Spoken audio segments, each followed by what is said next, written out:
Right. Hello. So like it says in the welcome in. So like it says in the title today, I need to start recording.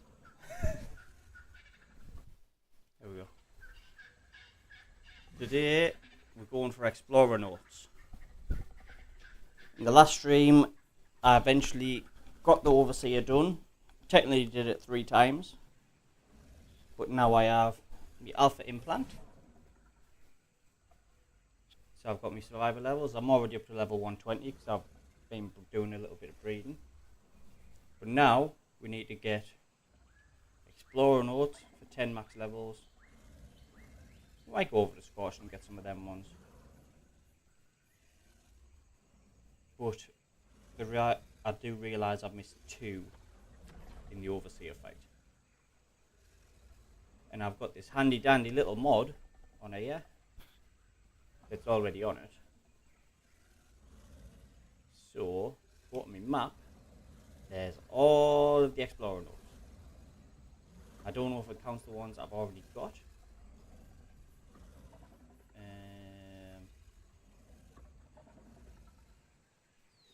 Island.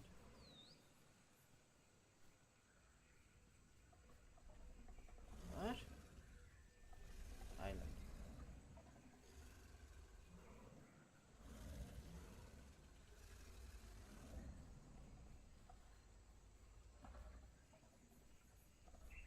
So I've got all of these ones to get.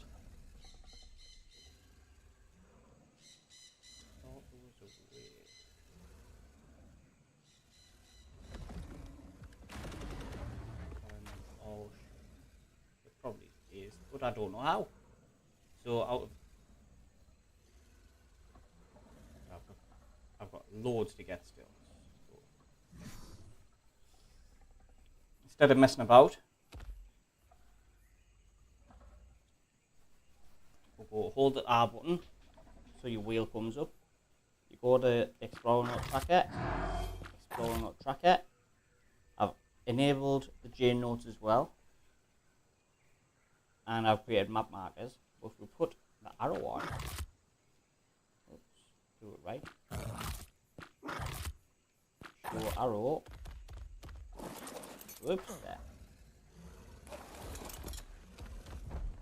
And the arrow doesn't work, get in.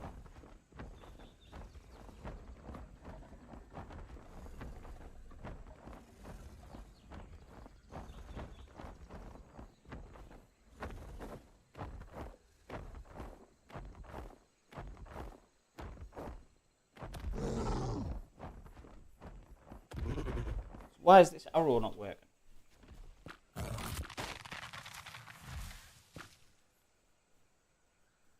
Oh.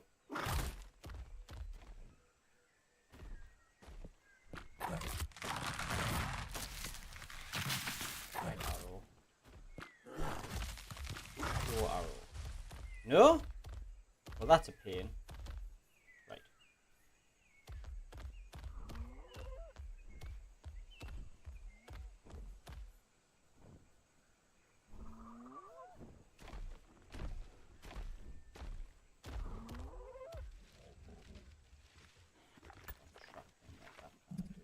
Whoops there.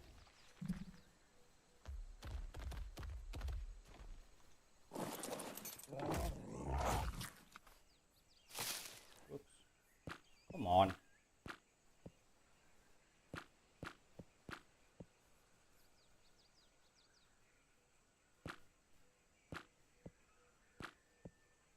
Disable J notes.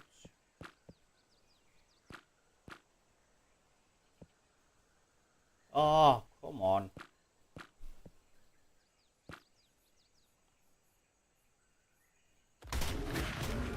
Whoa. That was nuts.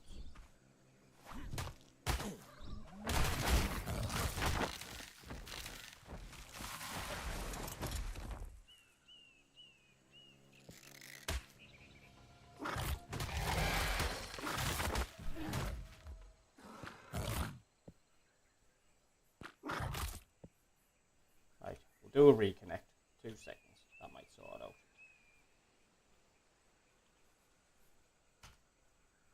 What a good start this is. Oh, that's loud.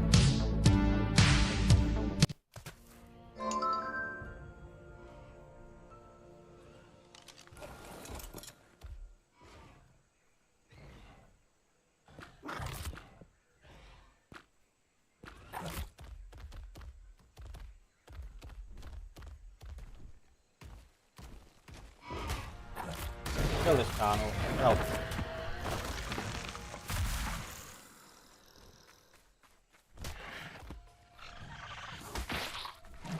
Oh my god, everything's coming for us.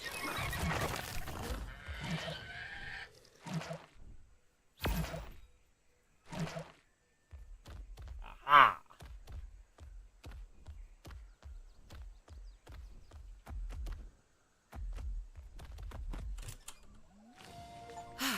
I really need to visit Rockwell more. It's so energizing to be around someone of his experience that still has so much excitement for his work, and talking to him always helps me gain perspective. As for the island's ecological abnormalities, Rockwell reassured me that I was jumping to conclusions. Now we'll go He made a this great one. point. Just because this place doesn't follow the scientific laws we're used to, doesn't mean it follows no scientific laws at all. After all, science is about discovery, and new discoveries can invalidate old principles. So before I latch onto my theory, I need to gather more empirical evidence. I've already got this one. Otherwise, I'm no scientist.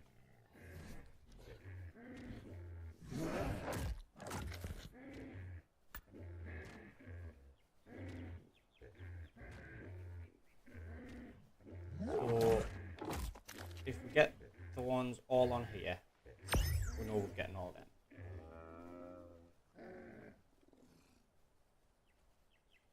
Number 56. It's down there. Or should I get them in? No, I'm not going to get them in order, because I'll be back and forwards all the time.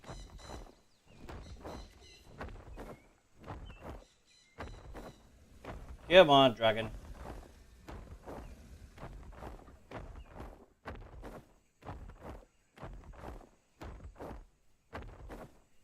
But there's two in the Overseer fight I've missed.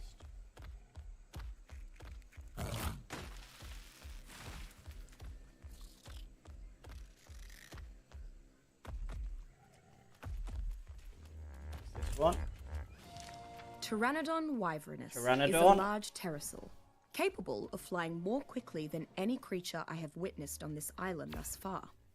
It seems to have relatively poor stamina in comparison to its quick speed, however, making frequent pit stops on the beaches before taking off again. While other humans I've seen on the island still insist on calling it a pterodactyl, this is inaccurate. Pteranodon wyvernus' poor fighting and defensive skills mean they are likely to scavenge any number of dead animals rather than engage in dangerous combat with other creatures. They also flee at the slightest sign of trouble. Because of this, they are one of the most common creatures to be found darting across the island's skies. Pteranodons seem to be among the most popular flying companions from what I have witnessed, possibly because they are relatively easy to tame with a slingshot or bow. Mounting a pteranodon must be among the fastest and safest ways to get around the island, but it doesn't provide any measure of secrecy in comparison to travel on land through the dense foliage.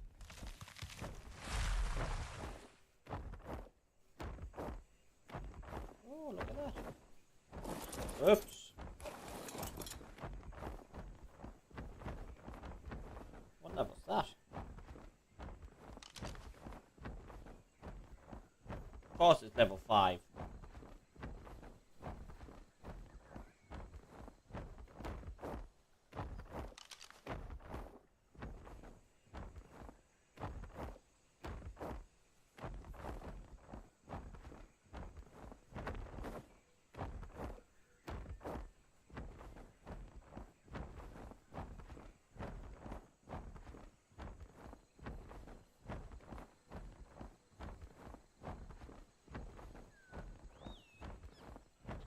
That one must be under the water.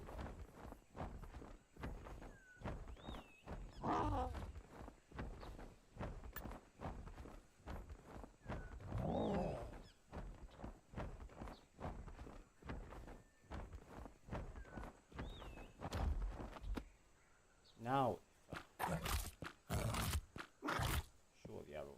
Of course it doesn't, because that'd just be too easy, wouldn't it?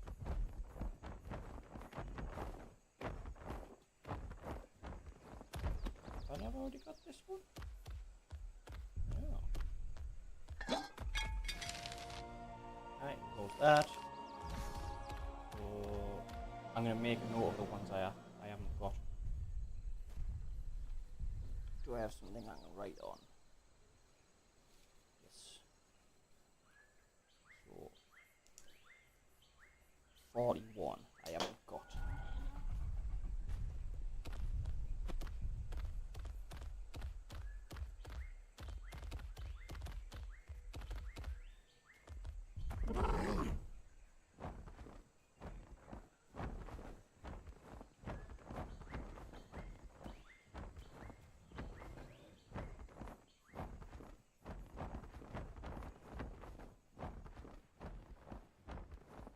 They must be in the water as well. Or the inner cave. Yeah, the inner cave.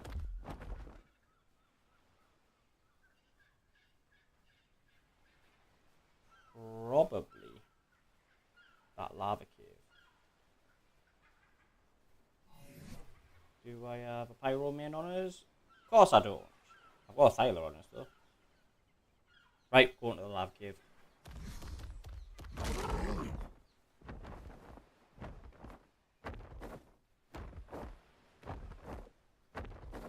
Oh, and whatever yellow drops I see as well, I'll be getting.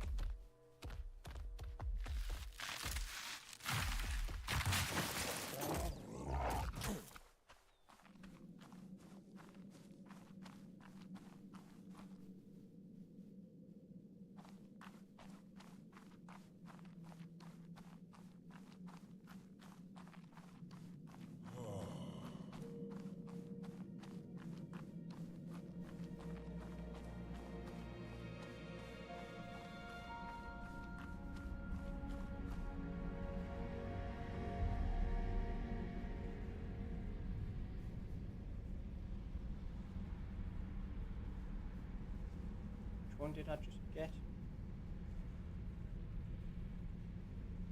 203. 41.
Killed all these.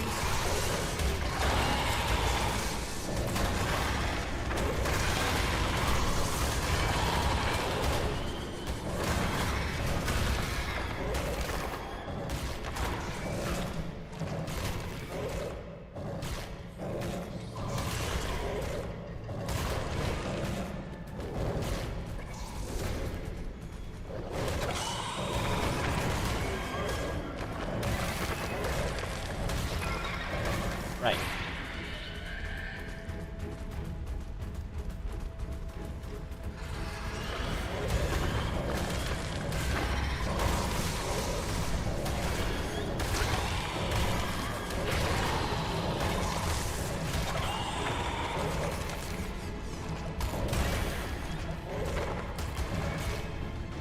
Come on.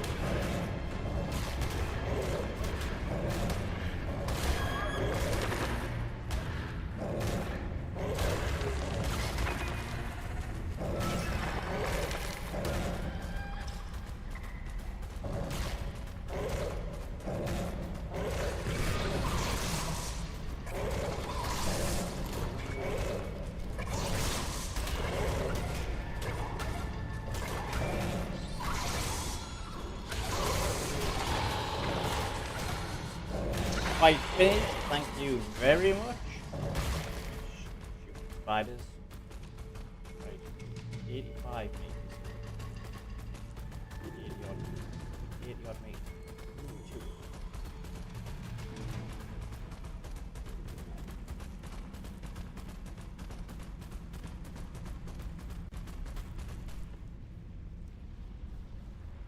They're down there, aren't they?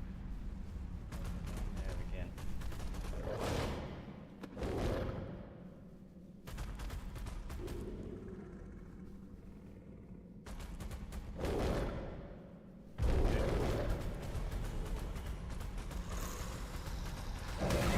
Got a island, you've got to wait.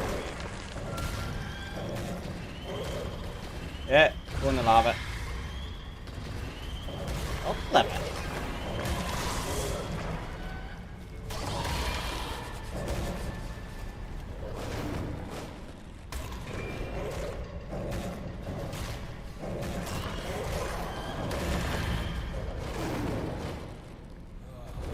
One over here. Here is another example of a Manta. creature that seems to have evolved beyond its historical traits. Everything Whoa. points to this being a saltwater ray, but Manta mobila has developed the ability to swim into the island's rivers and shallows. I admit that there one. are times when it is useful to live among simpletons. For example, I was able to trade several gallons of my Lazarus chowder to a group of hunters in exchange for an entire contingent of tamed Gigantopithecus, and they never questioned whether it had been tested on humans yet.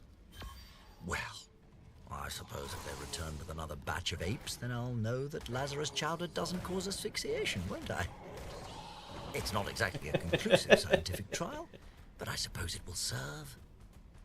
Unfortunately, all these primitive primates have given Rockwell Manor quite the pungent odor. Isabel said she is working on some sort of air freshener, but I hope she makes haste. Yeah, Isabel. Hurry up.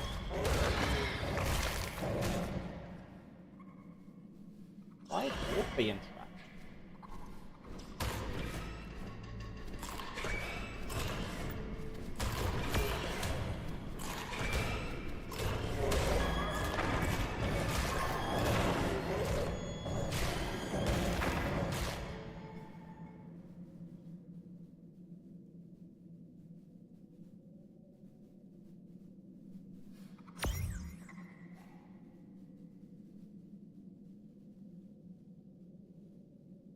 Walk on.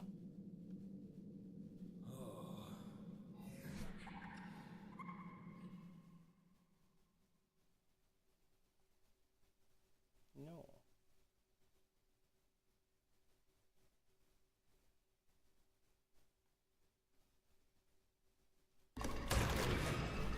Stand on again. Yeah, I thought Oak was a waste. Right, we need to get to number 41. Around here.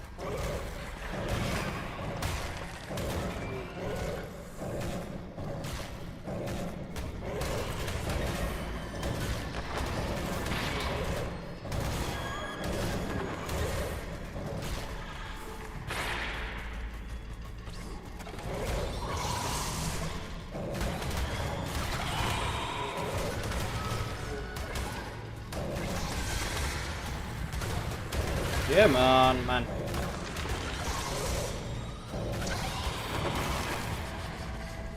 Right, number 41.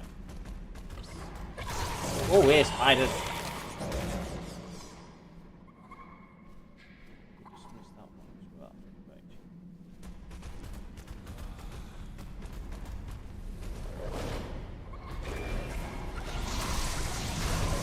41's over there, apparently.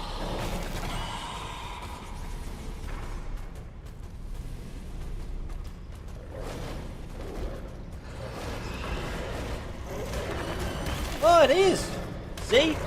I don't know where half of the, like, even more than half of them are.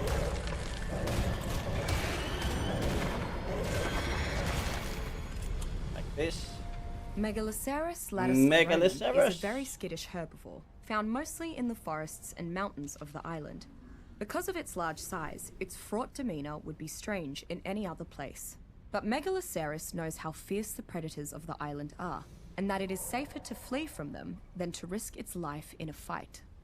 The antlers of Megaloceros are very large and make for an excellent source of keratin. This, of course, makes it a valuable resource. Unfortunately, hunting Megaloceros is not easy because of their quick speed and ability to bound over most obstacles. Megaloceros is a jack-of-all-trades creature, and many who ride it value its versatility. It is decently powerful, and its resilience, speed, and ability to jump often come in handy. Finally, the male Megaloceros charging horn attack tends to cause targets to bleed, decreasing their health, stamina, and speed until healed.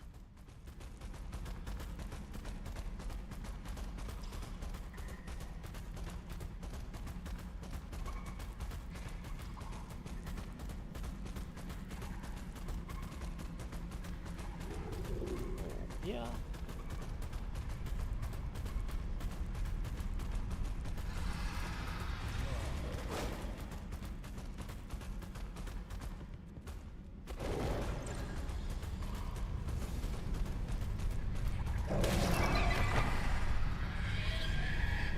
Got all these drop in the lava.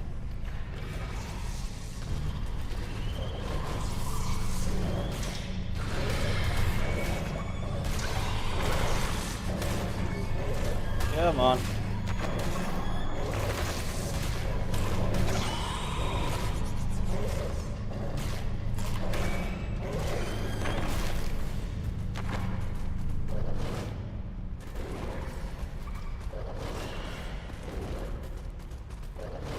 Jump over these and we are sorted.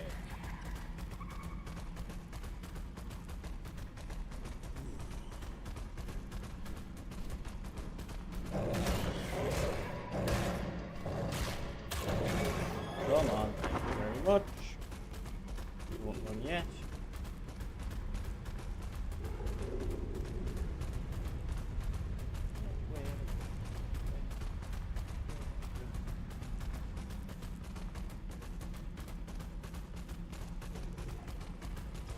So, these here.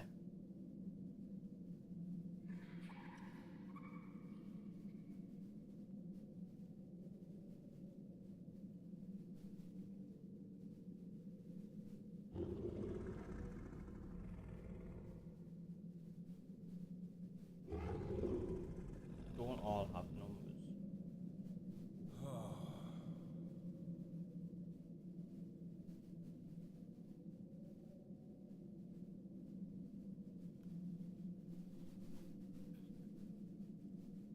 Miscellaneous. Oh. All.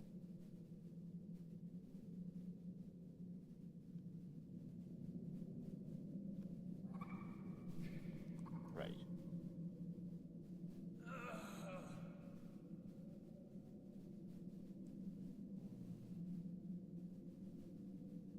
Seven, 6, 5, 4, 3, 2, 1.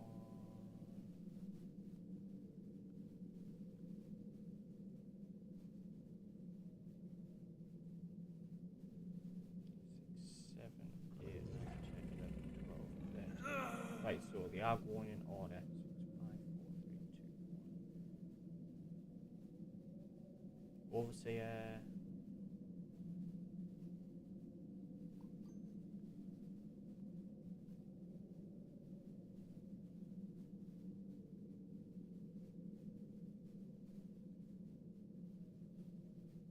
Yeah, they all in alphabetical order now as well. Right.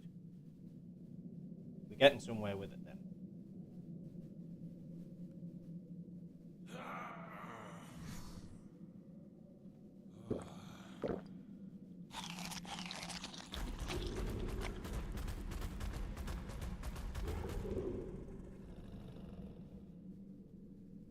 to get rid of that one. So all the ones on this little whoops there. So, oh my god, I can just delete them. Right.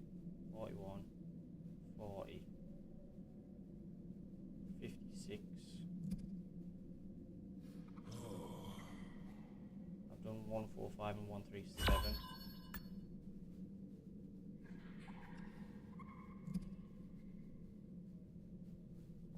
137.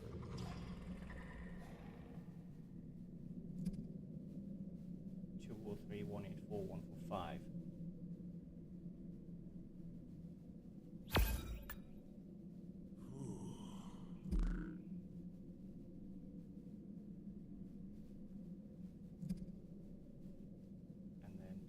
That one. Right. That makes it a crap load easier. Next. Should we go for... should we just go around like clockwise? We're going to do the perimeter bits.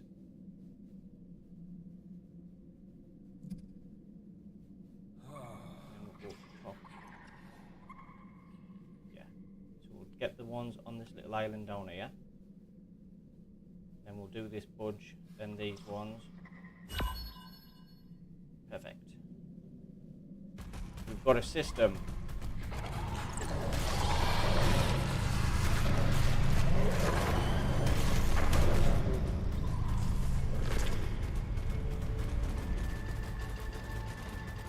Now we'll the lava.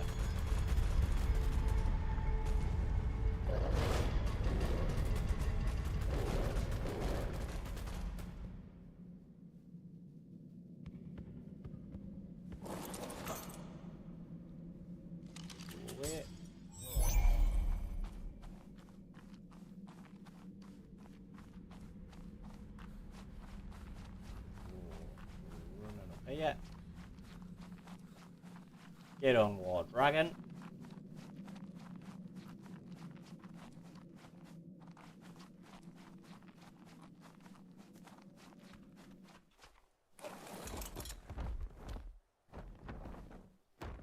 We'll go for the next one. It's over here.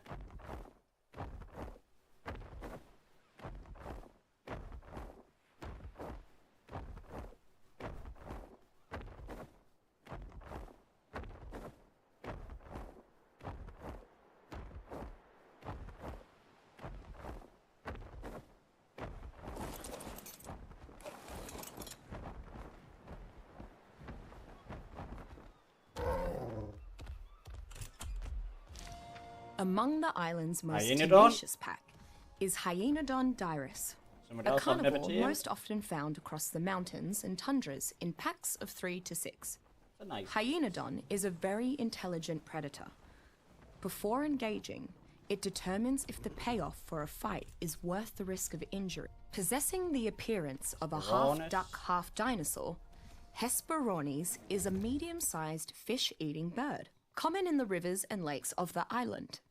It would be about 2/3 the height of a human if it stood tall, but it rarely does. Hesperornis spends most of its time gliding along the surface of the water, where it is much more maneuverable. Hesperornis is barely a threat to any land-dwelling creature, as its legs are too short for it to move around effectively. But it is surprisingly fast in the water. It can easily hunt down fish and other small water-dwelling creatures. Not particularly useful for hunting and not being affectionate, Hesperornis is primarily kept for the eggs it produces after consuming much fish. When rendered correctly, the eggs separate into 2 useful substances. One is a protein substance that is high in calories, and the other is an oily liquid that is effectively the same as the oil found in the ocean.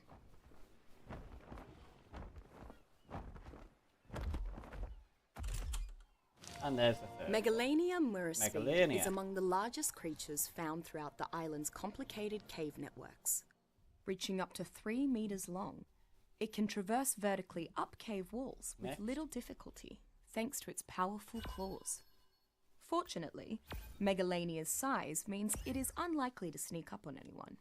Unfortunately for spelunkers, it is an aggressive and dangerous creature nonetheless. Like other Varanidae, Megalania is a venomous Should we have a look around this little Its base? poison is slow-acting, but will drain the victim's effective strength and health until death, unless cured by a rare antidote. That said, The Megalania's prey are usually ripped apart well before they succumb to the poison's long-term effects. The rare ability of Megalania to effortlessly climb sheer environmental walls makes it a highly sought-after mount.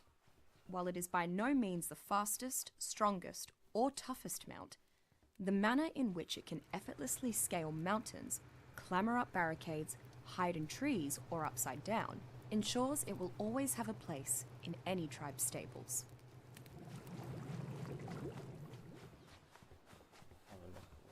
Yeah, this is cool, this, like.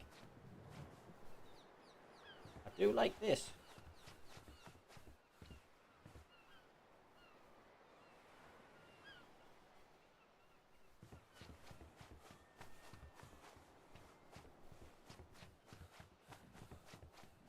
This must be the main building down here.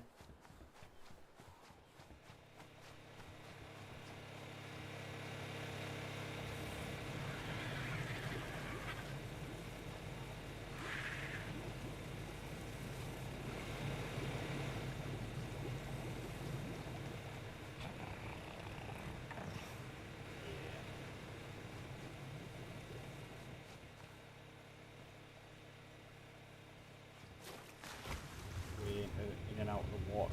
Well, you've done well here.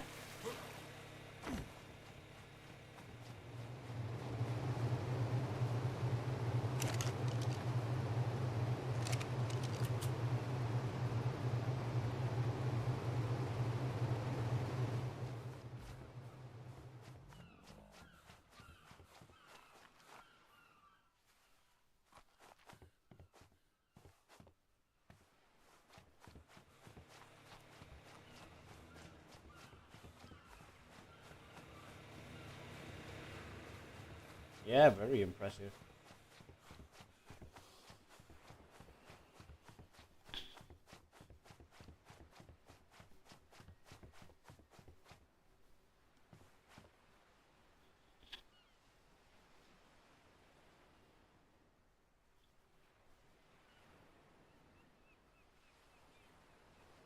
Move that.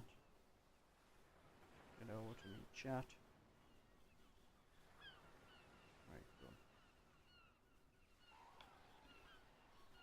Kushti. Sorry, someone could in the chat. I need to set up that like.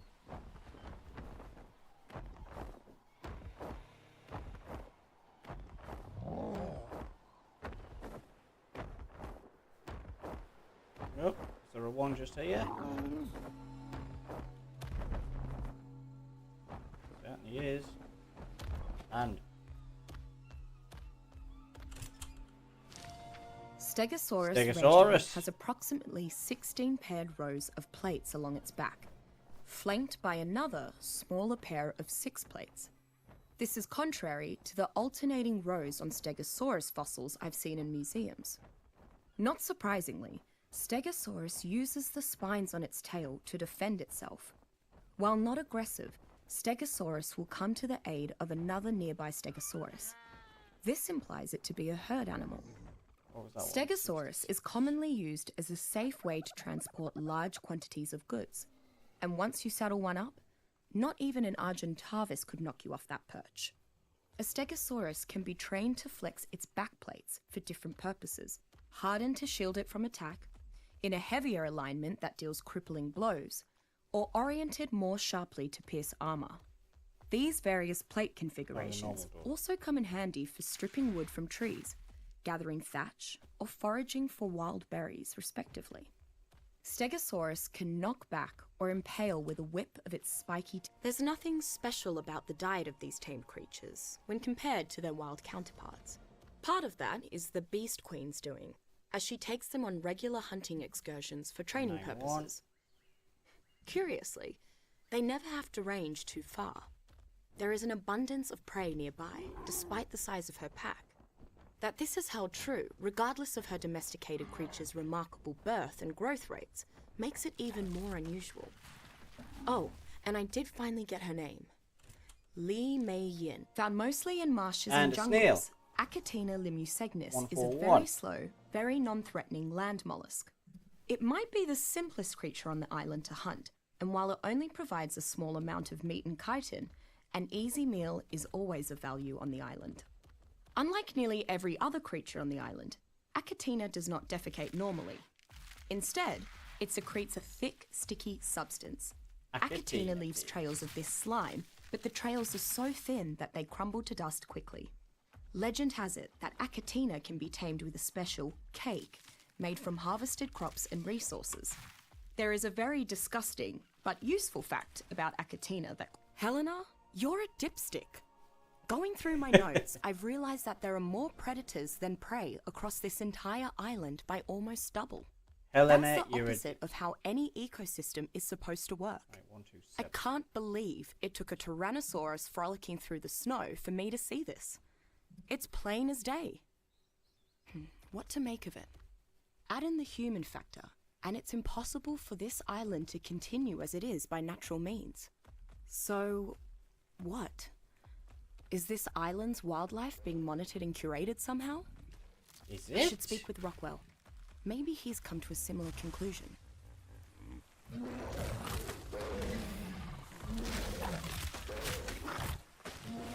I am absolutely astonished, shocked, flabbergasted.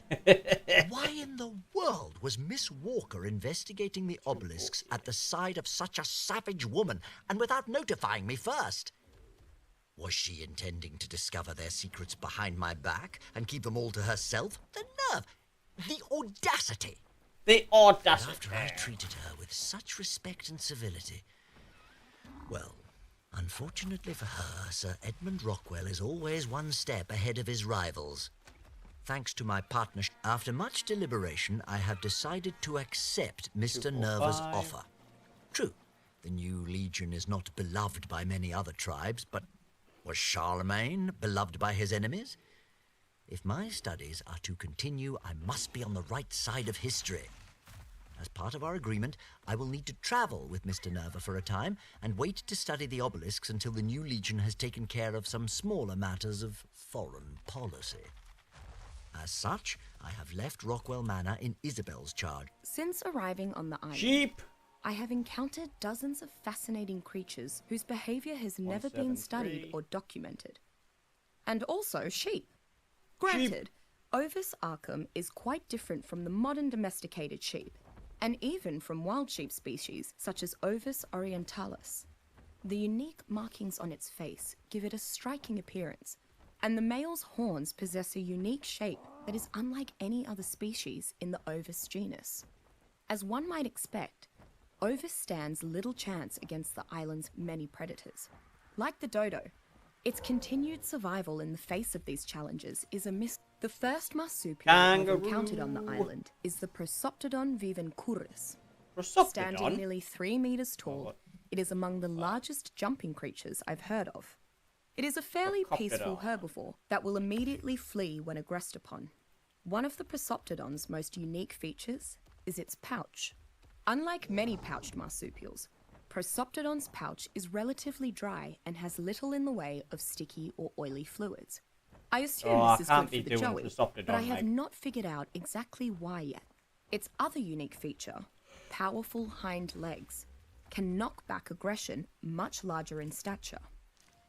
Quite possibly the most intelligent non-human creature on the island, Trudon magnanimus is an incredibly fast learner.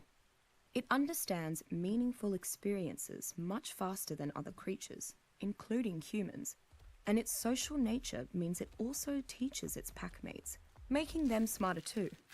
If Trudon's cleverness didn't make it formidable, then its tactics and biology would. It specifically pack hunts at night when we are most vulnerable, and sees humans as its among the few carnivores on the island that can match tyrannosaurs in size. Spinosaurus aquareliga does not match its ferocity. Spinosaur's 4 legs and large sail make it fairly swift on land and incredibly fast in the water.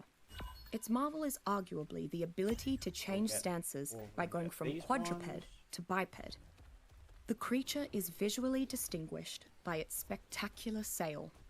In my travels, I have seen many different and brightly coloured sails, as every Spinosaurus appears to have a slightly different palette. The one comforting fact about Spinosaurus is that it seems more at home near water than away from it. Although the creature is more powerful, faster, agile, and insatiable while in water, it tends to become less hostile as it gets farther from it. On one occasion, I only escaped a Spinosaurus by getting far enough from its lake home to make it simply lose interest. Well, I found the report on Mr. Nerva to be rather exaggerated, and as an Englishman, one might imagine that I'd view Roman leadership with some disdain. Yet, in my experience, Right, 192. I found Mr. Nerva to be both honest and intellectually engaging. In fact, after a lengthy conversation, I dare say that Mr. Nerva has the right of it when it comes to this island's politics. As the The most interesting thing that I've observed about Mayin's animals has been what they don't do. They never fight. Among creatures that have been domesticated for generations, like cats or dogs, that's normal. But there's a reason zoos keep their animals in separate enclosures. Certain instincts are hard to curb, and there should definitely be more disputes among such a diverse group. Mayin has even integrated a herd of herbivores into her army, as their thick hides have proven resistant to fire and 246. explosives. Yet despite being surrounded by 246. carnivores, they remain untouched. It doesn't make sense. 177. That's not to take anything away from Mei Yin. She works hard to treat and train her animals well. She's not bad company either. At least when she's not mute and I don't go full biologist. Sometimes it felt like speaking a new language. I admit I have been rather coy with Mr. Nerva when it comes to the true nature of the obelisks. As a military man, the obelisks would 2, naturally be 4, more useful to 6. him if they were some sort of weapon, Right, and I have made 177. sure to allude to that possibility from time to time. It is not as though I am selling my gracious host a falsehood. After all, I have neither any proof that the obelisks could be weaponized nor any evidence to the contrary. Their purpose is entirely theoretical at this stage, and if twisting those theories will convince Mr. Nerva to march on the obelisks any sooner... How can these tribal leaders be so short-sighted? Yes, the members of their 177. respective tribes who volunteered for my battle, tartar, and shadow stake sorter experiments have been experiencing prolonged withdrawal episodes. But can't they see that the benefits outweigh the costs? And 60. I create mixtures that can bring out superhuman strength, speed, and coordination in ordinary men, and they can only focus on the negatives. Simple-minded, the lot of them. They even banned their members from partaking in my experiments now. Ridiculous. I'll not let them stand in the... Among the bottom of the Ugh, island's dinosaur food chain Pegos? is a small herbivore called Pegomastex fructurator. No. It is content to spend all day alone, gorging itself on far more food than you might reasonably expect for a creature of its tiny stature. Its beak appears perfectly evolved for collecting food from plants, while avoiding the indigestible fibrous strands. Pegomastex is likely to ignore any... I'm not sure why, That's better. but the giant scorpions I've seen on the Scorpions. island are far more disturbing than most of the dinosaurs. Rather than simply kill its prey, Right, 60. Pulmonoscorpius gigantus injects And its next victims with we a will tranquilizing go poison, for- then eats its unconscious prey alive. This subspecies has a large pair of pincers that seem Fuck, connected to the same toxin sacs as the tail. I've never seen another scorpion that has this adaptation, but I've never seen another scorpion that's larger than I am either. Trying to tame a monster like Pulmonoscorpius gigantus sounds like a crazy idea, but I suppose the ability to knock out a foe could come in handy. It could certainly make incapacitating some of the island's other creatures much easier.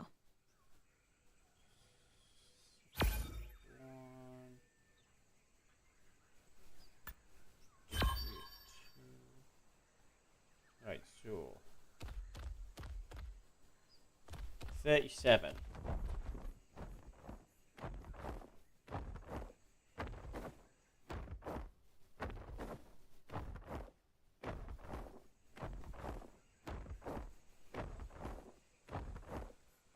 Hold on.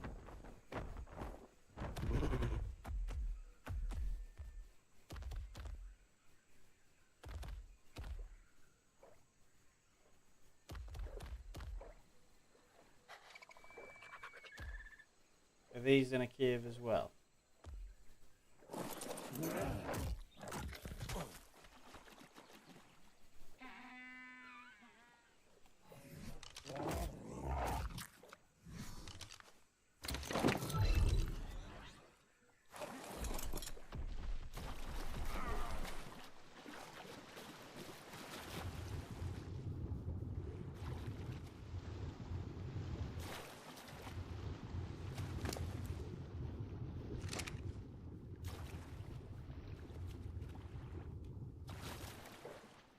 Yeah.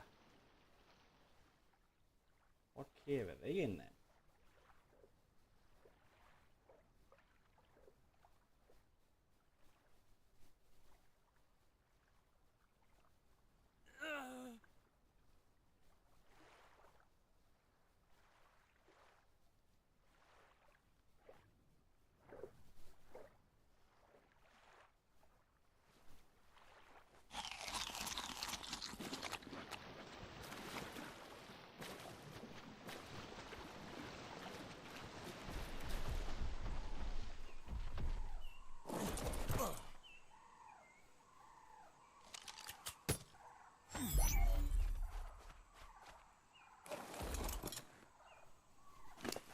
You need to get a level.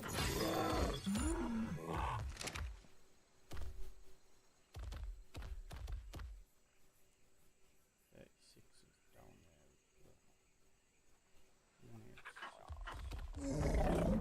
Let's try the ones over here then.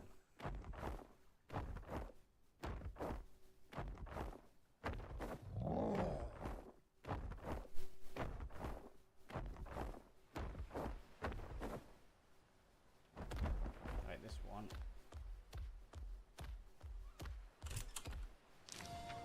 Daeodon comidentis Daeodon. is the largest known species of Entelodon, an omnivorous family of ancient mammals that are sometimes referred to as hell pigs.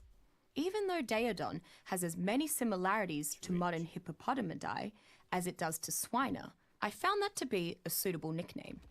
Daeodon is as mean as it looks, and any survivor who wanders too close will find that out the hard way. As an omnivore with a voracious appetite, Daeodon scavenges, forages, and hunts to survive. It has little qualms when it comes to it. Fairly unremarkable by the island standards, Salmon. Oncorhynchus grexlamia is a generally passive fish. 51. Its main form of protection is swimming in a large school. 2. Oncorhynchus does not like conflict, and generally swims away from anything larger than itself at very high speeds. Once provoked, however, Oncorhynchus becomes quite aggressive, along with its nearby brethren. It locks onto its prey with its long saber teeth and begins draining the creature's blood. This loss of blood is not too dangerous alone, but when a school of Oncorhynchus attack at once, their target quickly loses speed and stamina from blood loss, drowning if it cannot breathe underwater. Like many of the smaller fish found on or around the island, Oncorhynchus cannot be tamed, but it is often herded and harvested for its resources. In particular, certain cuts of Oncorhynchus meat are considered to have superb quality. Usually found in the deepest parts of the water around the island, Ammonitina multiamicus has a strange relationship with the other creatures of the deep. Delete that. It must do something beneficial for them, since every nearby sea creature defends Ammonitina when it is attacked. What this distinct symbiosis is based on, alas, I have not yet discovered. 186. Ammonitina has also made its way into the deeper parts of many underwater caves. Even within these caves, the creature will draw attention if assaulted, making harvesting its resource-rich shell a tricky proposition, depending on what other dangers may be lurking nearby. Like many of the untamable ocean dwellers, Ammonitina still has enough utility to be a valuable hunting target. I've decided to take a brief vacation from the laboratory. 170. Well, I say that I've decided to, but the whole thing was my assistant Isabel's idea. She noticed that I'd been quite ruffled lately and suggested that I take a bit of time to myself before rushing headlong into my next experiment. Such an observant young woman, that Isabel. She's somewhat lacking as a chemist, but she understands my moods almost better than I do. I dare say that an old-fashioned adventure will do me some good. Nothing like some rigorous recreation to clear the mind. Perhaps I'll go spelunking Yes, a splendid idea. I know just the place for it. Right. So them three I can't get quite yet. I think there's a cave up there. It's there. I'm sure it's there.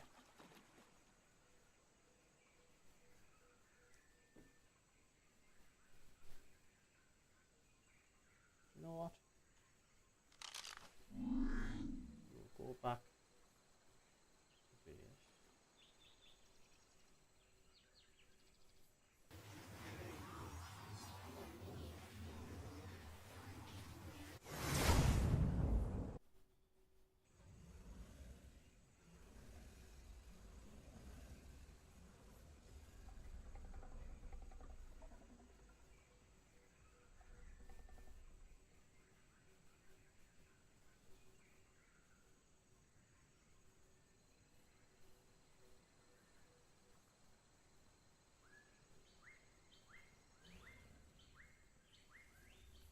Right.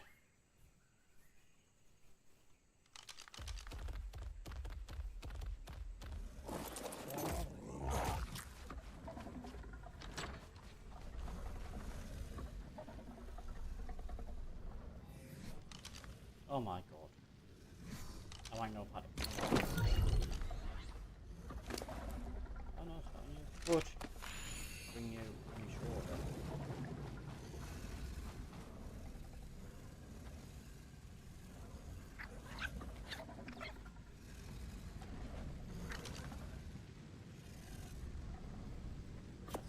I want.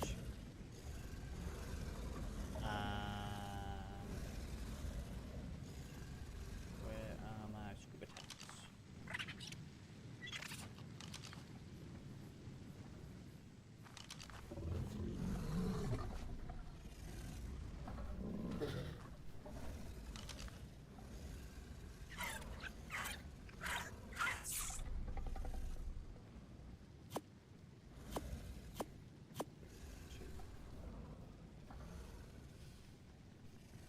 That'll do for now.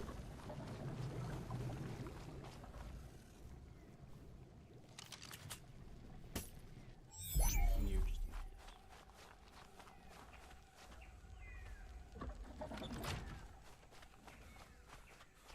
case.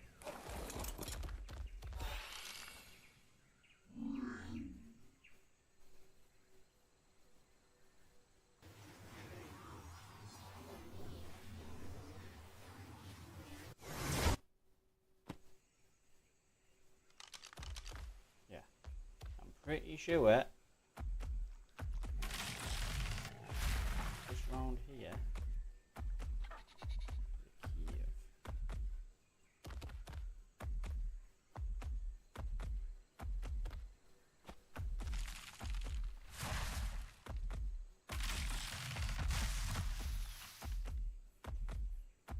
Yeah. Down this one.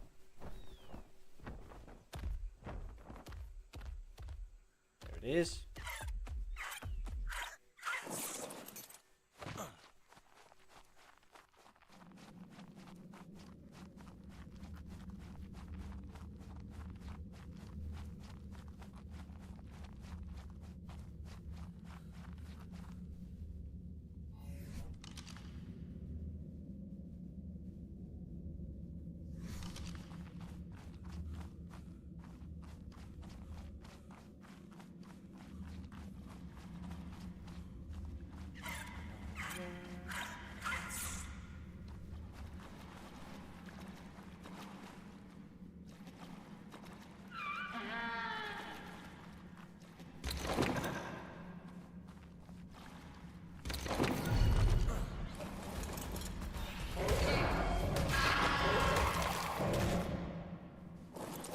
Get them popsicles.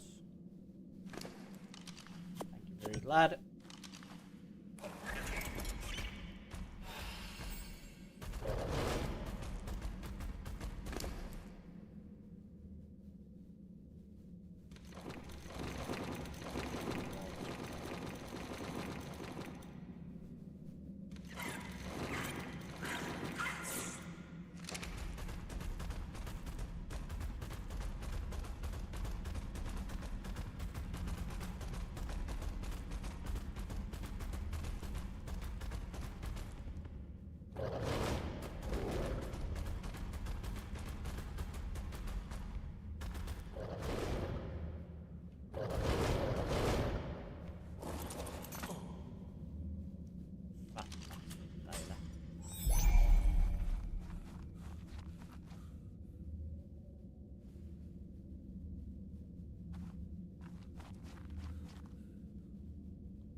just see it, and there's a spider.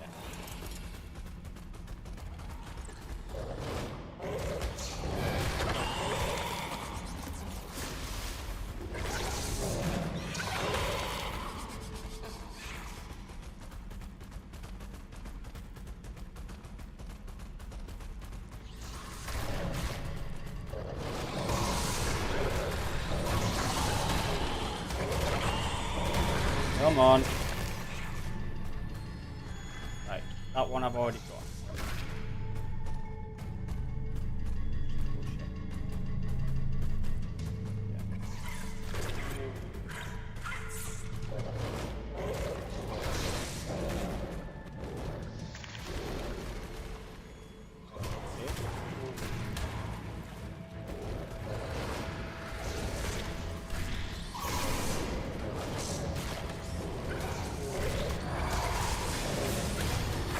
Come on then, everything.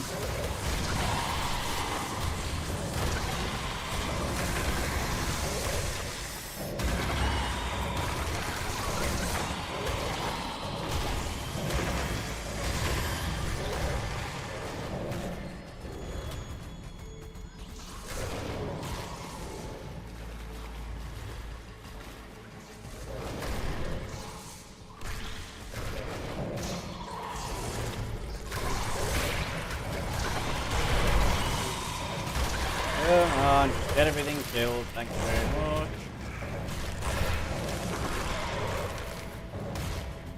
Now, give us this. So in addition to all of the New one. oddities I've found with wild megalodons, here's the real cherry on top. Taming them is a piece of piss. A bit of training and they're more obedient than the family dog. Now, I've heard of sharks getting very rudimentary training over a year or so, but not to this extent. Certainly not so easily. Sharks aren't mammals or even avians. They're fish. They rely more on instinct, or to put it simply, they're not very smart. You shouldn't be able to ride one like a jet ski. I'm trying to keep an open mind like Rockwell suggested, but this just feels wrong. Come on. And then I'll crack these 3 out. Already got this one as well. Right. Big 96, big 186.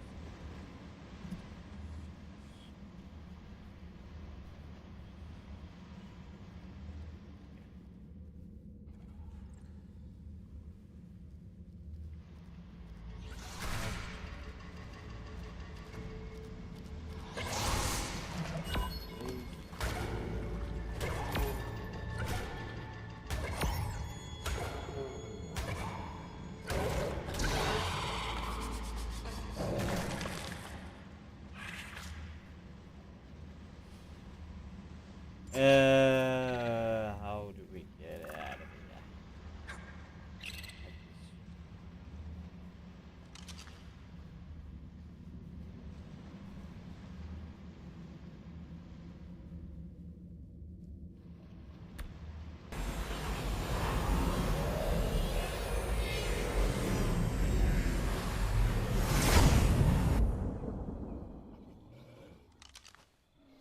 Perfect.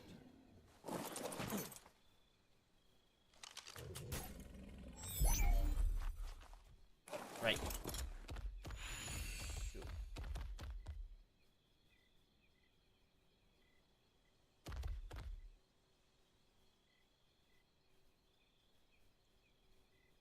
If I'm gonna get...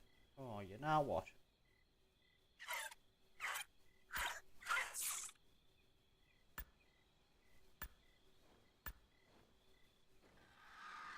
We'll get these ones up here.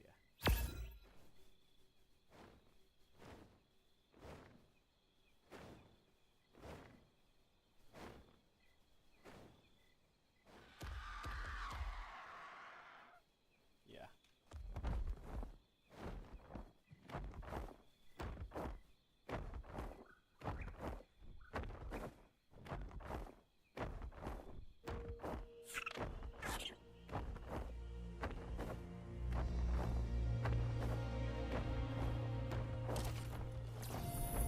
This must seem suspicious. Oh, My existence, I mean. I have you at a disadvantage, I admit. I'm operating from a position of near-perfect information, while you are not. To put it mildly. Not that you're unintelligent. Clearly you're very clever. 514. To find so many different uses for thatch. I digress again. The point is, you have no reason to trust me. Most everything you've met has tried to kill you. So from your perspective, it follows that I would do the same. You humans do love your patterns. I can't force you to believe me. In fact, I can't compel anyone to do anything. Even when it comes to digital systems, my control is limited. I merely pass on suggestions, not commandments. So all I can do is ask you to believe in me. The new Legion is finally on the march, and not a moment too soon. 247. Mr. Nerva runs his tribe exceptionally well, but their compound is positively Spartan. I don't think I saw a single piece of decor anywhere. It certainly made me miss the comforts of Rockwell Manor, I'll say that. At any rate, we are apparently in pursuit of a barbaric beast queen. According to the men, she feasts on the flesh of her enemies alongside her army of monsters. Dreadful. Mr. Nerva is convinced. Among the most vocal creatures on the Ichthyornis. island, Ichthyornis Horrible piscoquis steely birds. actually appears to be a 239. relatively normal seagull. It primarily eats fish, Right. and its distinctive then we'll cries go can be for heard 53. echoing over across the island's many beaches. As you might expect from a seagull, Ichthyornis will flee at the slightest provocation. Ichthyornis is a versatile and opportunistic hunter. Its primary form of attack is to dive into the top layers of water and impale its prey. However, since its food source can be unpredictable, Ichthyornis has developed a keen ability to steal food from unsuspecting travelers. Their affinity for shiny objects. Megapiranha magnetmorsis is a carnivorous fish found fairly commonly in the rivers and ponds of the island. 53. Its bite is incredibly powerful. I've even seen them break through the armored turtles of the island. Megapiranha has one of the strongest bites pound for pound of any creature on the island. When encountering a megapiranha, be on the lookout for the rest of the school. No one megapiranha is an overwhelming threat, but their tendency to swarm prey can make short work of much larger and stronger creatures. Any given megapiranha is easy to kill, but killing the entire school can be a daunting task. Like some of the other creatures on the island, a tamed megapiranha is best suited as a guard. Their high metabolism makes them require... Remarkable. Absolutely remarkable. When I chose that remote northern cave as the site of my spectacular spelunking sojourn, I never imagined that I'd 179. find such wonders within. Granted, I don't know what this specific wonder does exactly, but it's fascinating to examine. It's like nothing I've ever seen. I don't even recognize the materials that it's composed of, and it's constantly pulsing with some sort of latent energy. What is it? Is it unique? Or are there similar artifacts just waiting to be discovered beneath the island's surface? My, how invigorating. Isabel was right. This was exactly what I needed. I feel like a young man again.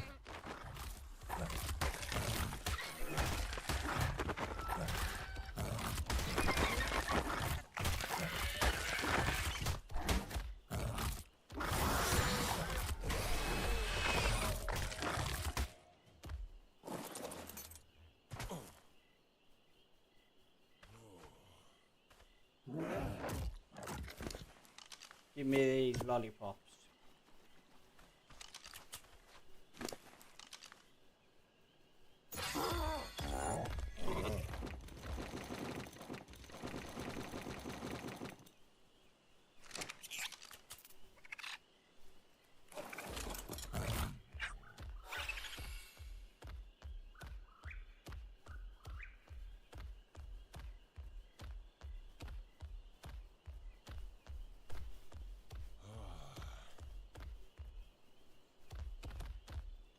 Did I get the one up here?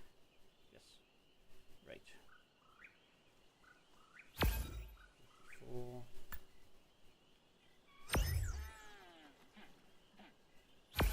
38. 25. 2. 1.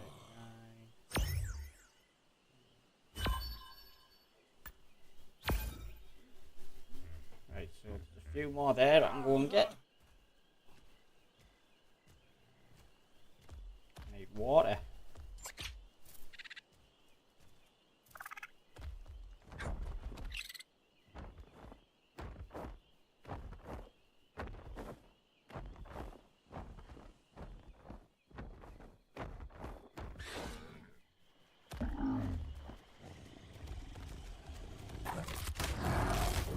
Yeah.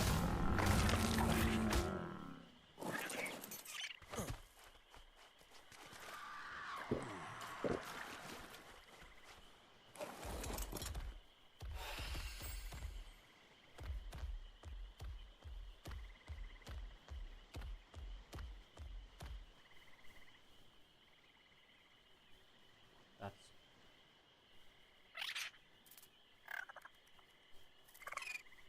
they must be in a cave.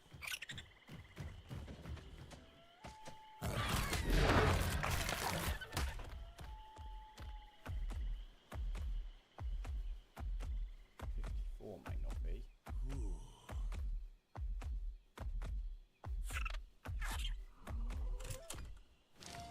Elasmosaurus remus pisa is typically found in the deep oceans and has a strange role in the oceanic food chain. Get rid of It almost 54. exclusively hunts the smaller creatures in the waters, leaving most even moderately large creatures alone.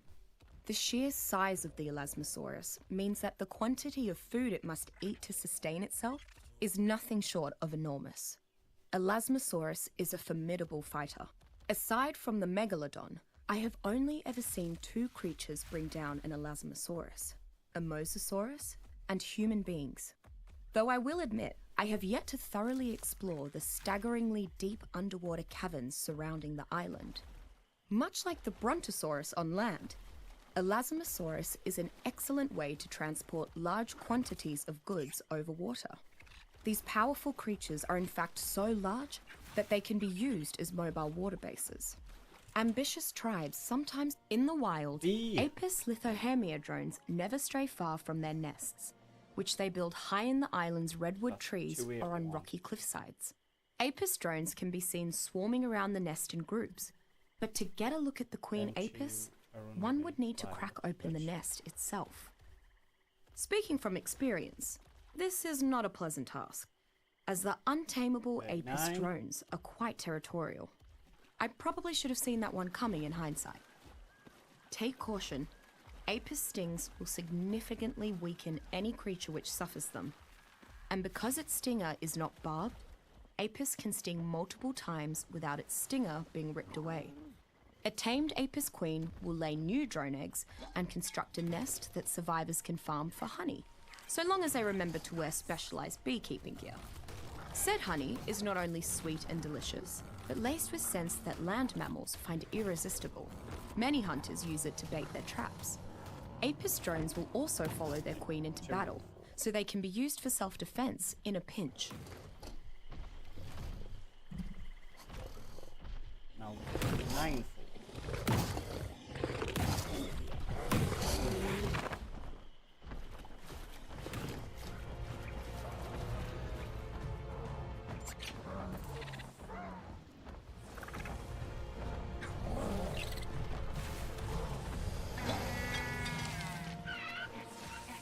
Yeah. 9.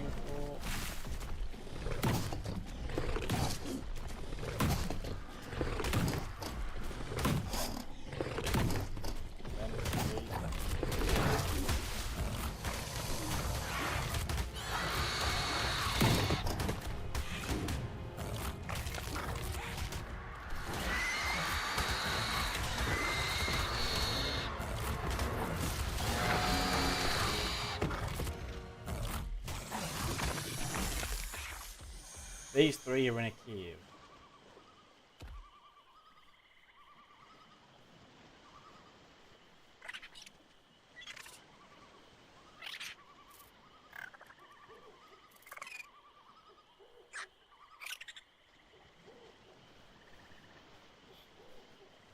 think I know where that cave is.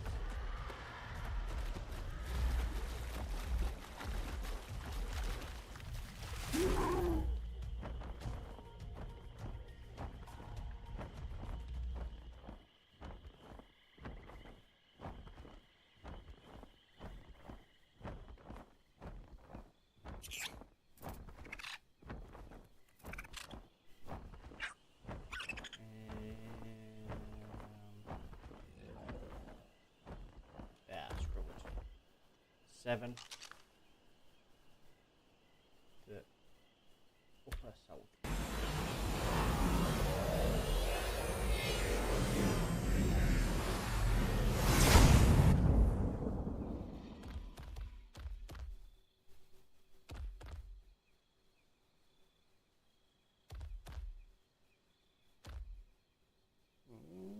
Yeah, it's got to be this one.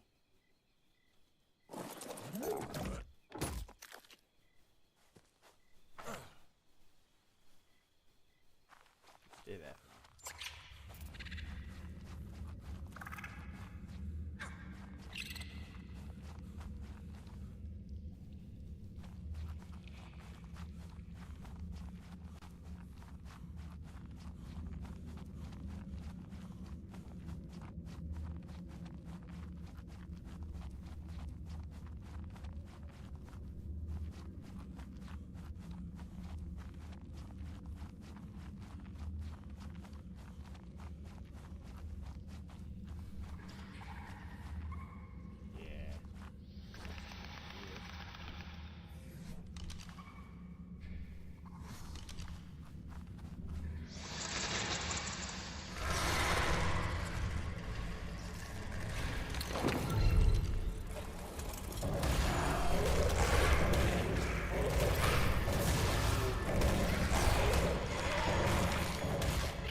What I was waiting for. I knew there was some here.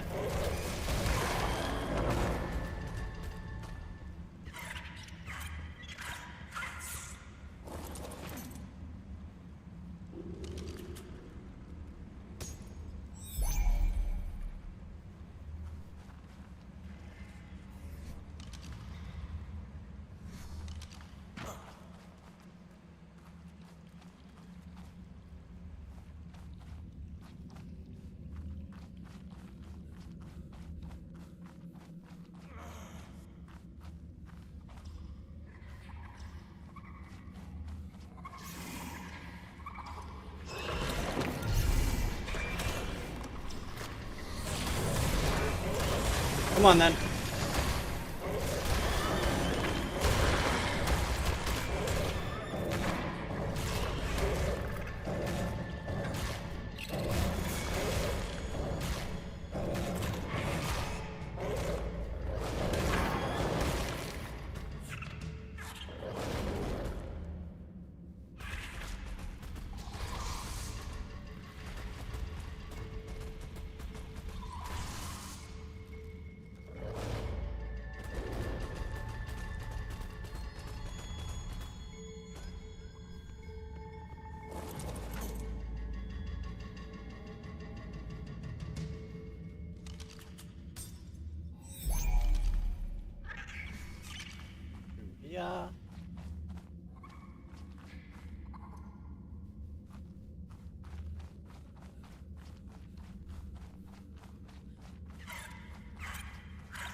Lystrosaurus amica Lystro. fidelis is a small herbivore, common to much of the island.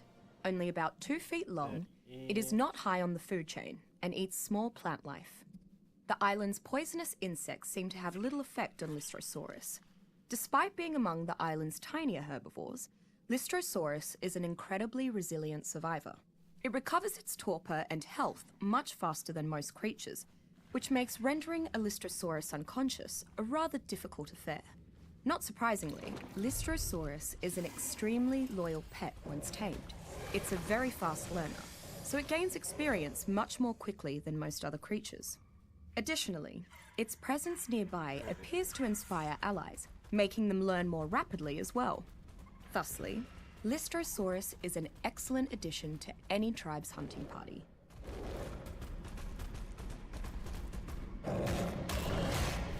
On it.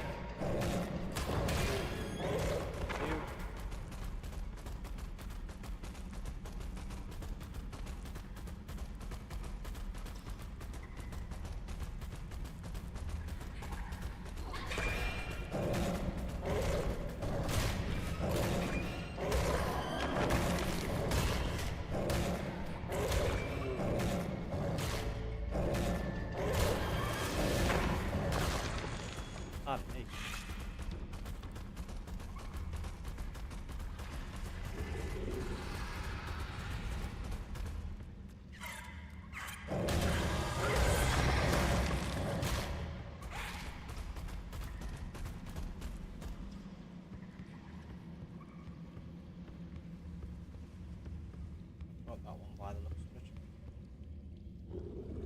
185 is back in there. If you run in. Yep, we've got that one. 39.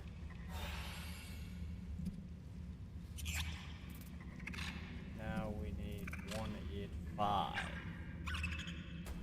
Which looks like it's, yeah.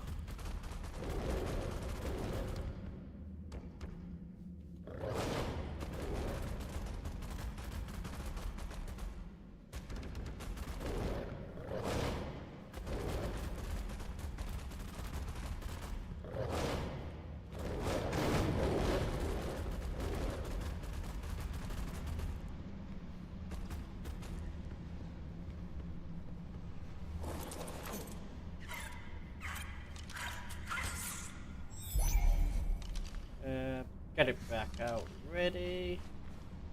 Oh my god.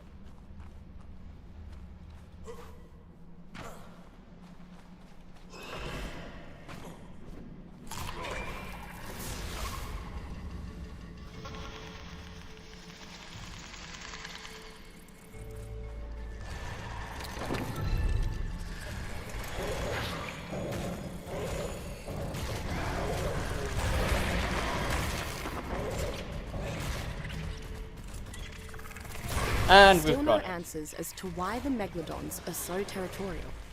But I was privy to something even more extraordinary. Megalodon mating behavior. No one's ever witnessed great whites rooting around back home, so that alone is monumental. So But I got 185. something even better. I know. Eight. What could possibly top watching megalodons having a naughty, right? 52. Tracking the female. I was able to observe her for almost the full gestation period. And get this, it only lasts 1 week. 1 week! No wonder the population is so high. These are spitting out pups 44 times the rate of Aussie great whites. I should compare how they behave in captivity. So.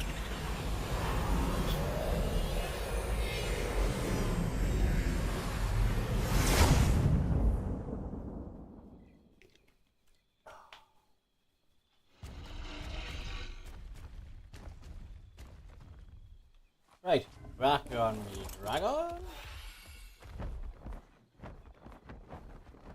And 452. Yeah.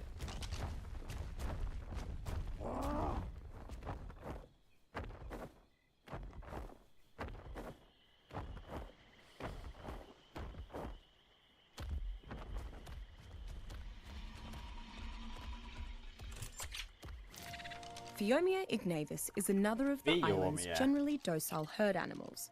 They are small enough that almost any predator can bring them down, but large enough to provide plenty of meat. Were it not for the protection And of the plenty of herd and their turds. instinct to run from any predator, these would almost certainly be hunted to extinction. Phiomia's tusks and trunk make it especially suited to scavenging Right, plant life from the 164. ground. It uses its tusks to dig up loose plant life, then uses its stubby trunk to scoop the foliage into its mouth. Adult Phiomia often dig up food for their young, and watching a baby Phiomia attempt to use its trunk can be quite amusing. While it is completely possible to ride a Phiomia around, they are a meagre choice. They work very well, however, as pack mules. If you feed the Phiomia a stimberry, it serves as a laxative in the creature's digestive system. Knowing this, tribal communities often keep a herd of... I'm not entirely sure how Very. Therizinosaurus multiensis stays populated on the island. It is surprisingly slow for its size, and is a solitary predator, so no pack to back it up. I suppose the 51. fact that its sheer power rivals Tyrannosaurus is the only thing that allows this very aggressive, medium-sized predator to thrive. The claws of Therizinosaurus are some of the most versatile biological tools I've encountered. As adept at removing trees and foliage from Therizinosaurus' path as they are at piercing the thick shells and hide of the island's most defensive creatures if backed into a fight. A tamed, the much larger ancestor of water Pelagornis. birds like the stork or pelican, Pelagornis myocenis shares many traits with its modern-day brethren. However, it seems to spend far more time hunting for fish Crap. over the open deep sea. In fact, I have rarely spotted a wild Pelagornis anywhere near the coasts of the main island, as it prefers to rest its wings by paddling on the ocean's surface rather than waddling along the island's beaches. Perhaps this behavior is a result of its survival instincts. That's stupid. The early Miocene was a post-dinosaur epoch after all, and Pelagornis would not be accustomed to such predators. Look, there's a Considering yellow how quickly drop it which I need flees to from collect. humans, one can hardly blame its caution. Because of its ability to fly, walk, and surface swim, a tamed Pelagornis is one of the island's most versatile mounts. Yeah, But very this handy. comes at a cost. The same webbed feet that allow Pelagornis to serenely maneuver along the ocean's surface prevent it from carrying prey off the ground, which may limit its appeal to some survivors.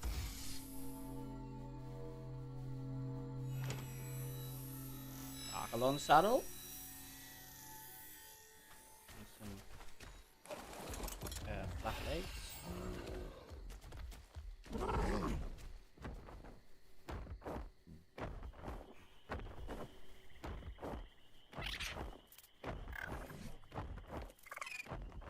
Almost as good as the flat legs I've got. Oh wait, spares.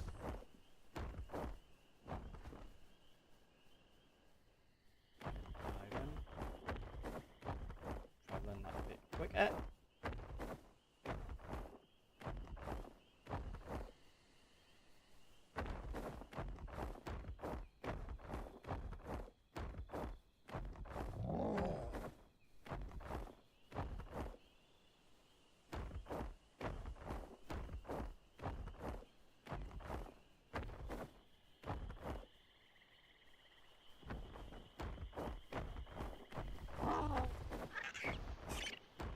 Do, do, do, do.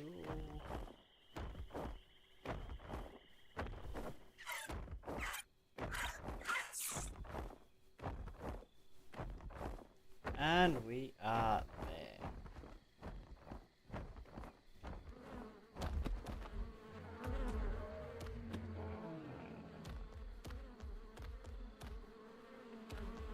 I've got 51, alright.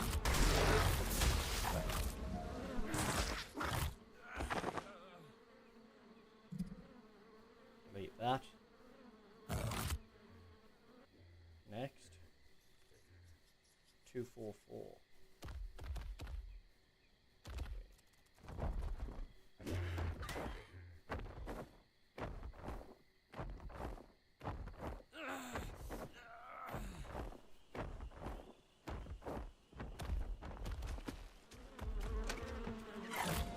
I have always always tried to maintain a strict neutrality when it comes to tribal matters. But then again, I have never had an offer this tempting from someone as respectable as Mr. Nerva. Not only has he offered to 297. provide me with test subjects, but he has also expressed a mutual interest in investigating the obelisks. All he asks from me is that I provide him with reliable counsel. I would trust few tribes to be able to make good on such promises, but Mr. Nerva's new legion is perhaps the most powerful tribe on the island. Indeed, if they maintain their current trajectory, they may be the only powerful tribe on the island. His offer is worth considering, at the very least. I am starting to become quite cross with Mr. Nerva's impatience. 297. I had barely any time at all to study the obelisk before we set out again, this time to that cave Miss Walker mentioned. I wonder, does he believe that she knows more about the obelisks than I do? Nonsense. 3. Any fool could see that I am the superior scientist. Besides, I am his official advisor while she is his prisoner. She isn't even privy to my presence. Nonetheless, I feel compelled to prove my scientific mettle. Whatever is in that cave... Well, I've combed through more carnival droppings than I care to calculate, and I can't say they provided many answers. All the predators in this then region have very 62. similar diets. With so many different predators hunting the same prey, the populations of all these species shouldn't be sustainable. Yet I've found nothing to indicate that any population shift is actually happening. It's just bizarre. The longer I'm here, the more I realize that this region, among the island's swamp-based threats, Sarcosuchus excubitor, is a lot like what you might expect from a giant crocodile. Right, A patient next. killing machine. It spends much of its days lazily waiting in the water for prey to walk near. That said, it is not opposed to scurrying onto land and pressing the issue when hungry. A good tactic for escaping many predators is to jump into the water, as most are slow swimmers. This Not is a bad Sarco. tactic for escaping a Sarcosuchus, obviously, as they are actually faster in the water than they are on land. Whether in land or water, it utilizes a well-rounded arsenal of attacks to display its prowess as a hunter.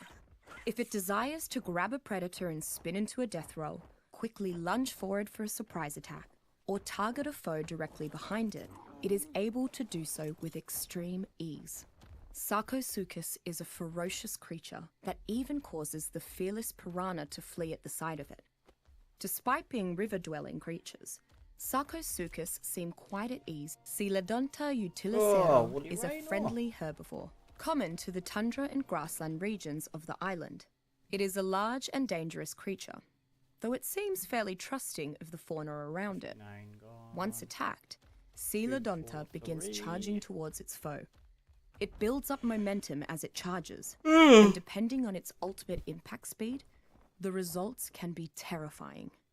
With enough room to charge, it can even skewer the largest creatures in just one. The latest Broth of Enlightenment trials have concluded, and as expected, I am 30%. disappointed in the results. Though the primates I tested it on showed increased aptitude for learning, I do not believe any of them have truly ascended to a higher level of intelligence. Well, bugger the little blighters, I say. My assistants have almost finished preparing my Bugger the supplies for little my next blighters. expedition, and I have drafted a letter to send to the Iron Brotherhood ahead of my departure. Soon enough, I'll have forgotten all about them. Pardon the interruption, it seems that I have a guest. Parasaurolophus amphibia Parasaurs. has one of the more interesting adaptations of any creature I've seen on the island. Like all parasaur, it has a signature crest on its head. Very docile at first, And one I've been able to approach the creature without disturbing it. If startled, however, the creature can vocalize a distress call to the surrounding area that warns of danger. Well, I think I've gotten as far in my studies of the obelisks as my archaeological expertise will take me. A shame, really. This has been such a joyous little diversion that I hate to see it end. 8. Oh, Rockwell, you old twit. You've forgotten the origins of this little excursion. Spelunking. Did you yourself not hypothesize that there may be more artifacts hidden elsewhere on this island? Surely you can't give up before confirming that. No, certainly not. Nor can I be expected to scour the Ark's corners alone. 128 is next. Perhaps someone can spell in my stead. Better yet, perhaps someone has already spelunked. Spelunked.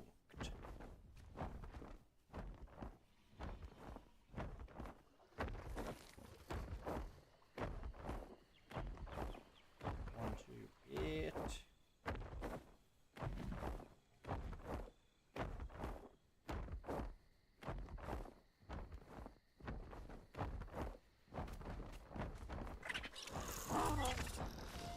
I never thought this island was normal exactly. I mean, there are giant obelisks floating in the sky for Pete's sake.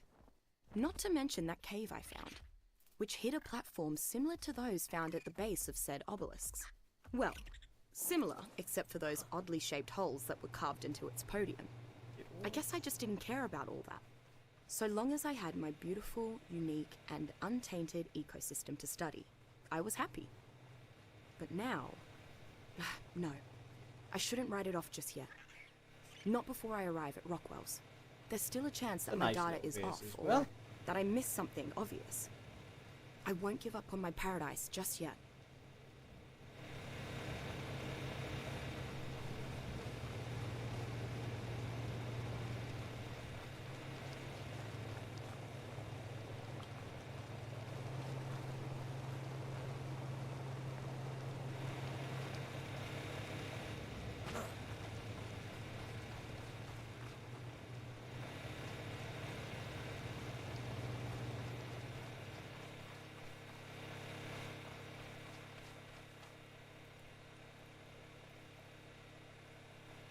Way down to there as well.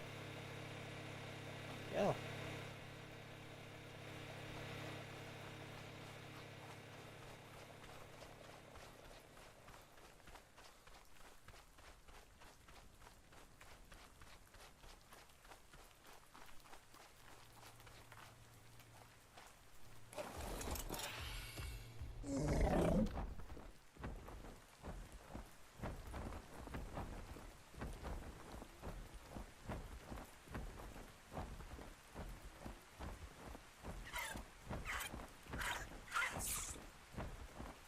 That's a nice area, actually. That's a really good base spot.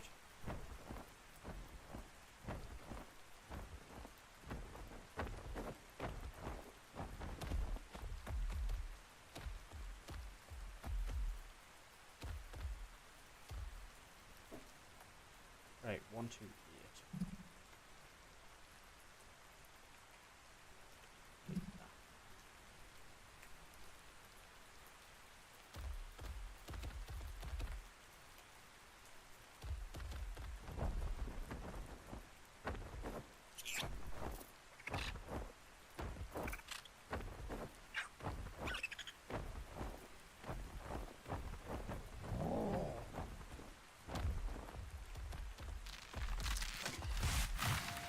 I am perplexed. Even with an expanded number of test subjects, I just cannot find the passion that I once had for my research. I truly thought that my recent adventure had lit a fire in my belly, but I constantly find myself losing focus. Confound it all. Perhaps said adventure itself is the problem. Thinking about it, I am always eager to discuss the obelisks and the artifacts I found with my assistants, even when I'm not in the mood for research. There is a certain allure to them that I cannot describe, something that causes my thoughts to drift in their direction, like the pull of a strong tide. But it could simply be a passing fancy. I must give myself more time.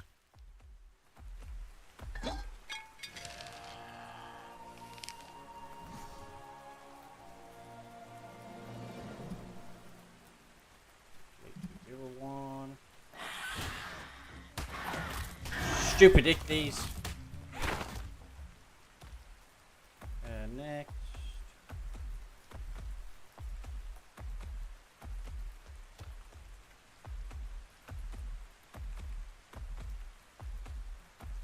Put this here.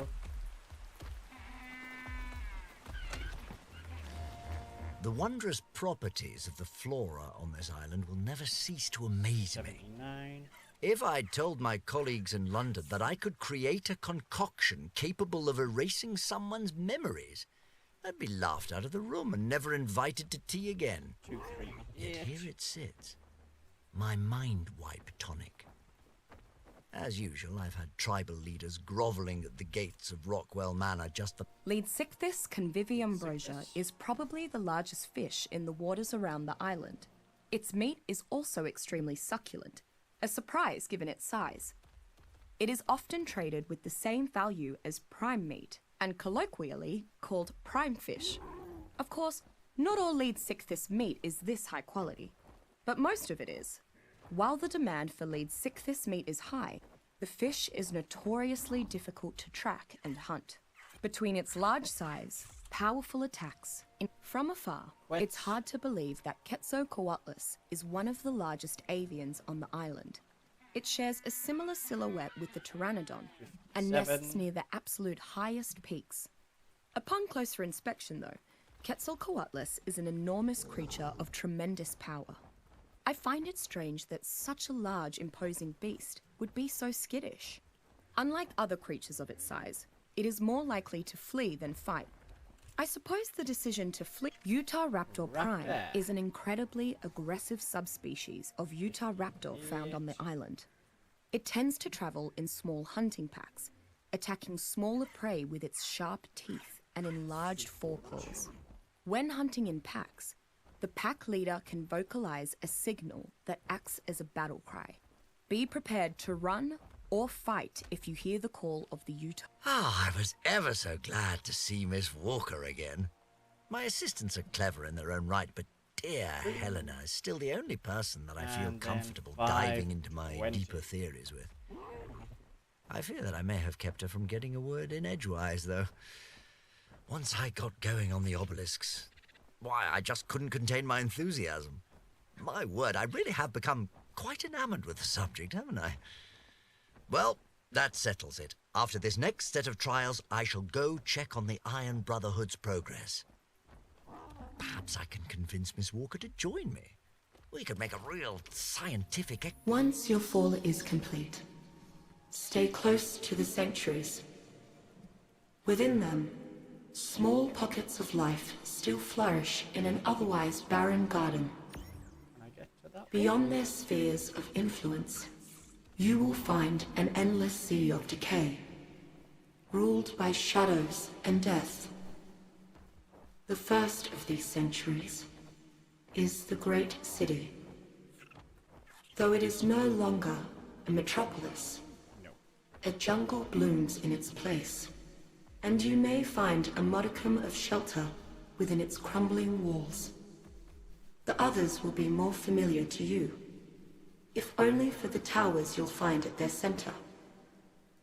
Those are the source of their power. The obelisks. They are not quite the same as the ones you're familiar with. Not quite as advanced. But that's to be expected. They're an older model. Precursors. Or more aptly, prototypes. Right. There's the admin base.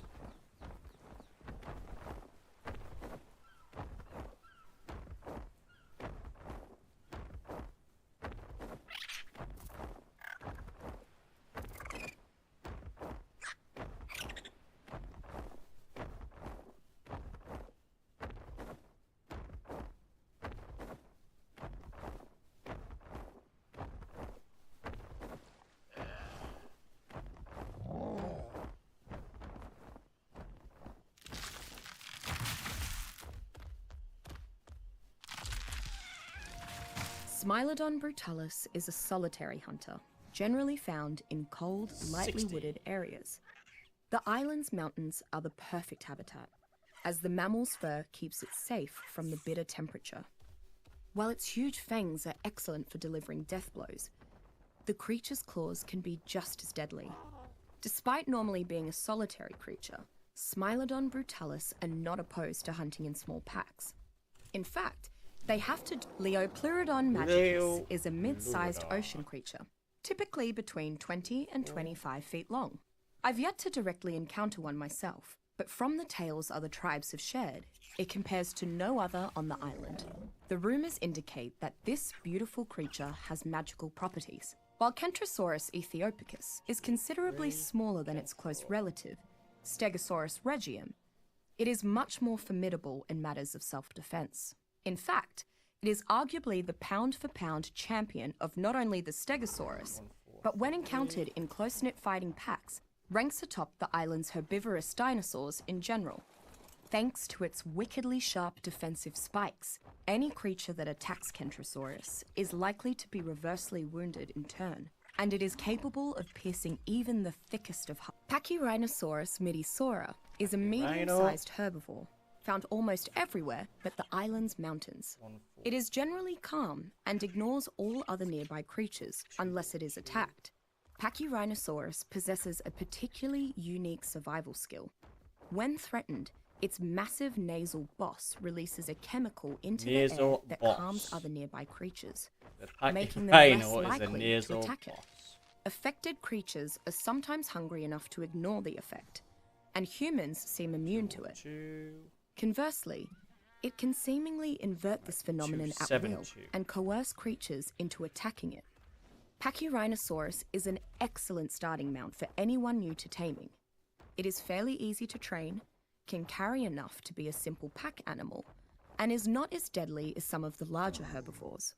Additionally, Pachyrhinosaurus can release its unique chemical on command to protect itself and its rider from nearby predators, or draw attention if desired, making it a potential lifesaver in a pinch. 3 or 1. This way.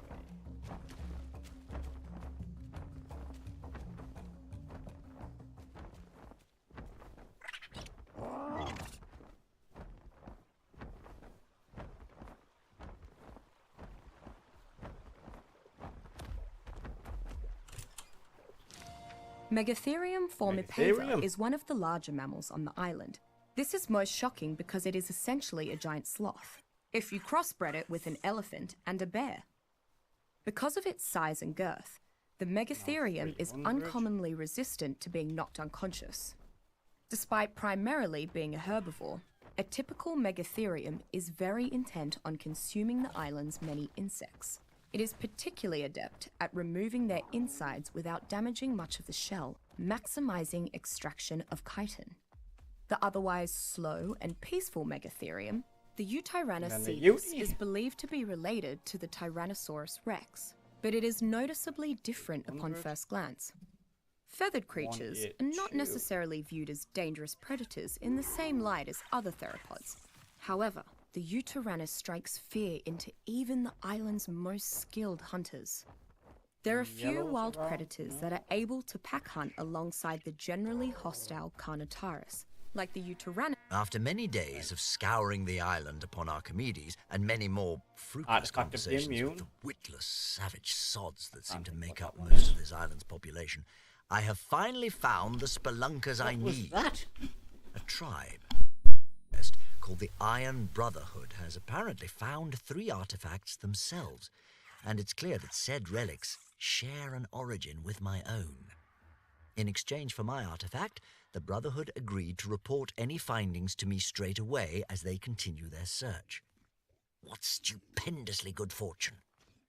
Now I can return to my alchemical studies with renewed vigor, while they crawl through the island's caverns in my stead. Brilliant.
Right, I'm back. Sorry about that.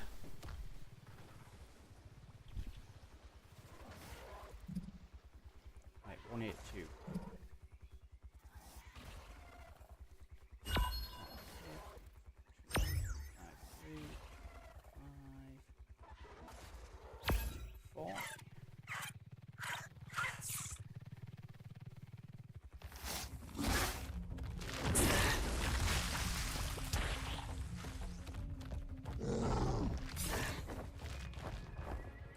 Ignore that.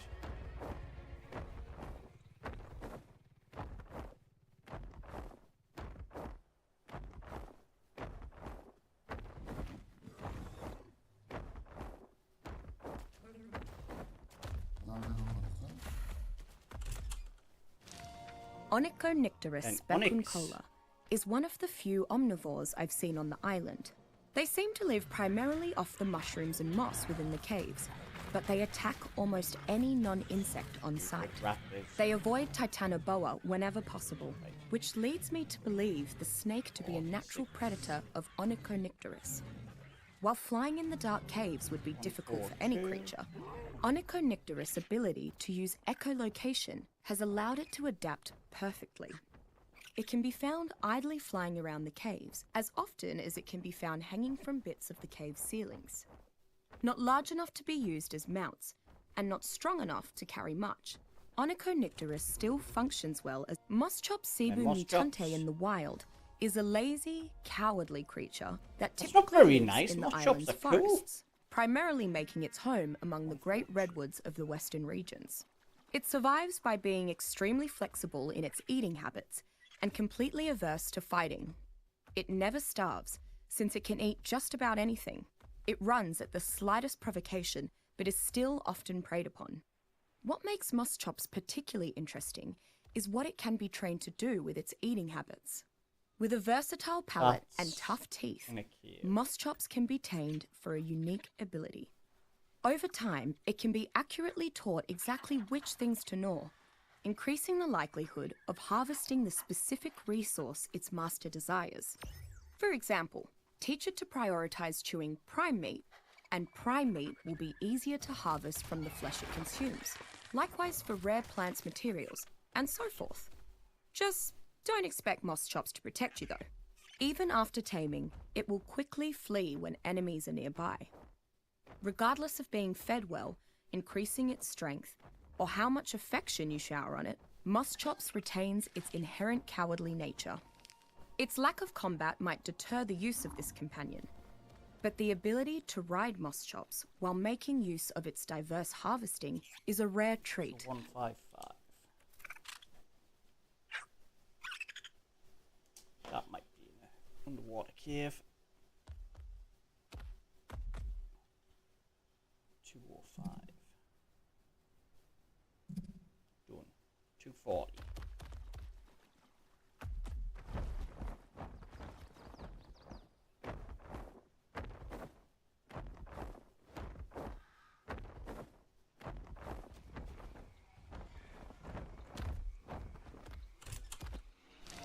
Of the many creatures I've yet Iguanodon. encountered on the island, the Iguanodon vicissitudinus has the distinctly versatile capability of switching its primary method of locomotion according to its momentary needs. Primarily a rather lethargic bipedal herbivore native to the island's many grasslands and forests. In situations where increased speed or maneuverability is called for, it will quickly shift its posture into quadrupedal stance and behave like a very different creature. While bipedal, it can employ rapid stabbing attacks with its distinctive thumb spikes. In quadrupedal stance, conversely, it seems to have an endless supply of stamina, even while sprinting.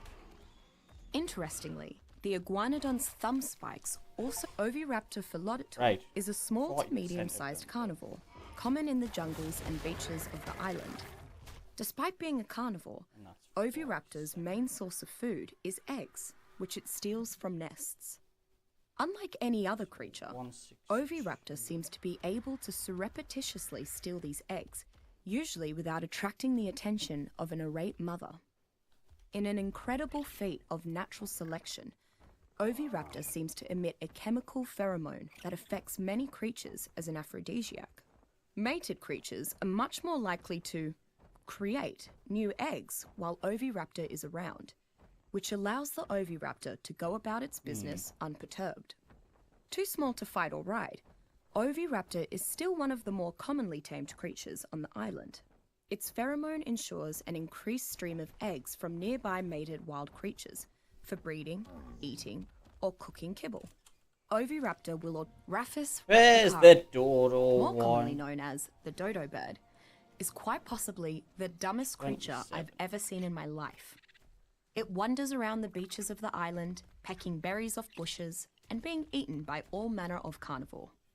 Without the dodo, the whole island's food chain would disintegrate. This subspecies of the dodo has developed an unbelievably clever way to sustain itself.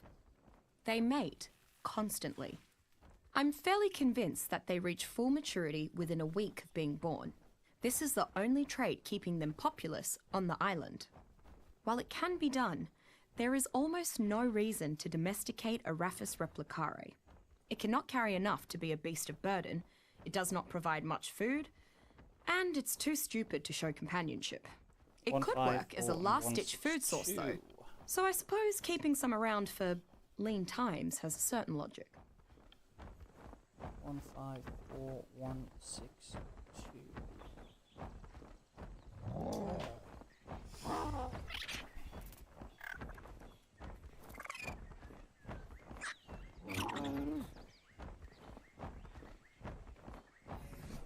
Oops. Right then. 187 80 264.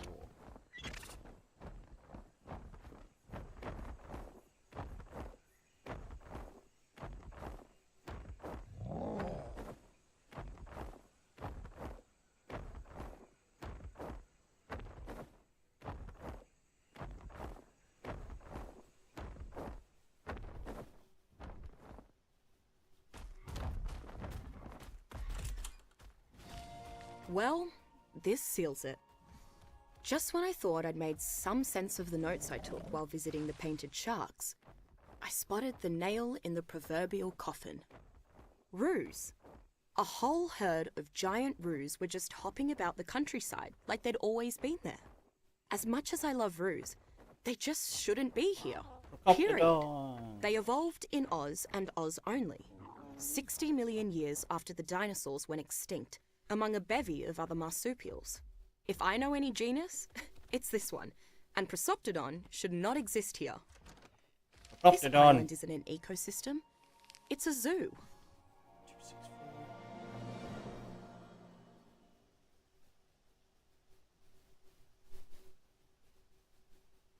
Done 187 as well.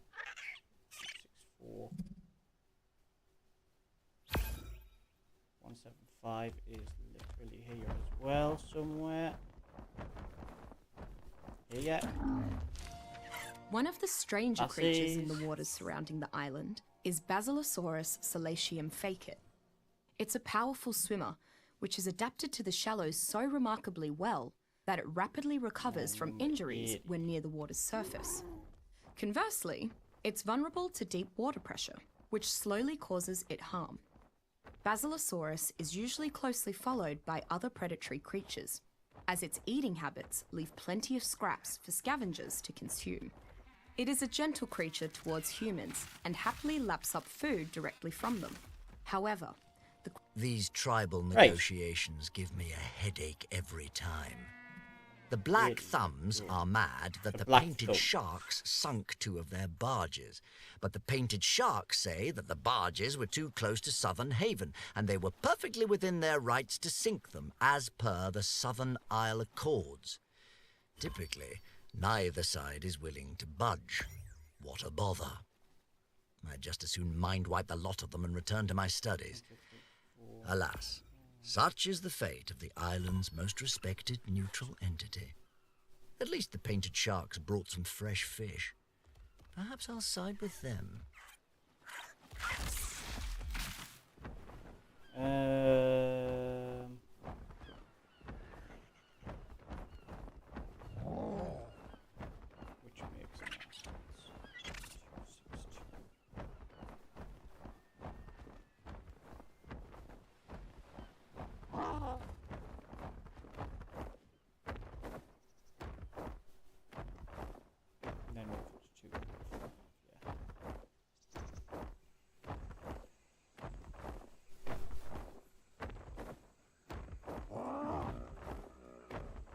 Yeah, man.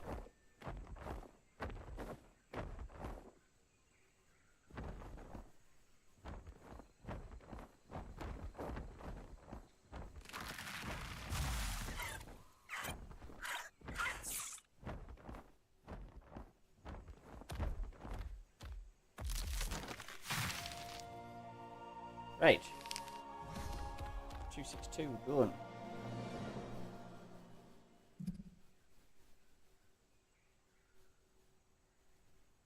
What?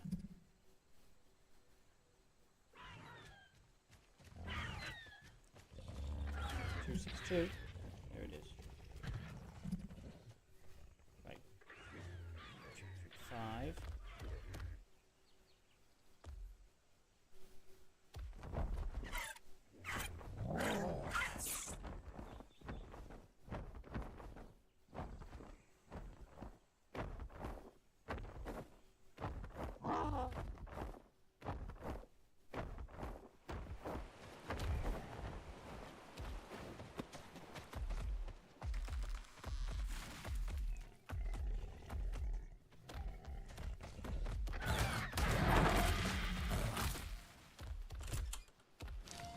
Microraptor narrolongus is one of the smallest non-avian dinosaurs on the island.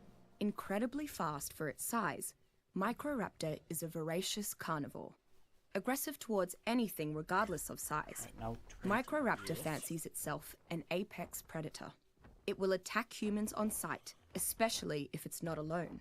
When hunting, Microraptor's speed is only one of its assets. While not quite capable of sustained flight, its wings allow it to stay aloft for several seconds while jumping.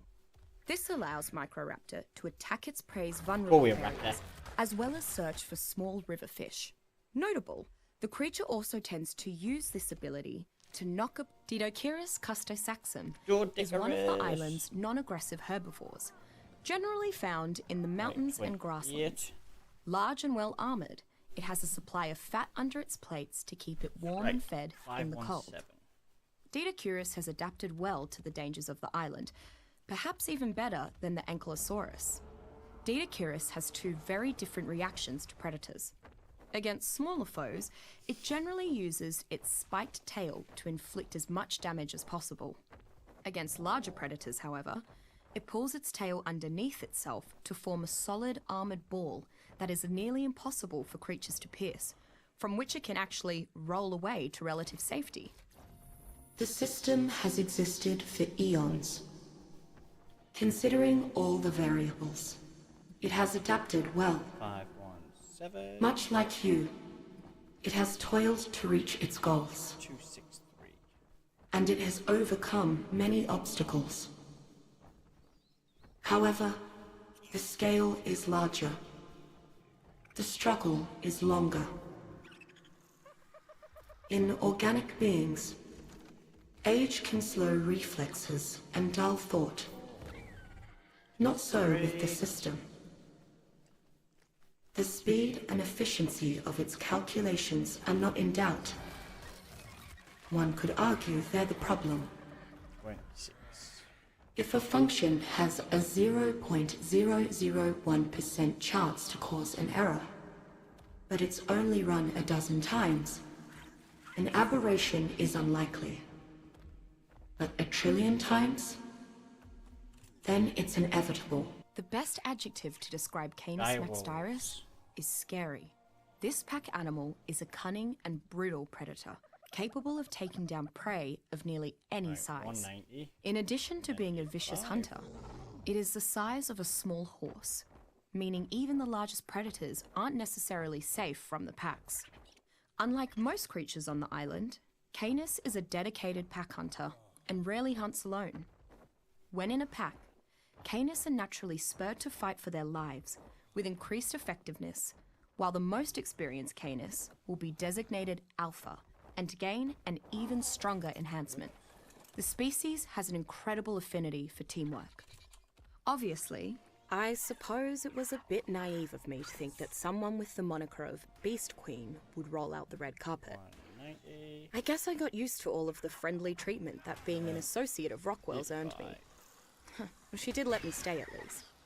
And she hasn't instructed her dinosaurs to kill me yet, so that's a positive. Not that she'd really need the dinosaurs. If that glare of hers gets any more intense, I'll probably just burst into flames on the spot. Struth, I hope she eases up. Sifting through raptor excrement with someone watching is harder than you might think.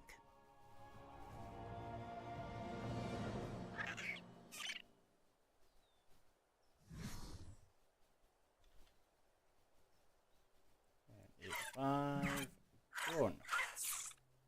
Next, we'll go up to the snow.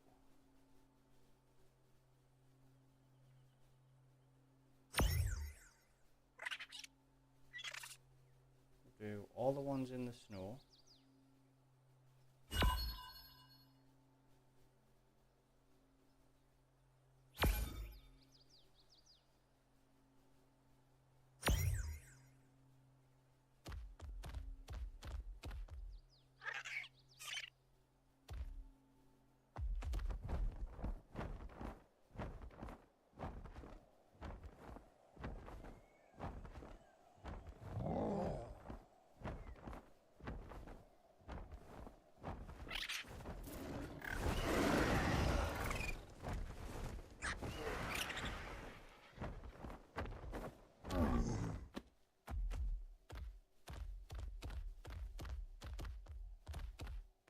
Come on.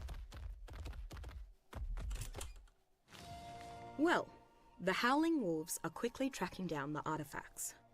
But after hearing about what happened to the Iron Brotherhood, that's as far as they'll go. It's understandable, but it leaves me in a tight spot. If a giant spider and I get in a scrap, the spider's winning for sure. Even with Athena on my side, I prefer to avoid danger, not confront it. My aim's piss poor, and I've got fists like marshmallows. If I want a fair go at actually surviving whatever happens when the obelisk activates, I'll need backup. Negotiation notes. Don't mention feces. Don't look directly at the glare. Bring chili. Unburned.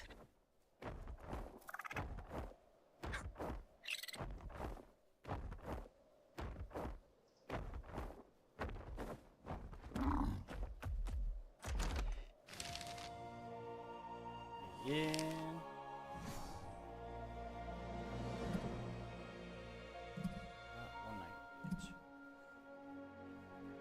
Done. 18.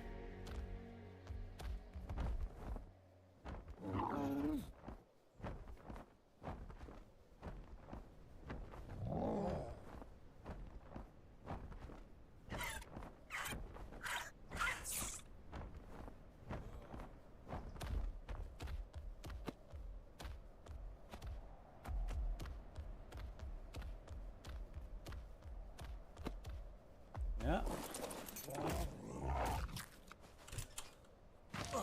Found in smaller numbers within the island's colder regions, Chalicotherium obsidiequus is normally a peaceful herbivore that prefers to spend its days lazing about or playing with its family.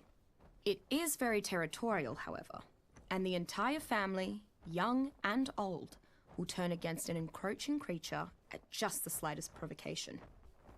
A memorable scene to stumble upon is a group of Chalicotherium playing. One odd playtime activity for Chalicotherium is hurling large balls of snow or mud rocks at each other. Smaller creatures in the area shy away from Chalicotherium during this exertion for fear of being buried in snow or gravel. While many creatures are useful while attacking a fortress, Chalicotherium can be trained as mobile artillery. Its unique playtime habit becomes a rather devastating long-range assault tactic when it is given boulders to throw, rather than snowballs. That's that one, which is 144.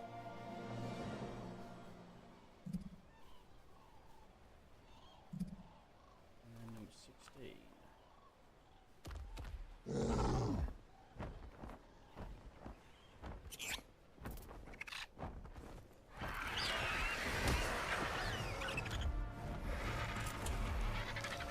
Among giant creatures Front I've row. seen on the island, Brontosaurus lazarus is larger than any sauropod I've read about. In fact, the dinosaur is so massive that it serenely ignores most other creatures. I've seen a pack of raptors tear apart small dinosaurs while Brontosaurus continues eating, seemingly oblivious to the hunting pack. Because of how docile it is, the Brontosaurus makes for an ideal pack animal. Peaceful tribes use it to carry incredible quantities of resources, while warring tribes use it to mobilize their army. Its size and strength make it one of the unique creatures on the island that can support a platform saddle. Unfortunately, its enormity means that the process of taming a Brontosaurus can take a very long time. Some may think this is an Apatosaurus, Dreadnoughtus, Argentinosaurus. Unbelievable. The artifact perfectly fits one of the slots in the platform's pedestal. How did I not notice that right away? I really am a dipstick. So if this key, such as it is, was acquired by activating one of the obelisks, then it follows that the other two keys can be obtained by activating the other two obelisks. Then, with all three keys, maybe this platform will lead to whatever is controlling the island's ecosystem. If the other obelisks work the way that the first one did, Gigantopithecus fibrator is a strange creature. It is usually quite passive, but it has a very short temper when it comes to its own personal space. Once another creature gets close, this gentle giant quickly becomes a rampaging beast. Best to give them a wide berth. I have occasionally seen Gigantopithecus jumping to grab vines that it can traverse and swing on, but otherwise, it seems most happy to lay about, picking berries from plants lazily. In addition to being at home picking berries, a tamed Gigantopithecus can be taught to harvest the fibers found on many island plants as well. It appears to be entirely content to pick at plants all day, eat the berries, and carrying... So these are the conquerors that I heard about way back when. Not a great first impression. Mayin and I weren't quite mates. But watching her creatures get slaughtered like that certainly wasn't pleasant. I'm not a fan of the prisoner lifestyle either. The leader introduced himself as Gaius Marcellus Nerva, and he's not a complete buffet, I'll give him that. He let me keep my personal effects, and our conversations have been civil so far. I get the feeling that'll change if I don't. This Nerva bloke's fig jam incarnate. He seems to think he's Jupiter's gift to the island or some rubbish like that. I think his ego was actually tangible when the Legion returned from the obelisk with the third key and the head of a dragon in tow. Sadly, as much as I would enjoy seeing him fall flat on his face, I need him, and I need the new Legion. So when he asked me to guide his forces to the hidden cave, I obliged without protest. What he'll do with me afterwards? I don't know.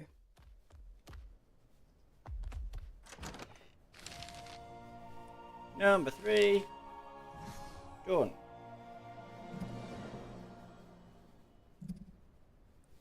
Right, 1, 2, 4. Down here.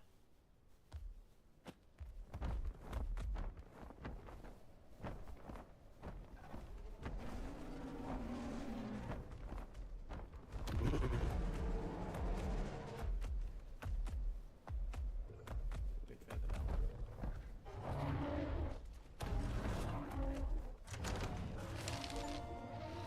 Right, we've got half of them. That's good. 4.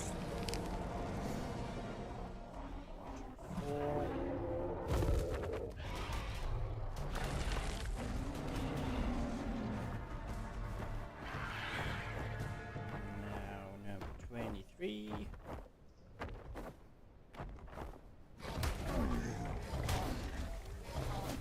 Let these do what they do. I'm friendly. Get out me way. 23. Despite being one of the island's largest creatures, Diplodocus insula princep is among the island's smallest sauropods. Instead of size and intelligence, Diplodocus developed faster maximum speed and greater endurance.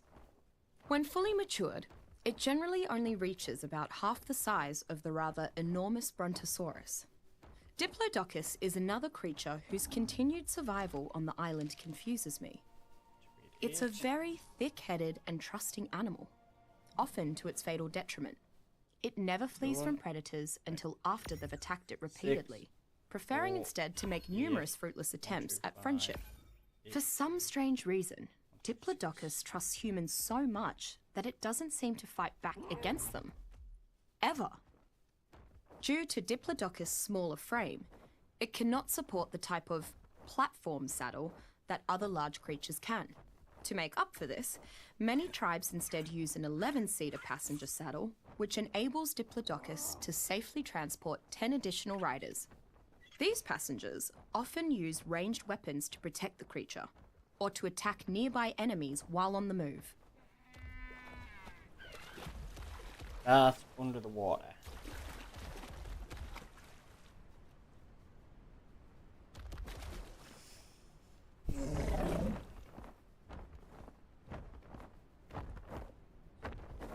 Yeah.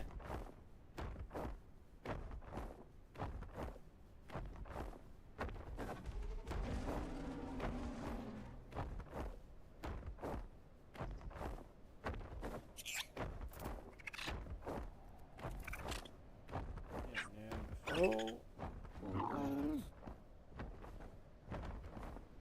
Wherever it is. Top. Four.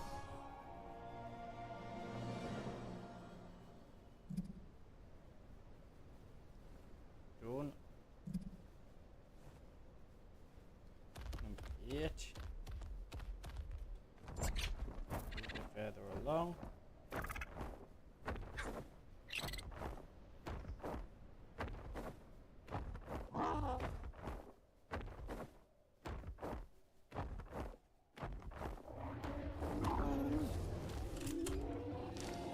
Unlike many of the herd Anky. animals on the island, Ankylosaurus crassicutus tends to live in small family units. It is done. I believe they can afford to stick with smaller groups 1, because 2, of their incredibly 5. thick skin, for which they're named. Despite not being among the largest of the island's herbivores, Ankylosaurus is one of the more difficult creatures to take down. Its thick, armored skin seems to make it more than a match for several of the mid-sized predators that would otherwise hunt it. Reckless carnivores are just as likely to hurt themselves on Ankylosaurus spikes as they are to get hit by its tail. 3. Without a doubt, the best trait of a trained Ankylosaurus is its enormously dense tail. This tail is powerful enough to quickly shatter the resource-laden rocks of the island. One of the wealthier human tribes on the island utilizes a squad of ankylosaurs in its mines and quarries. The creature's affinity for metal enables it to carry raw ore at an effectively And then reduced 1, weight. 2, 6.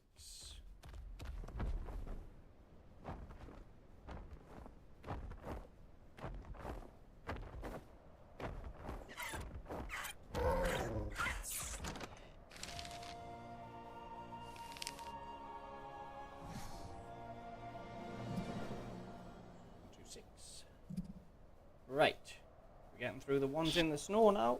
So 199, 197.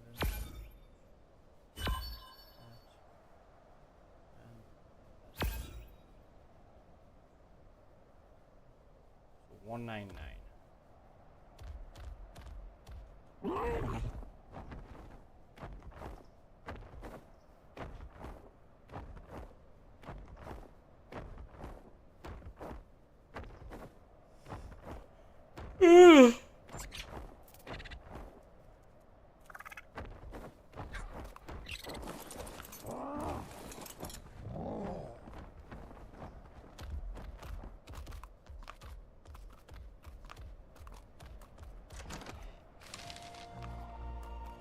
These are all million ones.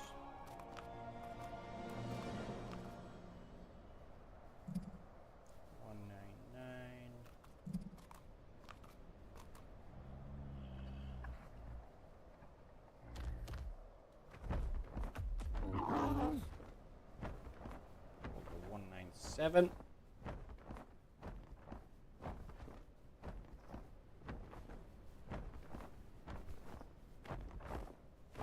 Ugh.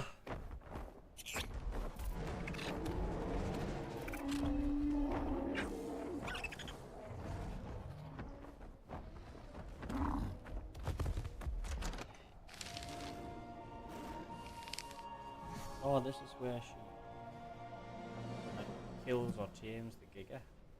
197. And number 7.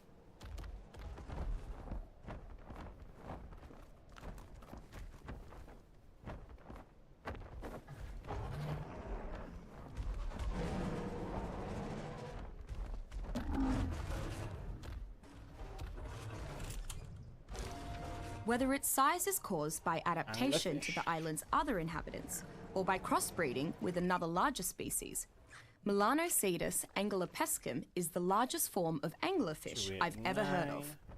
289. Typically found among the deepest, darkest expanses of the ocean, this creature preys on smaller fish while being an excellent source of food for larger predators. Melanocetus has an array of bioluminescent light pods at the end of stalks on its head. Like typical anglerfish, it primarily uses these to attract smaller creatures and trick them into coming close enough for Melanocetus to consume the prey.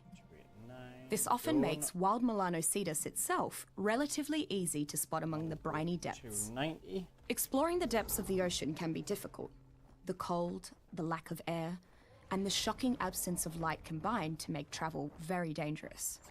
A tamed anglerfish can use the natural light at the end of its stalks to illuminate the depths, making exploration not only safer, but more lucrative. As I've heard, some survivors use this creature to harvest the silica pearls found throughout the ocean's depths. 90.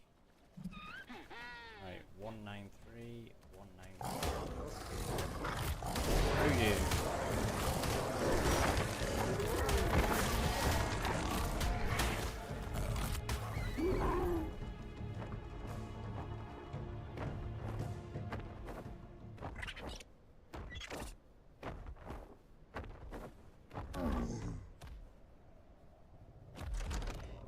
Three.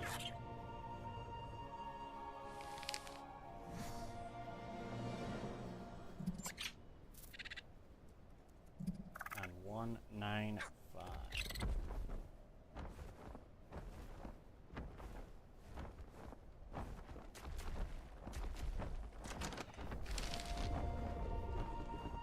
Pushty.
Right.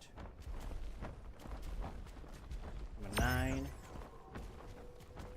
we'll get them to...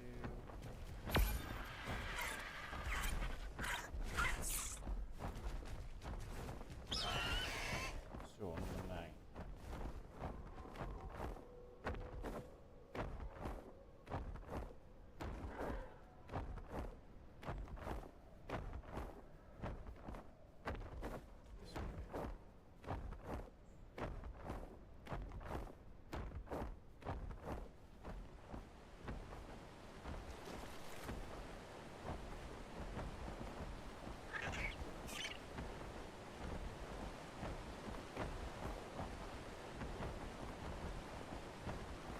Behind this waterfall.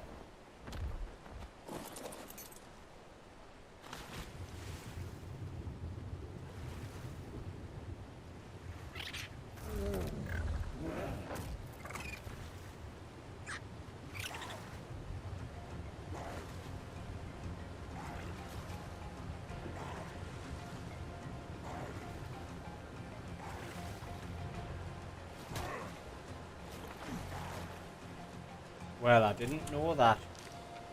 Approximately 1 meter long, Archaeopteryx. the Archaeopteryx magnamilvum is a primarily tree-dwelling protobird. It avoids the ground as much as possible, preferring to stay in the safety of the tree line, where few predators can reach it. I've not seen an Archaeopteryx outright fly yet, so it's possible that they cannot generate enough lift to do more than glide along distances between perches. I'm not sure how a creature so fearful of the ground can be such a picky eater, but Archaeopteryx only seems to consume certain rare insect matter. The most likely explanation is that it tends to nest in infested trees, stripping them bare of such food sources. While not large enough to bear the full weight of an adult human, Archaeopteryx still has great utility.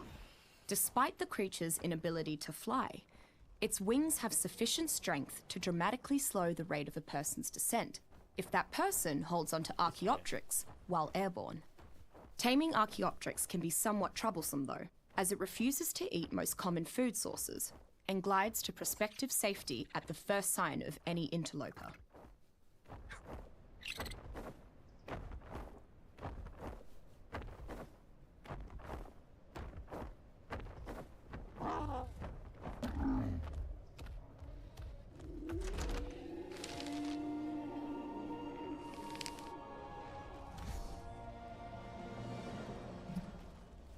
What was this one?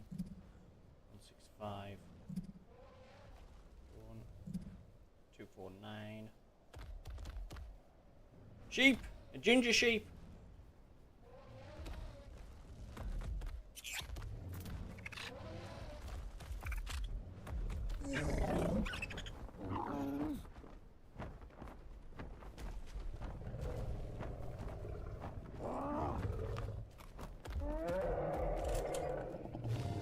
After going over my notes from Mei Yin's camp, I've concluded that the animals on this island are not only used to humans, but used to captivity. Even with their accelerated growth rates, their behavior indicates that they have been regularly domesticated, for decades at least. Otherwise, they'd never obey the whims of mankind so easily. With that in mind, I believe that my theory about this island being curated is back in play. 249. In fact, it's possible that not only are animal populations being controlled, but that the animals themselves are genetically modified. However, before I bring this to Rockwell, there's one more rumor that I want to confirm.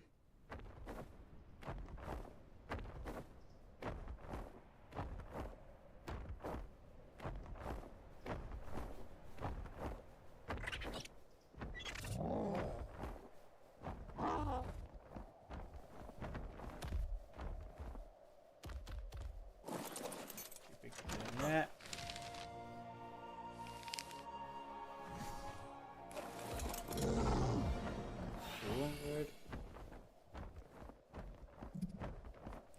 Done. 256.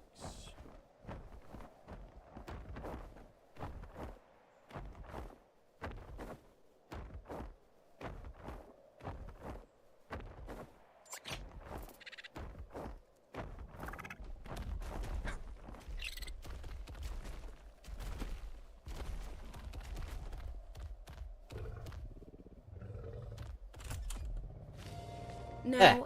I know you don't get a nickname like Beast Queen without being one tough lady, 256. but when I saw that giant ape, I still thought we were buggered.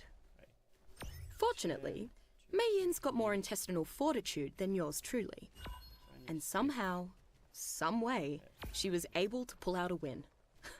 Glad I'm on her good side. 196. I already found the second key, but I want to take a look around here before we head back through the portal. Right, so This ape either 10. lived here or was released when we activated the obelisk. Finding out how it survived in this isolated environment, or how it got here, could prove useful. Here.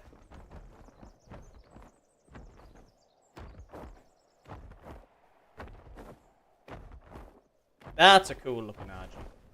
Oh, that's literally me colours. What level are you? 80.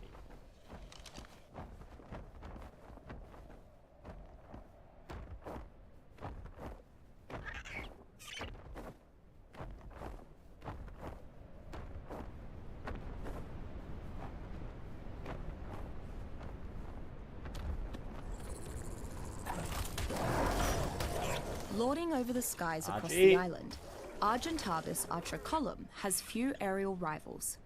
It is a small consolation for the island's other avian creatures, then, that Argentavis seems to have little interest in anything alive. 50. Argentavis is actually slower than the island's far more common Pteranodon, but it possesses significantly more stamina and can sustain flight for approximately This 3 yellow drop, times as 'cause we long. need yellow drops. Its weighty stature, in comparison to the Pteranodon, allows it to utilize its talons to support the weight of an additional passenger.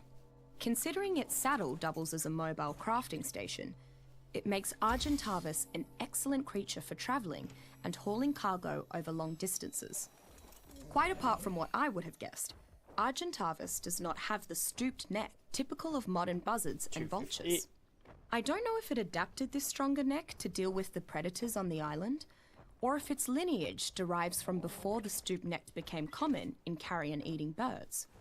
Whichever it meant to be, it has enabled Argentavis to carry smaller creatures with its beak. This is the smoking gun. It has to be.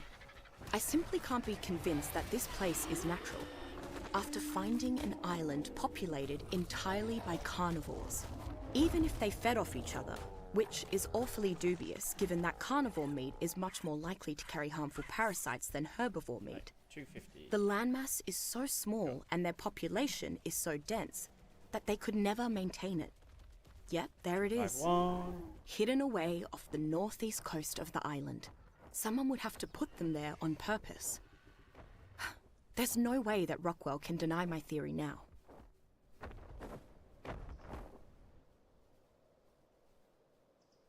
Yeah, man.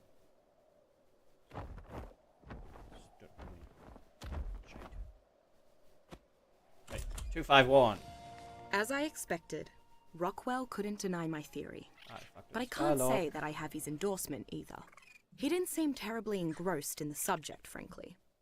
Something else seems to have captured his attention as of late. The island's obelisks.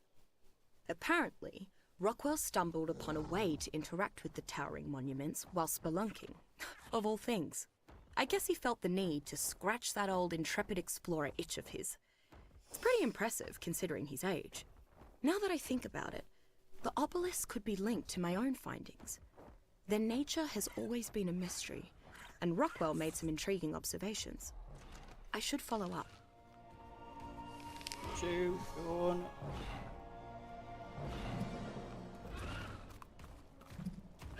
One nine six.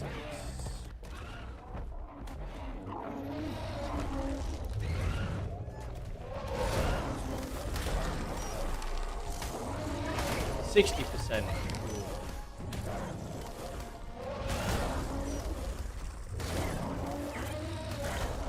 194.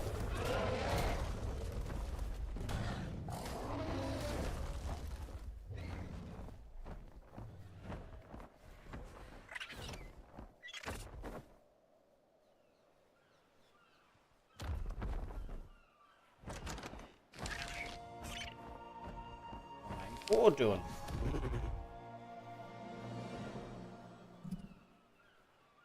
And now 252.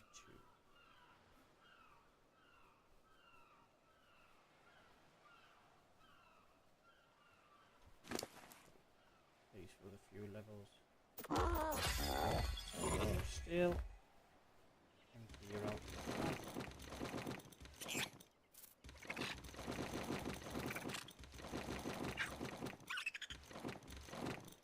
Because I've got so much crap in here, isn't it? Yeah. Right, 2-5. Good. There.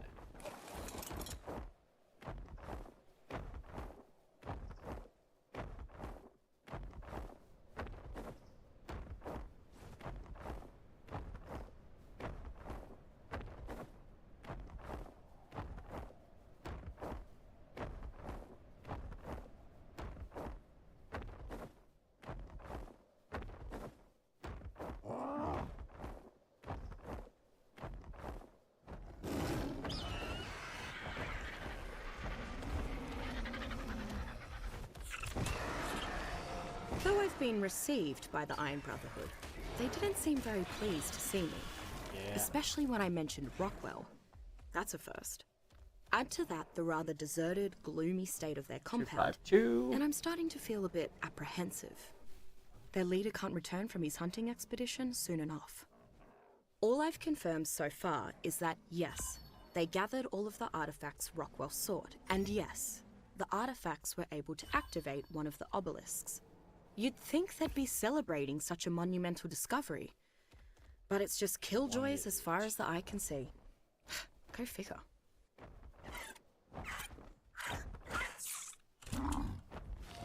Not too long ago, I thought this place was a far-off utopia where I could study all the world's lost wonders. 188. Now that I'm certain it's not natural at all, I have to say, 253. it's lost a lot of luster. Interference from mankind hasn't helped. Most tribes have learned to live in harmony with their slice of the island. But some aren't content with that. One is even trying to conquer all the others. And natural or not, I keep glancing at the artifact. I understand why the Iron Brotherhood's leader didn't want it. 253. Since it has no apparent use, all it does is remind him of the tribesmen who died seizing it from that giant spider. Can it really be useless, though? They described the artifacts that activated the obelisks as looking similar to it, so I headed to the nearest obelisk to see if I could get a response. No luck. Maybe it activates something else. Of course, the platform in the cave. Dimorphodon equiseeker is another of the island's Jekyll and Hyde creatures. It is normally passive, sometimes even friendly. When provoked, it becomes very aggressive. 12. Even against larger creatures it has no business fighting, often to its own fatal end. Dimorphodon can make short work of smaller opponents, however, due to its large but lightweight skull and teeth. Barely over 1 meter tall, Dimorphodon should be low on the food chain, but its incredible speed and surprisingly strong bite make it fairly dangerous, especially en masse, as they tend to... Greetings and salutations, dear reader. If these words are gracing your eyes, then you have had the good fortune to find the journal of Sir Edmund Rockwell, stupendous scholar, gallant gentleman, and explorer extraordinaire. It also means that it's entirely possible that I've met some unseemly end on this fascinating but exceedingly dangerous island that I call home. I suppose you could have also stolen it, or I could have misplaced it, in which case, please proceed to either hang your head in shame or return it to me at once, whichever is appropriate. Regards, Sir Edmund Rockwell. Casteroides is a large mammalian herbivore that tends to live near water. Unlike other larger beaver species, this one retains the chisel-shaped teeth of modern beavers. As is typical for beavers, they build dams as habitats, but the larger creatures on the island have a tendency to trample them. As a result, finding unsullied dams in the wild is quite rare. Casteroides itself doesn't seem to realize how dangerous the island is. I don't know if it's simply too dumb to notice the dangers, or if it just doesn't care, but Casteroides happily goes about its day, playing in the water and gnawing on wood. The value of a tamed Casteroides is obvious from its physiology. The creature naturally gathers wood extremely efficiently, far more than most species on the island. It's not the strongest creature, so it can only carry limited amounts, but it is a natural lumberjack. Miss Walker's impromptu visits are always an unexpected pleasure. After that headache with the sharks and Blackfoots, a lively tea-time discussion about the abnormalities of the Ark's ecosystem was precisely what I needed. Thank goodness I've managed to find an intellectual colleague that shares my love for the sciences. It saddens me to think that Miss Walker's charming colonial accent would keep her out of the more prestigious institutions and societies back home. Another of the Ark's wonders, it is a true meritocracy, unlike any in the modern world. If Miss Walker and I could find and cultivate more minds like ourselves, we could create a true scientific utopia.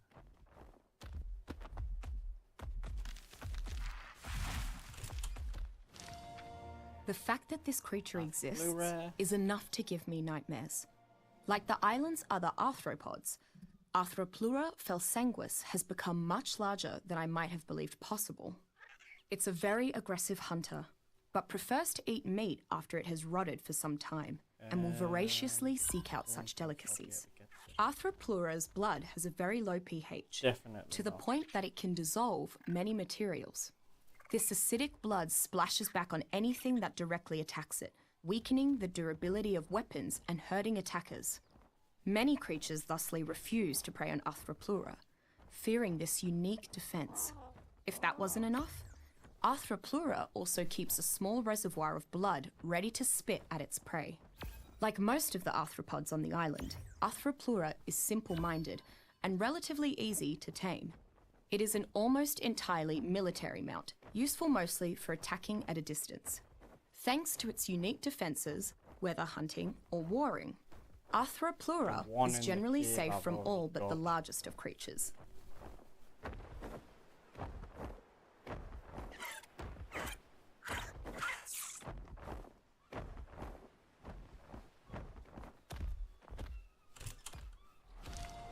Beelzebufo palukocus Frogs? is the largest frog I've ever seen. Almost impossibly large. It can actually fit a full-grown human adult on its back, Right, 40. though just barely. This is a dangerous prospect, though, as secretions from Beelzebufo's skin and saliva have a narcotic effect on most creatures. Not surprisingly, Beelzebufo is adept at killing insects. Its lengthy tongue allows it to quickly grab prey from afar, killing most insects near instantly and quickly digesting them. It even combines the narcotic chemicals in its mouth with the insect's chitin to create a specialized sticky substance. Tamed Beelzebub Any chemist worth his salt One. knows the irreplaceable value of testing. Until a tonic has been rigorously tested, it is less useful than water. If only I could persuade this island's less intellectual inhabitants to see that tests on Mesopithecus serve well for early trials, but they are no replacement for genuine human subjects at Two later, from in there. safer I don't stages. think I've got all three. By subjects, I of course mean willing participants I'm that gonna are have to go prepared in, to aren't risk I? mild headaches and much less mild nausea for the sake of science. The laughing skulls offered rather less willing participants. What magic created the Scarabeidae gigas, I cannot say. What I can say is that this creature is a perfect symbiont for advanced human tribes. Coprophagic, it eats mostly useless waste, feces. It metabolizes this waste into a more refined waste product, along with an oily byproduct. The oily byproduct is chemically the same as the oil found in the oceans around the island. Somehow, Scarabeidae can... When Nerva and his band return from the cave, they'll decide my fate. 287. So this may be my final chance to reflect. I may as well take advantage of it.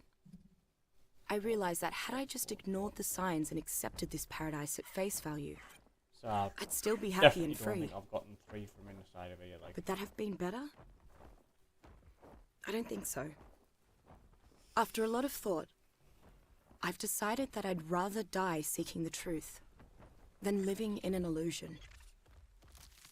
That, as Rockwell would say, is the path of a true scientist. Not that I'm Galileo battling the church or anything, but hey, it's something to hold on to.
How in the hell are you supposed to find that?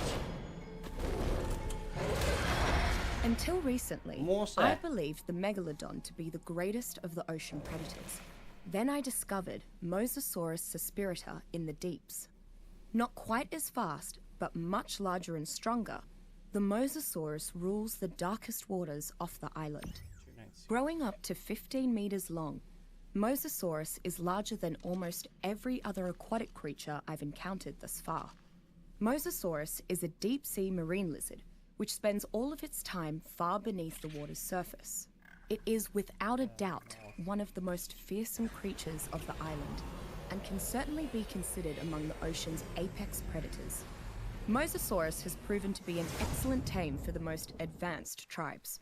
Due to its sheer size and power, you will often find tribes with bases and defenses built upon a mosasaur's large platform saddle. Having one with you as an escort is probably one of the best oceanic defenses available.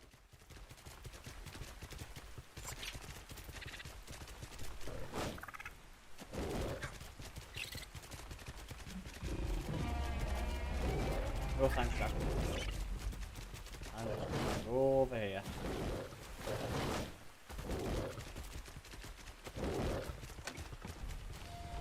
Before arriving on this island, I would have dismissed the idea of a device instantly transporting a person from one location to another as complete and utter poppycock.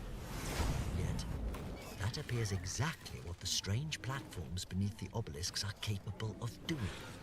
Astounding. Yes, there was a dragon on the other side. I'm sure Mr. Nerva and his men fought quite the heroic battle, but discovering another slobbering beast is trivial in comparison. Imagine, one could go from one side of the globe to the other in the blink of an eye, and I'll wager that is just the start of the obelisk's capabilities. I must learn more. I must!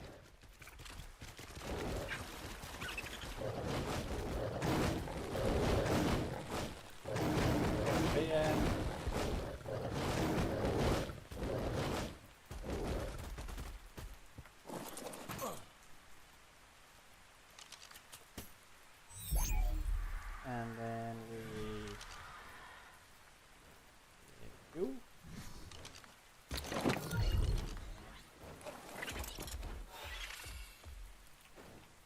We'll go 7 again.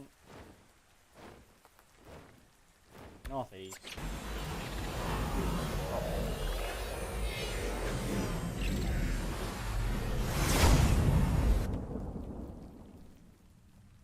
That's more like it.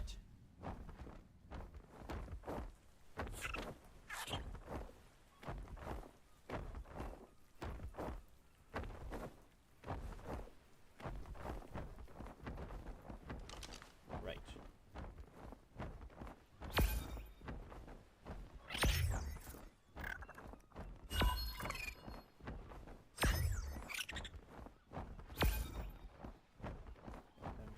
There.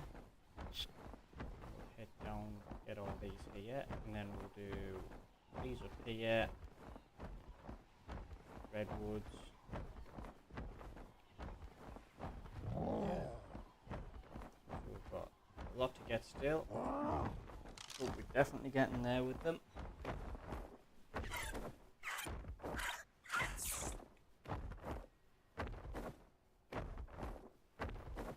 Yellow drops. Yes, we need to get this first.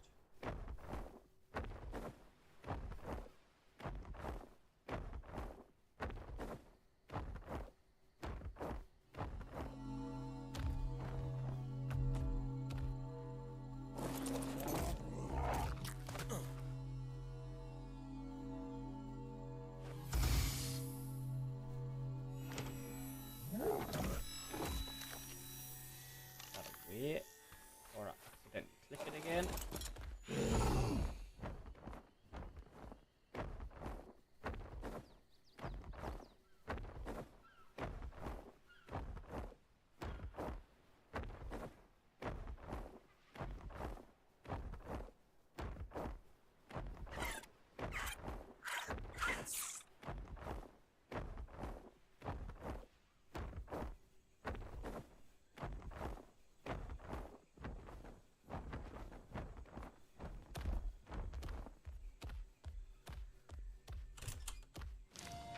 presiding almost solely within the island Diplocaulus. swamps.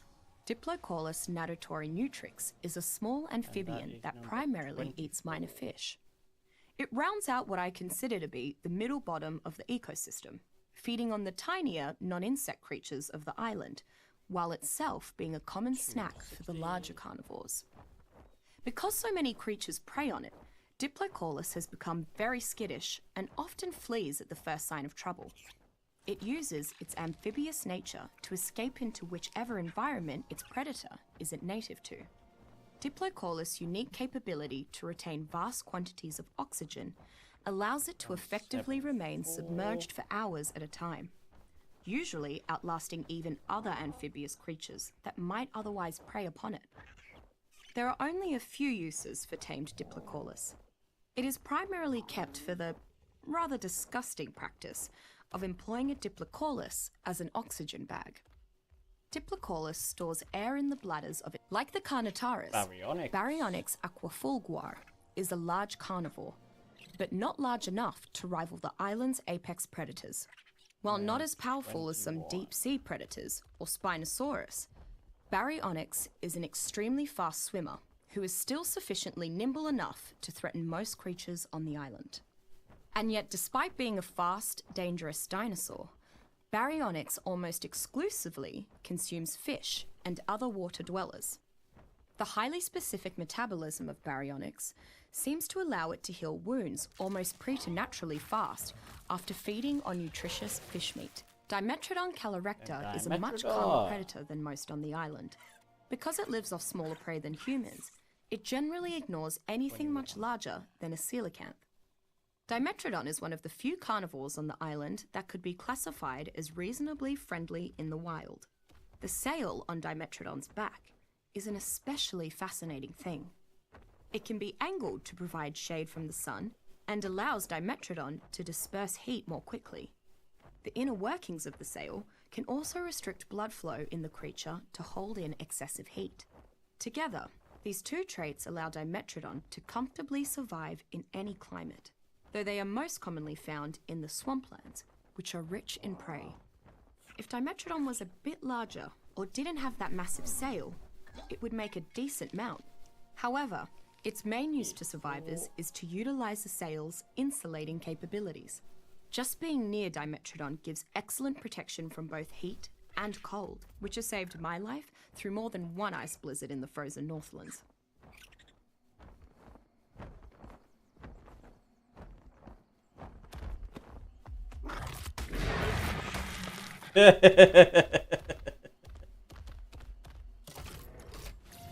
I can't be certain when you'll find this slither of thought. Perhaps it will be the first one that touches your mind. Or the last. Cause and effect. I can follow through reason.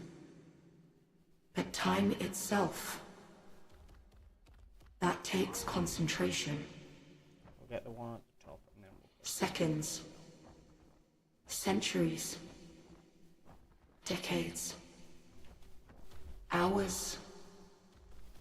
Minutes. All these bleed together into a swirling torrent. I feel lucky to have crossed paths with Carcharodontosaurus medicupestis and lived to tell the tale. Though I'm not sure if this predator grows bigger than a Giganotosaurus, I hope to never find out. Just one of these bruises held its own against an army of us, and that encounter cost us dearly. Carcharodontosaurus can sweep aside attackers with its tail, but it's the other end you'll really want to avoid. It has teeth like steak knives, set in jaws strong enough to shred most prey. Even a near miss will carve you up, but good. Like its namesake, the great white shark, Carcharodontosaurus gets more dangerous once it tastes blood. Each kill seems to give these monsters a rush and drive it into a berserker frenzy. Anyone that manages to tame a Carcharodontosaurus will gain a new way to rally their tribe for battle. There's something about this monster's roar that drives others to fight. A war cry for Hell's own army. I want to listen to this one. The more tactical tribes will let their Carcharodontosaurus tear through the mid-sized creatures in their enemies' ranks, thereby building up its blood rage to take on the largest threats. Huh. Talk about shock and awe. Yeah. Occupying a space And in the then low to middle end of the food chain, Eel. Electrophorus belluardomito is a carnivorous swimmer that feeds mostly off of shellfish and small fish. Despite its common name, it is actually a very long knife fish and not an eel. It does not provide much meat, so many predators simply leave it be. Unlike most predators, it does not use brute strength to bring down its prey, but instead releases an electrical charge around itself to knock its prey unconscious. Alone, this can take out a small creature.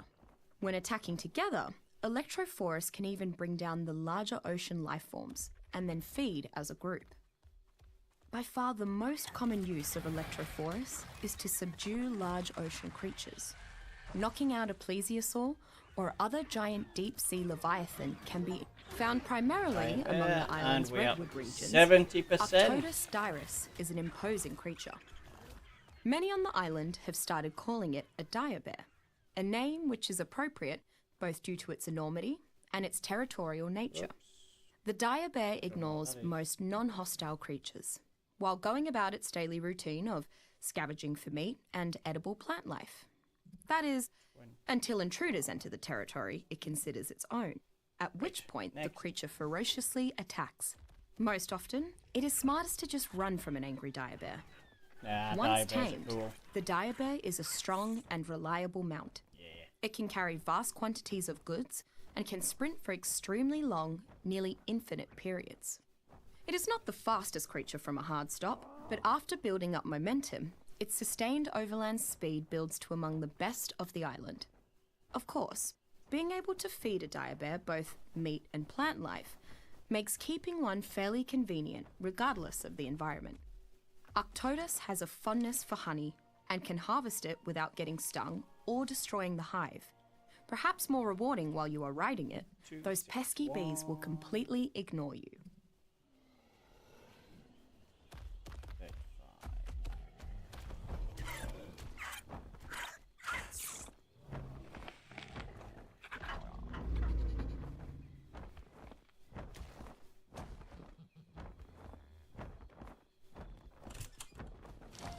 Kairuku waitaki is an amazingly docile and friendly creature to everything but fish. Honestly, I'm not quite sure how Kairuku manages to stay populated across the island's colder climes, with the many predators stalking these frozen lands. It is weak and only has one small defensive trait. Suspended in Kairuku blubber are small, dense particles that act as a light form of armor. Adding to Kairuku's problems, a clever survivor discovered that refining Kairuku blubber, concentrating the particles in it, can yield a natural form of the same Sadly, my freer curry trials cannot begin immediately, as the volunteers have a much more difficult journey to Rockwell Manor than I. After all, I couldn't very well carry every one of them on Archimedes. Yes, the Argentavis could clutch one of his talons, but I've always found the practice to be barbaric. The rest of the Ark may be embroiled in feudal savagery, but a gentleman always maintains his class and dignity. At any rate, I must have my assistants renovate the guest compound. Naturally, I would never let strangers into the manor proper, but there's no reason their stay should not reflect my civilized standards. 270 is done.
Well, 160 actually might not be.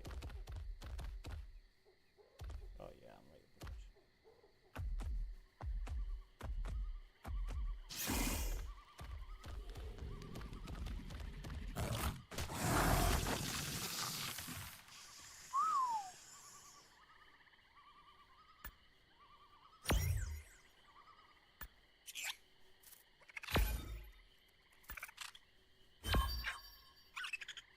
One, 5, 3 and 1, 2, 1.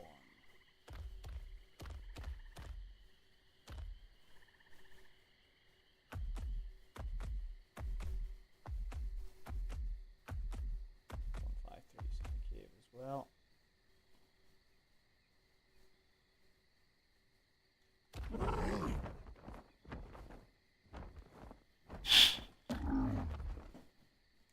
So 1, 5, 3.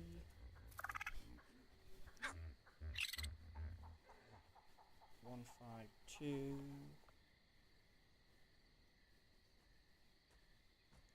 160.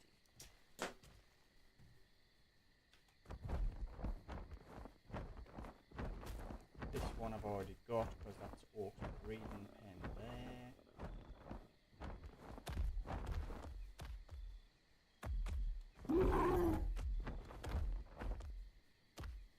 Yeah. So 131 is deleting. 153. So we need to do 34, 4, 2, 7, 1, 2, 7 in that order.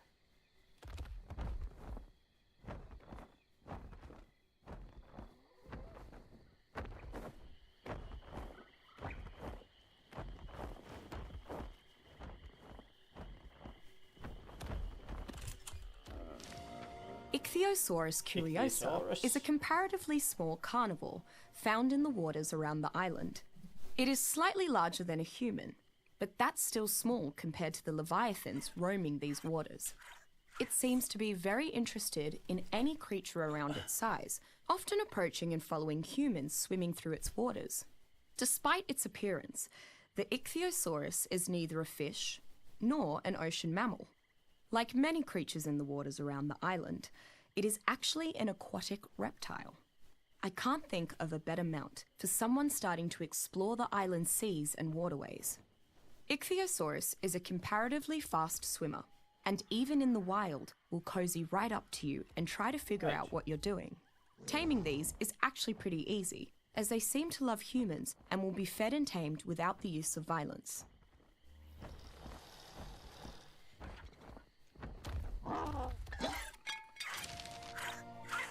6.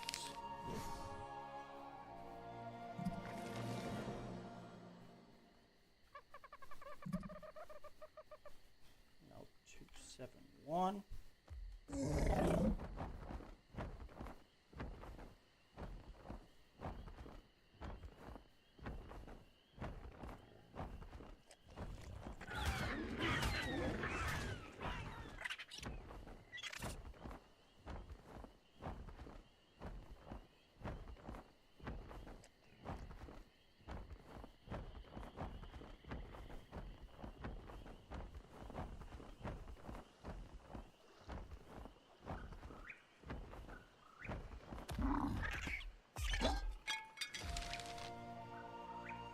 One.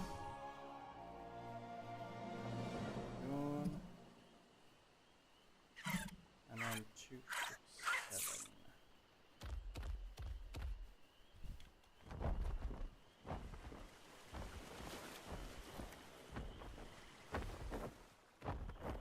Up here.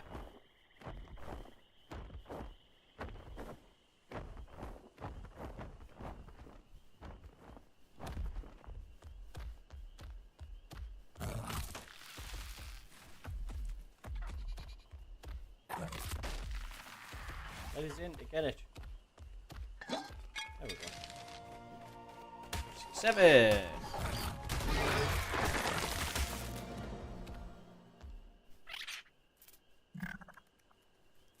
Done.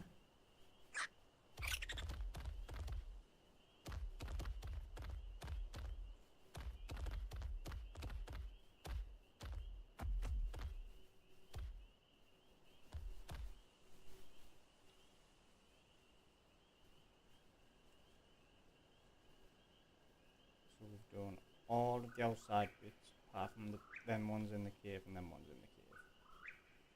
So they must be in both the water caves. So now we'll do these ones going up this way.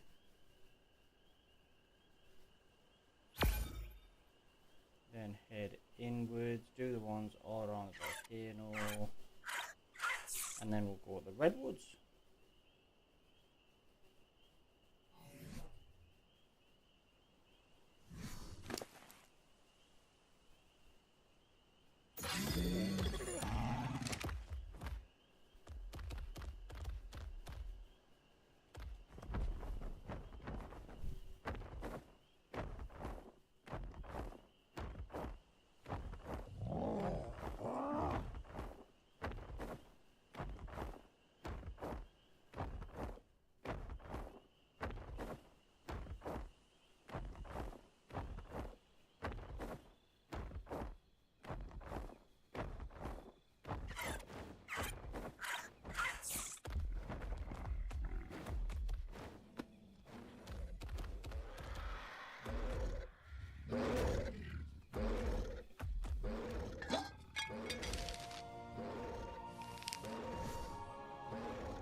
Oh, this is the bigger one, isn't it? Giganotosaurus furiosa is an enormous predator, larger even than the Tyrannosaurus or Spinosaurus.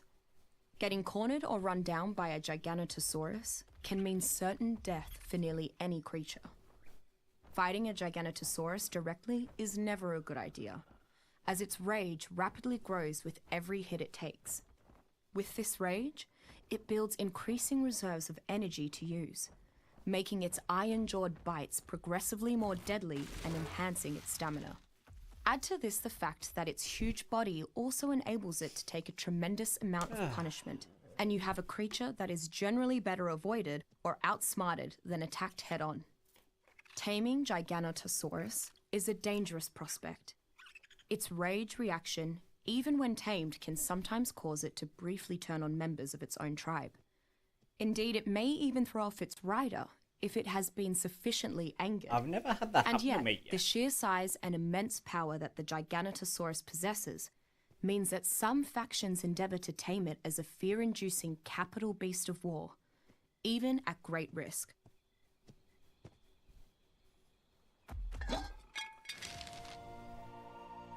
Could get this one, but I wasn't taking the risk because I wasn't taking that because this 207. Then 86.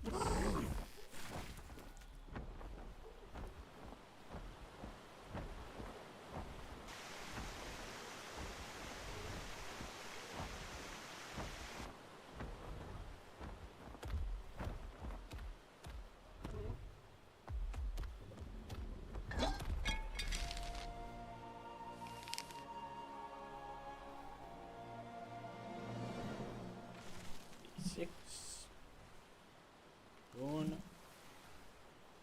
2, 5, 8.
2, 5, 9, and 2, 3, 6.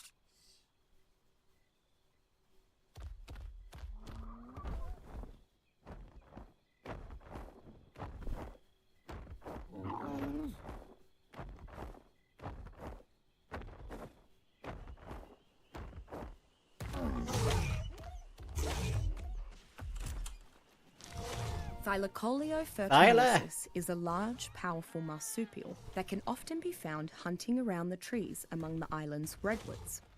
Its long claws and semi-opposable digits make it an apt climber, a quality that Thylacoleo uses to its advantage while hunting. It clambers up large trees and waits to ambush passing prey by pouncing upon them.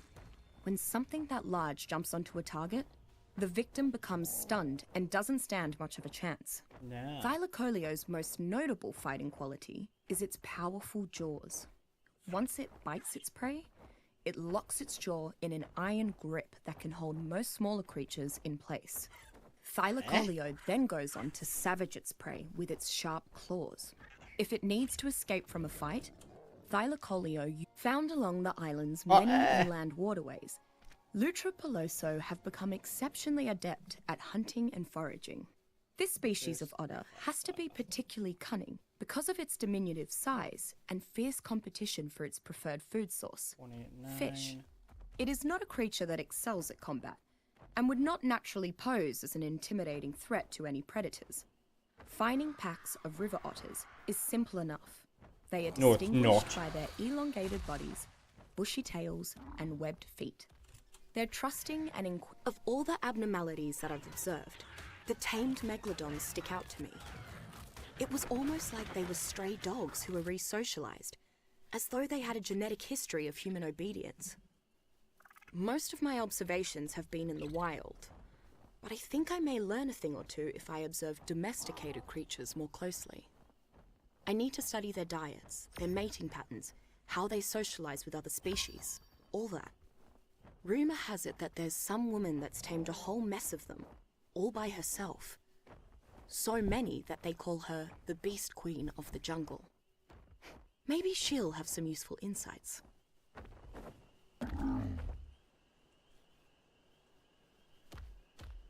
Ah, man. Come on.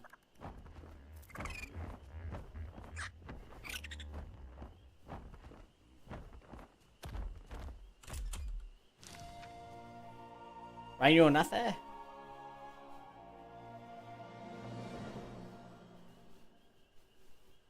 Does that one not get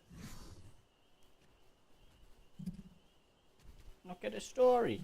Oh.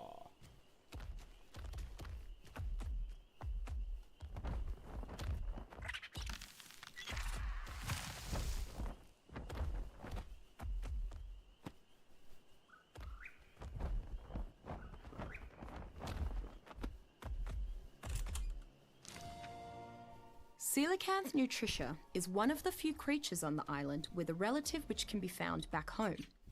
The coelacanth thrive in the waters around the island, as well as within rivers and lakes. Unlike most coelacanths, coelacanth nutritia meat contains less oil and urea. In fact, it is one of the healthier sources of meat I've yet found. Most coelacanths are opportunistic feeders that eat anything smaller than itself, likely including baby water snakes, insect and plant life, and perhaps each other. While their limited intelligence makes them unsuitable for taming, coelacanths provide a viable source of meat for coastal or water-dwelling tribes. Many a day has been spent fishing by the water's edge, often with surprising results, as coelacanths often have consumed discarded garbage that is sometimes of great value. Due to their small size, though, a Carnotaurus presa is a distinctive creature that falls between a medium and large predator. It lives primarily on flat, clear ground, where it can capitalize on its speed. Additionally, it seems to have no qualms about running away from larger predators instead of fighting. The horns of the Carnotaurus seem to be used more for fighting rivals than actual hunting. This doesn't mean the horns aren't dangerous, though. They can still eviscerate larger prey. Carnotaurus is one of the smaller and more compact of the large predators. If Tyrannosaurus is the lion of the island, Carnotaurus would serve. Palovia maxima Palovia? perfectly embodies the element of surprise. Though Aye. nyctodopids such as Palovia were once thought to be herbivores, I discovered that this I've got a, creature is in fact a patient TikTok hunter that of shows the that, most the bastards. intelligent sort. After burrowing beneath the jungle floor, Palovia enters a state of hibernation and can go extended periods without any food. When some unfortunate creature eventually wanders by, Palovia bursts forth from the ground, tearing into its prey with its large canines before the victim can react. Though Palovia is ill-suited to the life of a mount, its usefulness in staging an ambush or as a village guardian cannot be understated. With a tamed pack of Palovia, one could assemble a literal organic minefield of deadly claws and teeth. However, any ambushes using Palovia must be planned well in advance, as it will refuse to hibernate if it senses any threat nearby. Right, 265 and 121. Boop, boop.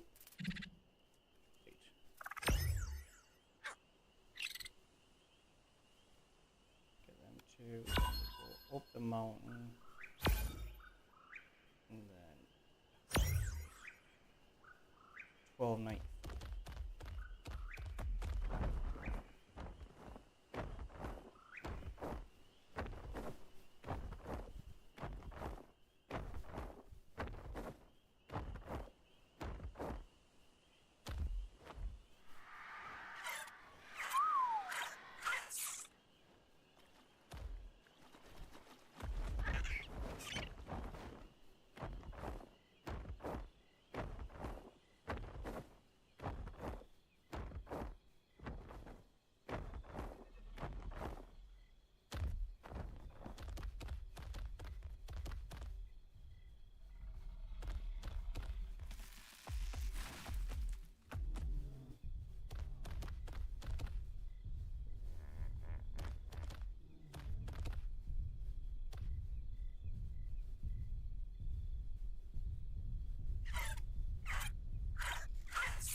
$12.94.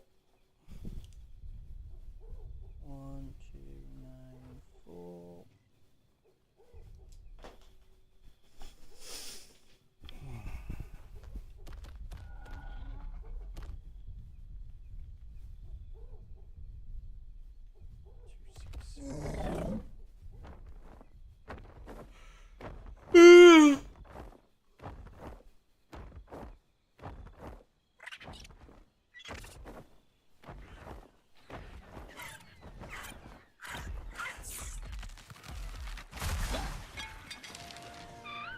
Yeah. 266.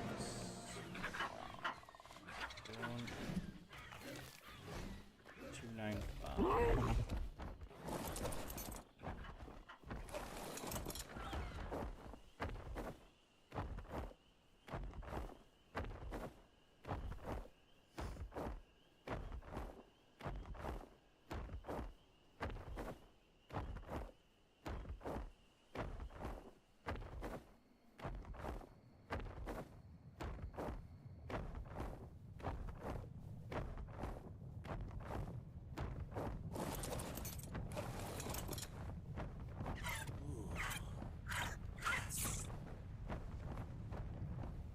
I've got this one.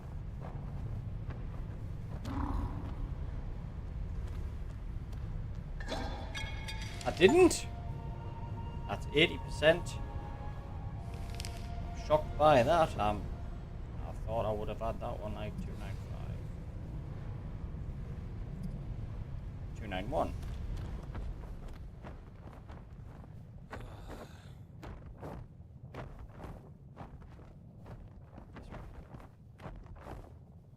I'm not turning the fog off.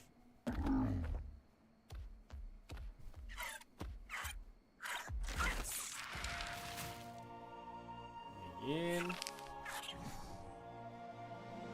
291.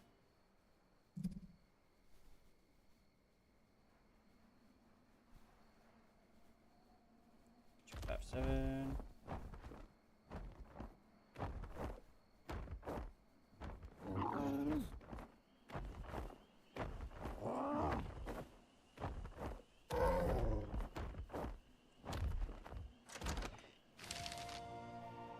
Roll me in.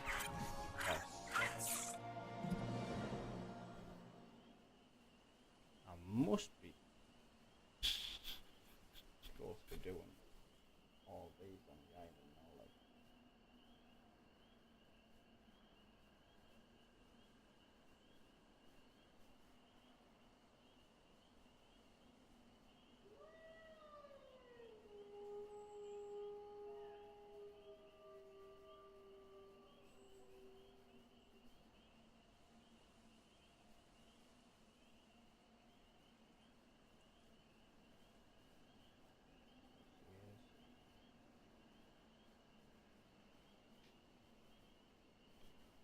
Got a lot of the dossiers now as well.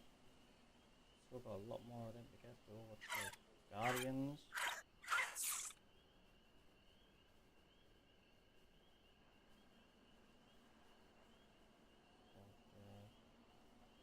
Aberration.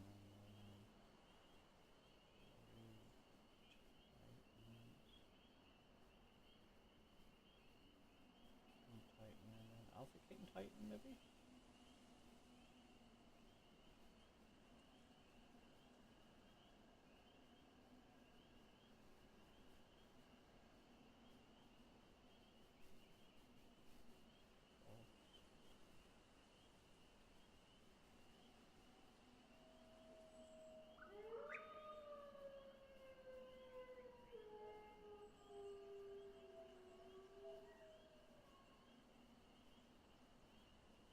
Oh, that's just all the ones I've got.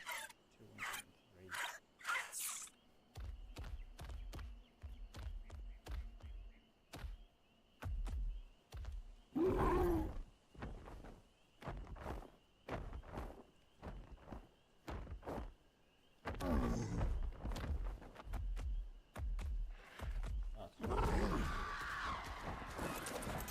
I swear down.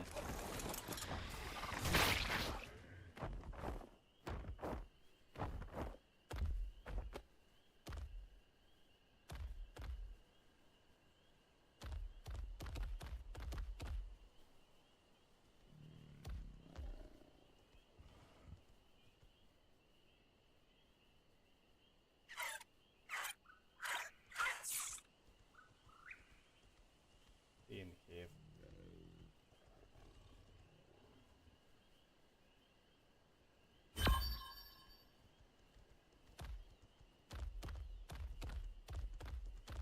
Yeah, they all in the cave. Right. This cave's easy though, so quickly get in this cave. Get these ones done.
Were it not restricted to the waters, Carcharodon ultramegalodon would be one of the most dangerous creatures on the island.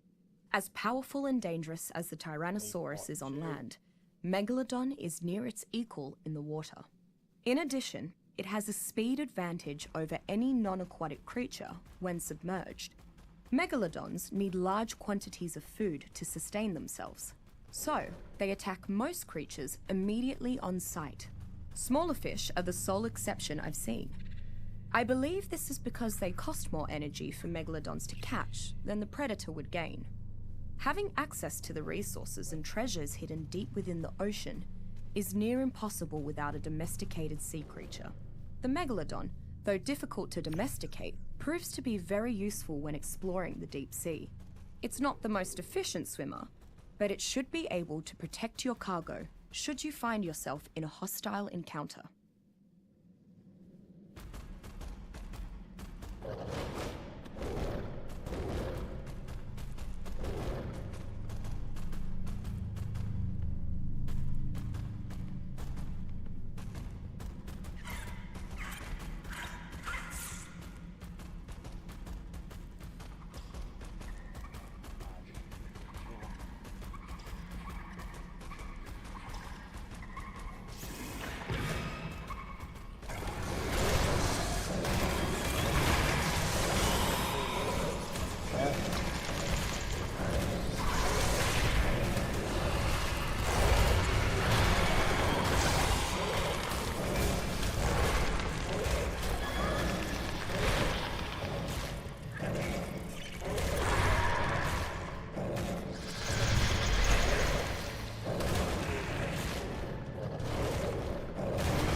That purple.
Just left a pyro man in here.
it's here.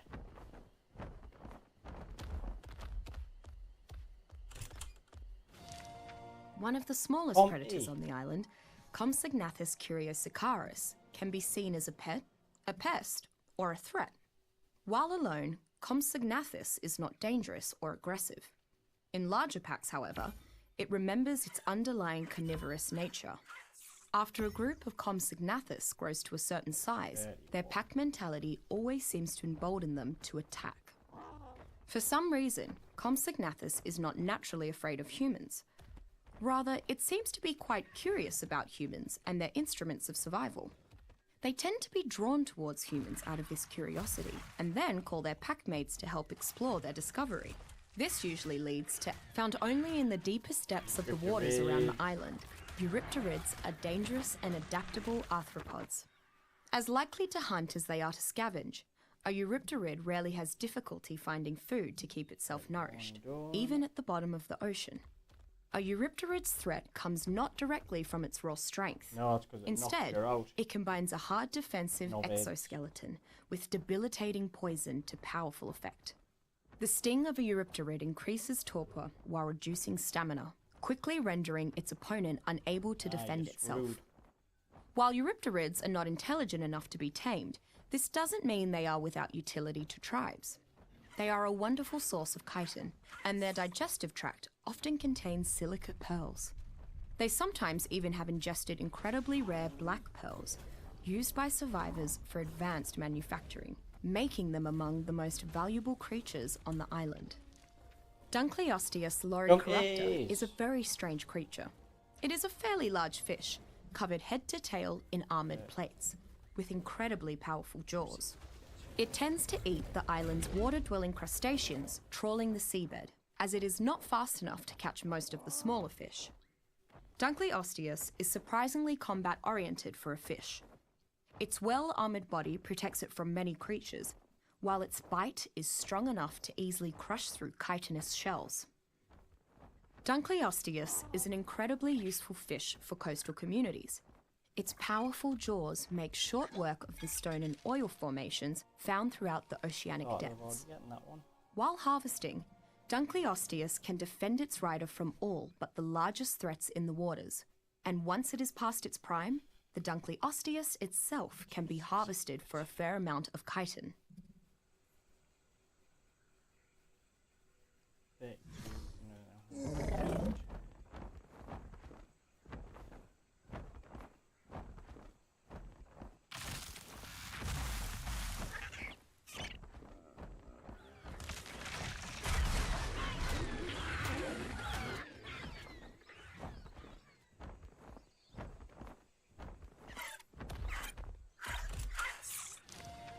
When someone asks me what the fastest creatures on the island are, Gallimimus is always a contender.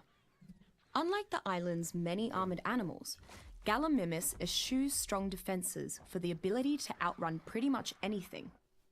A skittish herbivore, Gallimimus even looks nervous when eating in a peaceful, clear meadow. Having no real way to harm predators, it simply runs away and uses its agility to stay safe. I've even seen wild Gallimimus outrun speed-trained Utah raptors. There are two general camps on the use of tamed Gallimimus. One camp thinks that their inability to effectively harm hostile creatures and their inability to harvest most resources makes them primarily a burden to the tribe. The other camp thinks that their extreme speed and ability to jump long distances is among the best for scouting and exploring. However, both camps agree that its ability to quickly transport multiple tribe members is uniquely beneficial. 166, 167, 490, 290, 146, 292, 180. So that. 166.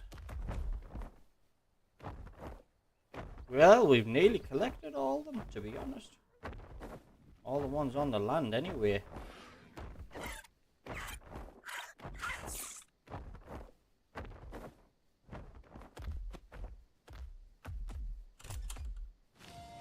The painted sharks have treated me like I'm the bloody queen since I showed them Rockwell's letter of recommendation. I don't think I've eaten better in my entire time on the island. Not that it's a high bar. 6, 7. I'm a horrible cook. Oh, and they've been of tremendous help with my research, of course. So far, my estimates of the predator-prey balance are consistent with the ecosystems on the mainland. The water is simply teeming with shoals of megalodons, and they are extremely aggressive. Perhaps that's a side effect of having limited prey. Sharks aren't known as territorial creatures. I'll have to study them further.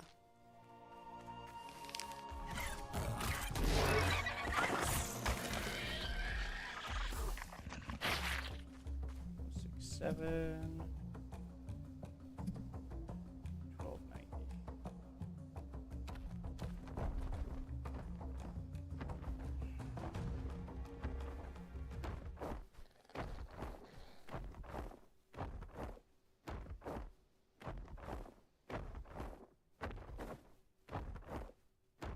1290. Eh?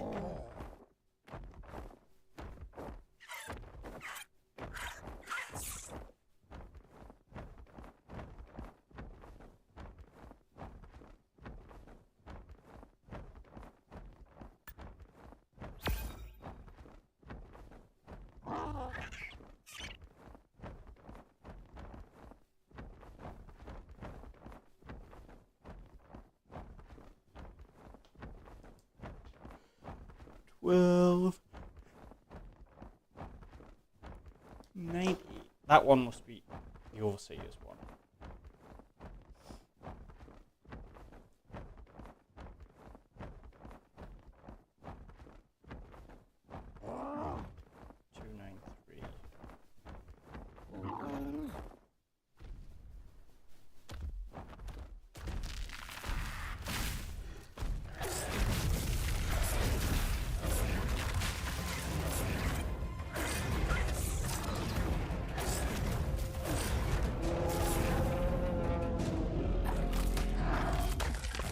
Aye.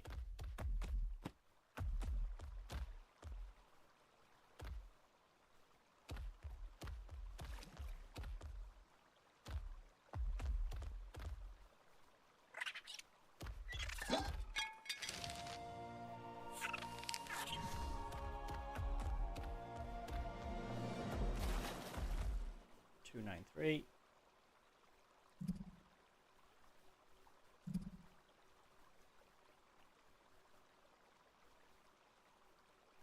One, 4, 6.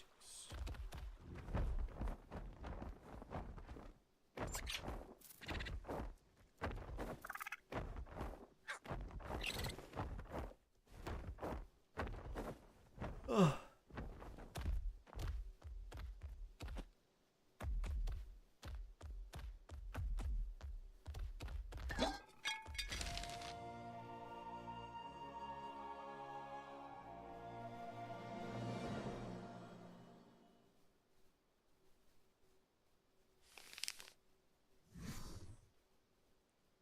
One, 4, 6.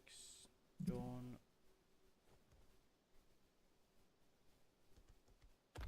2, 9, 2.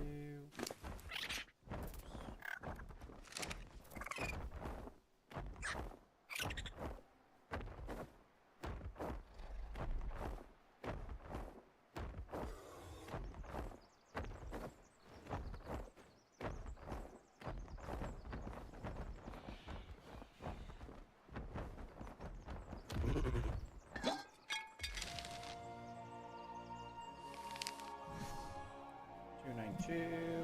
Done. And 1 8.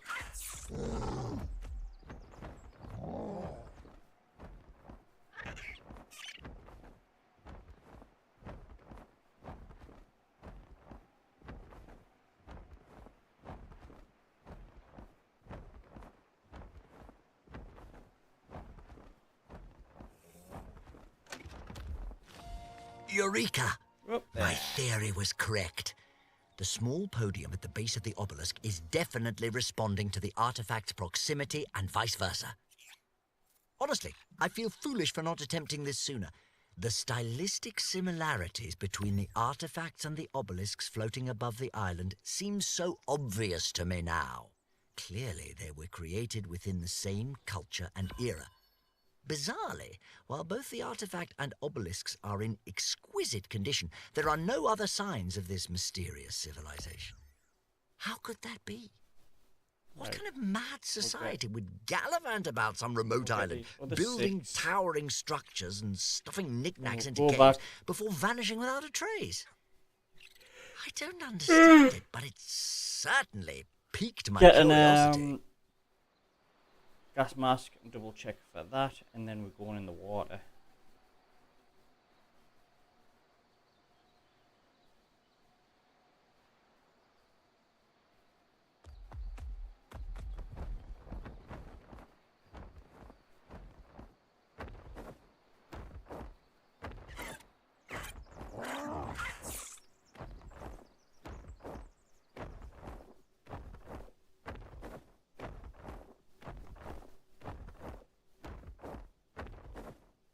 Stupid stuttery flying.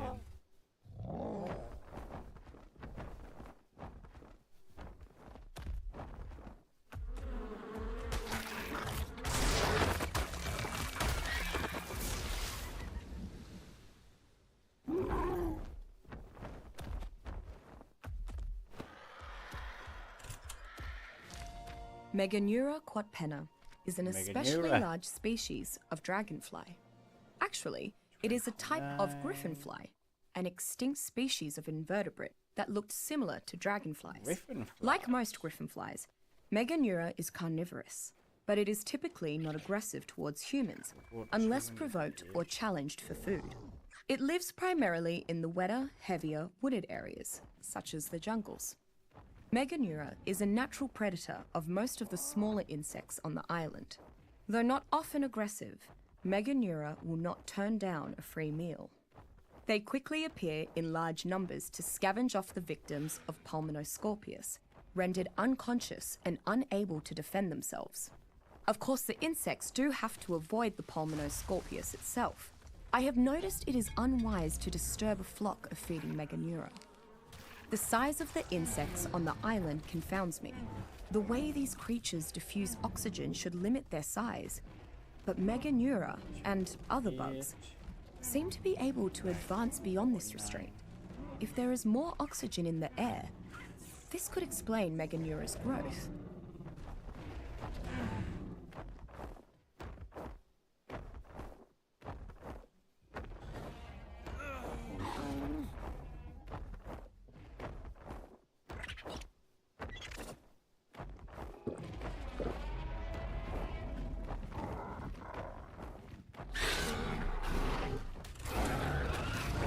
Paraceratherium gigamicus is a massive, long-necked herbivore that inhabits some of the island's grasslands.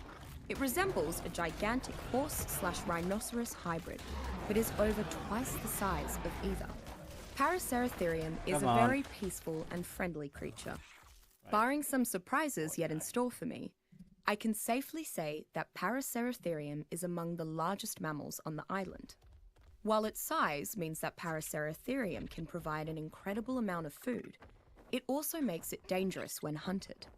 A beast of burden second to the Brontosaurus, Paraceratherium is an excellent worker and is sufficient in size to support a platform saddle upon which structures. Equus magnus appears to be an ancestor of the modern horse. Based on its stripes, it may be the African variant of Equus giganteus, which appeared in North America during the Ice Age, but that is pure conjecture. Its behavior in the wild is similar to that of other wild members of the Equus genus. It sustains itself by grazing, while keeping safe from predators by living in herds and outrunning its attackers via superior speed and stamina. Horse and man have long been partners in survival. Having readily available subjects has helped my experiments tremendously, even if their numbers dwindled over time. 7. Not only was I able to curb the side effects of my freer curry's endothermic properties, but I managed to bring out an additional benefit of the mixture. Now it also lowers the subject's metabolism, letting them go longer without needing food. Marvellous! I hadn't even considered that as a possibility. Why, with all I've learned from these experiments, I imagine that I could reverse the effects of the curry and create a concoction to aid survival in extreme heat as well. I must find more volunteers, post-haste. Pachycephalosaurus is a bit of a conundrum. It is a very passive, even friendly herbivore, common to much of the island. At the same time, it is one of the most dangerous herbivores that I have yet encountered on the island. Its charging headbutt is a display of sheer physical power and can kill much more quickly than you might think. While Pachycephalosaurus is generally friendly, it has a short temper. Its fight or flight response always seems to choose fight. The Pachycephalosaurus becomes extremely aggressive once attacked. Additionally, it is an incredibly fast sprinter, so escaping from an enraged Pachycephalosaurus is very difficult. Pachycephalosaurus is an excellent battle mount for those who want to ride a smaller, nimble combatant into the fray. Because of its particular musculature, it cannot effectively carry large quantities of resources. It can, however, move with brief, magnificent bursts of speed, and its headbutt is simply devastating. And the feet. Do, do, do, do, do, do, do.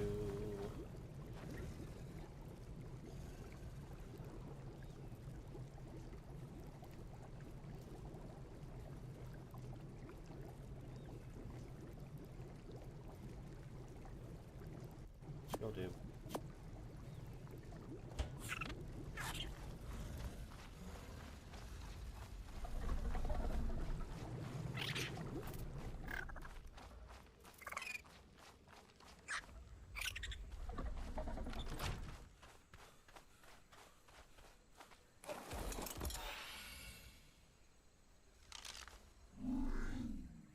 Right. Last location.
Where am I?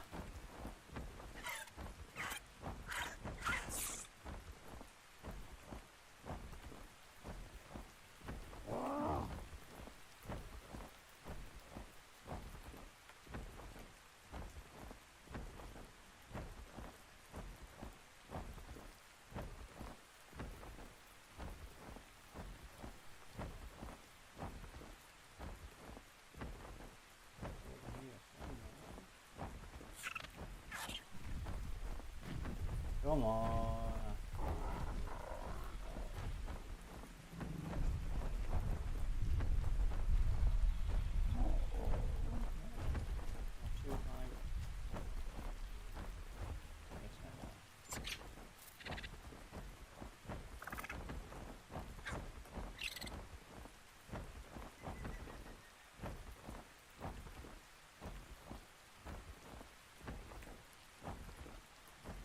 Swamp here.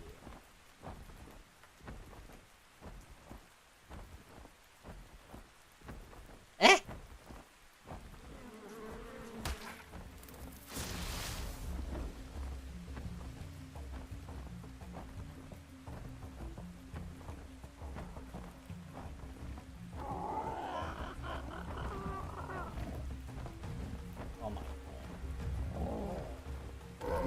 Thing.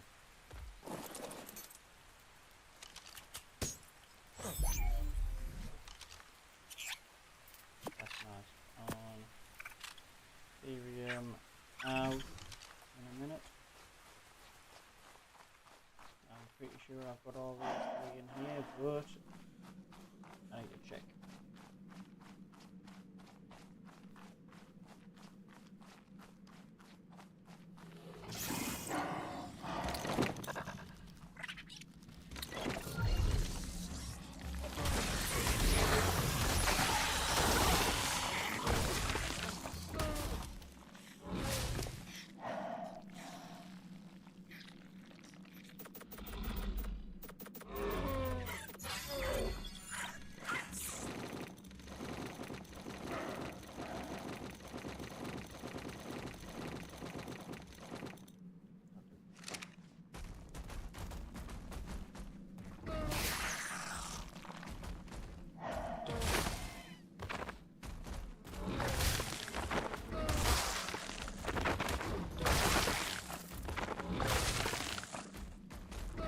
Yeah, man.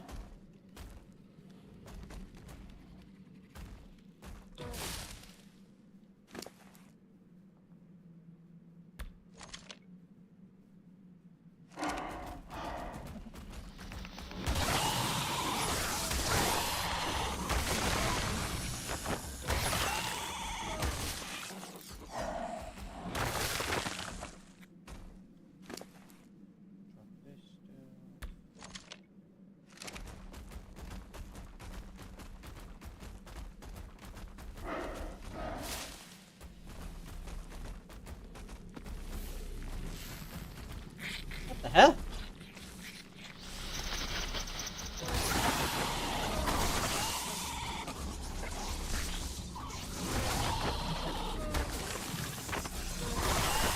Can you? Yeah.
Tapahara Imperator is a marvel to watch in the wild.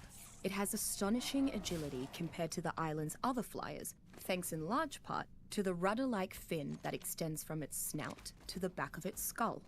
Initially, I thought the fin was 67. simply composed of keratin, but closer inspection has led me to believe that it is actually some kind of sensory organ. Not only does it decrease Tapahara's turning radius even at high speeds, but it apparently provides Tapahara with extra information to help it fly through the air with unparalleled grace. I've even seen the Tapahara hover and strafe side to side in the air without moving forward at all. It's quite remarkable. The creature also makes effective use of razor-sharp claws to latch onto surfaces, such as the trunks of tall trees, holding its position indefinitely. Warlike tribes appear to consider Tapahara the equivalent of a versatile rotor aircraft, capable of rapid positional changes and aggressive agility. When domesticated, the Tapahara is typically outfitted with a unique triple rider saddle, enabling 2 passengers to wield handheld weaponry while the pilot takes the reins. When the Tapahara is latched onto a surface, both the passengers and pilot are able to make full use of their weapons together. Evidently, what this skittering creature lacks in distance, stamina, constitution, and weight-carrying capacity, it makes up for in maneuverability and combat versatility.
Go through here, there's even more stuff coming. Away.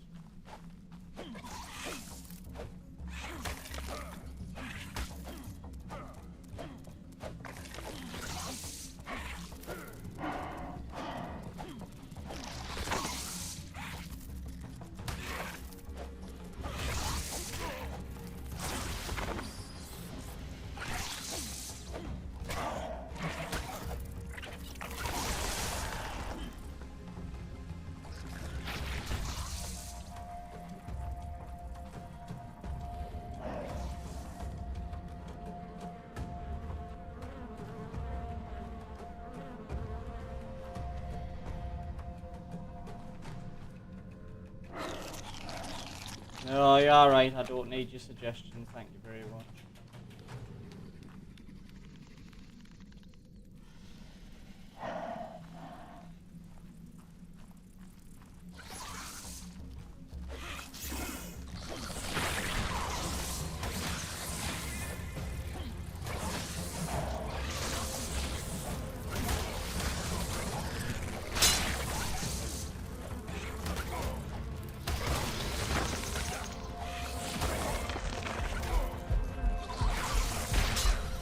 Crap, I'm gonna die. There we go.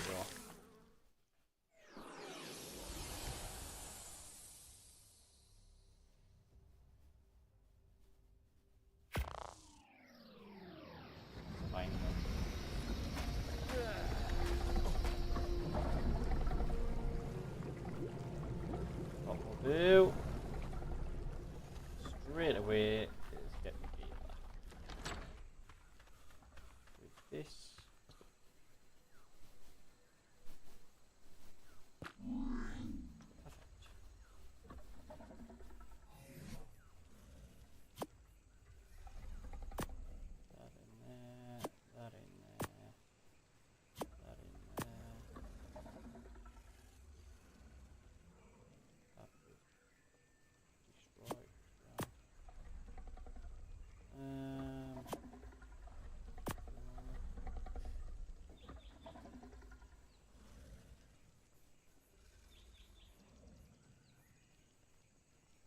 Boots are broken.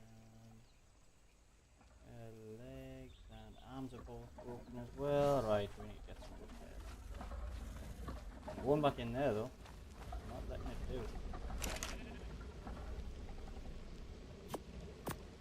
it off.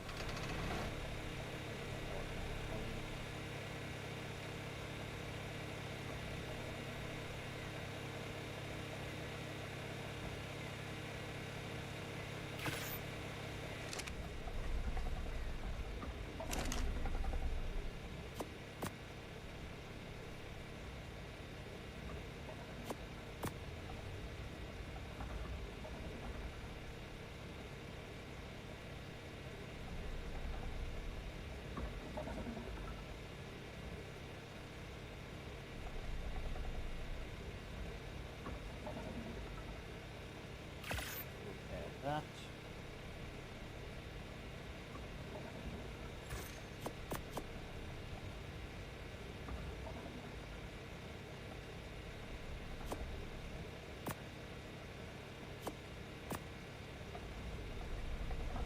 That.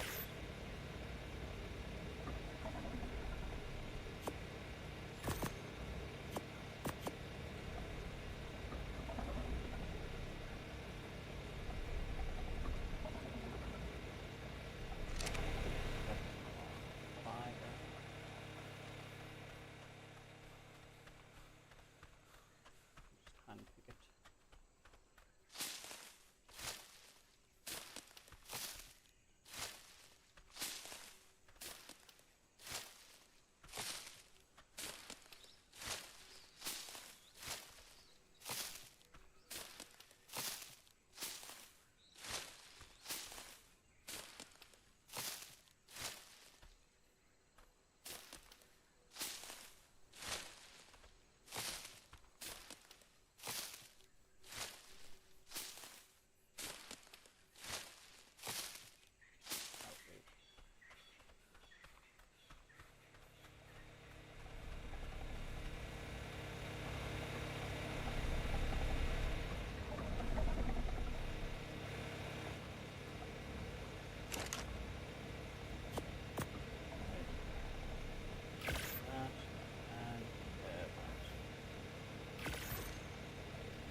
Right.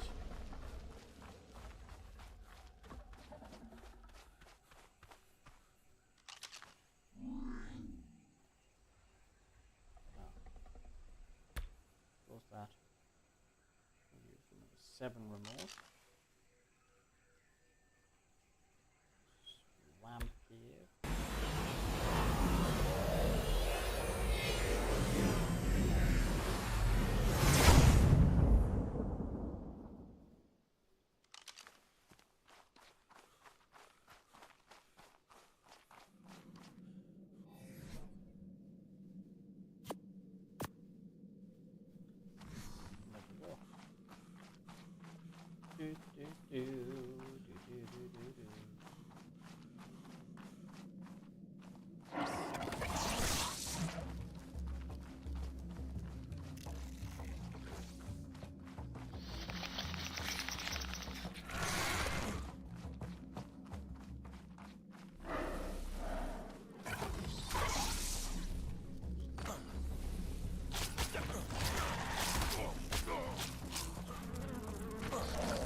all these bloody leeches on us.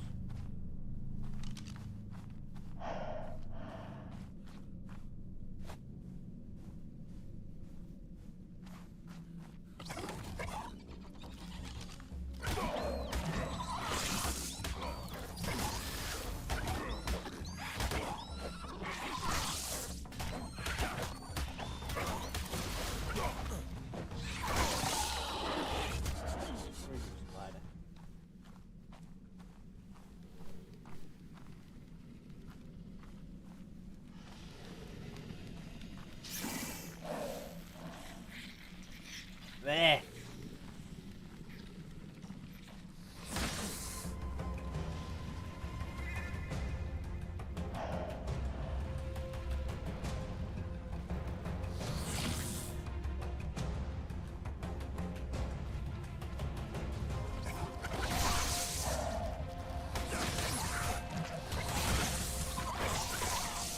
Ranging from 8 to 12 feet tall, Forest Racidae rapidosalta is a highly aggressive avian that is just barely capable of very brief flight. Instead, it uses its wings primarily for balance during its high-speed sprints. Forest Racidae flight is actually closer to an impressive sustained leap or glide that is assisted and lengthened by flapping its wings. Forest Racidae shows interesting traits related to theropods, such as Utahraptor, Carnotaurus, and Tyrannosaurus. It has many similar traits, such as general shape and predator patterns, but its attacks tend towards lightning-fast dashes and beak slashes. Forest Racidae is an effective combat mount, particularly for harassing and scouting. Riders of Forest Racidae gain most of the benefits of a fast, mobile, ground-based theropod, while also gaining some of the freedom of movement from a flyer, assuming the rider can coax Forest Racidae into staying in the air over a long leap. Right.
No, we're not.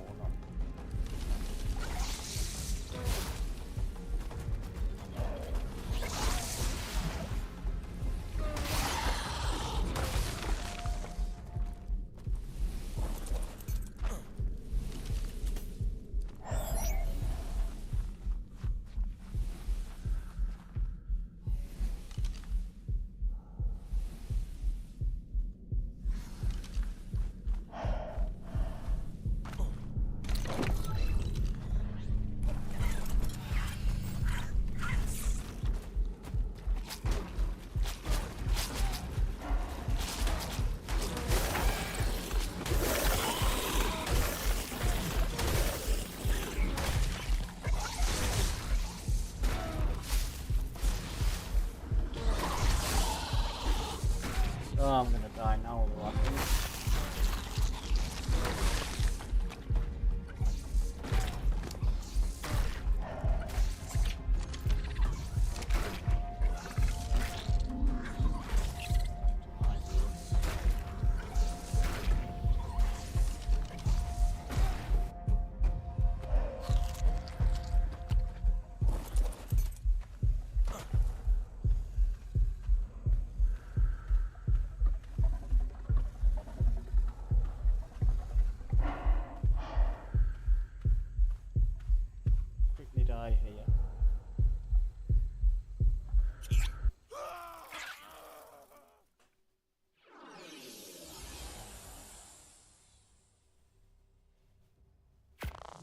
bed again.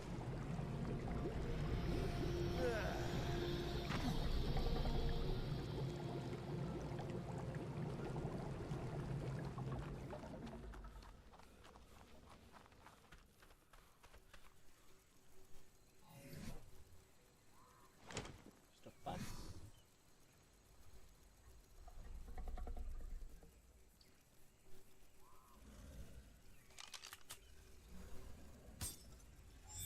Why are you up there?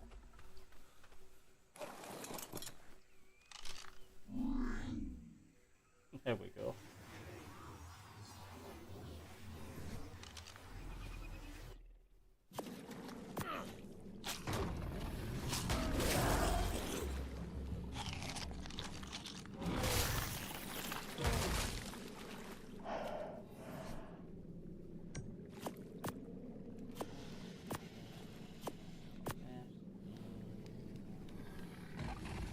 That.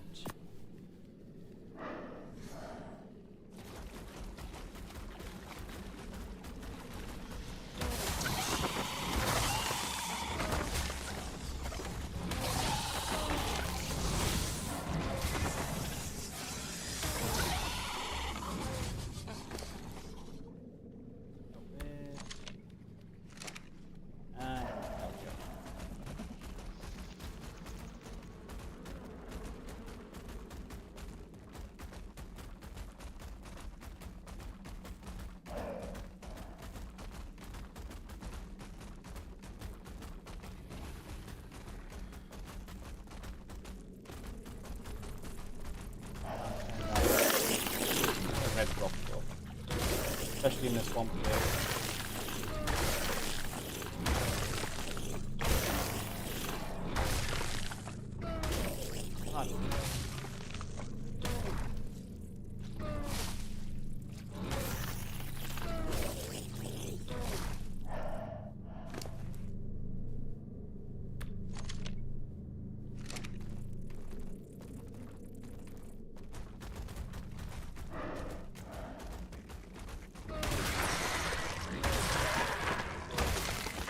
There we go.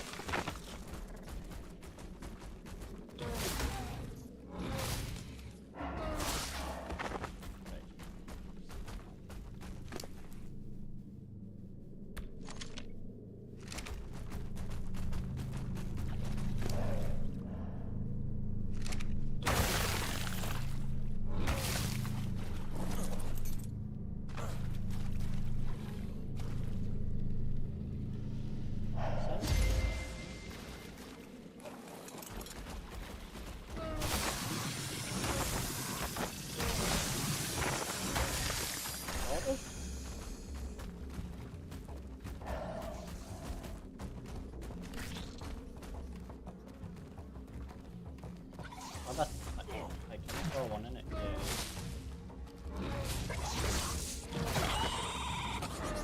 Right, we've got them all then. So, 68 and 69 done. Now, it's just the cave, water caves and the water ones.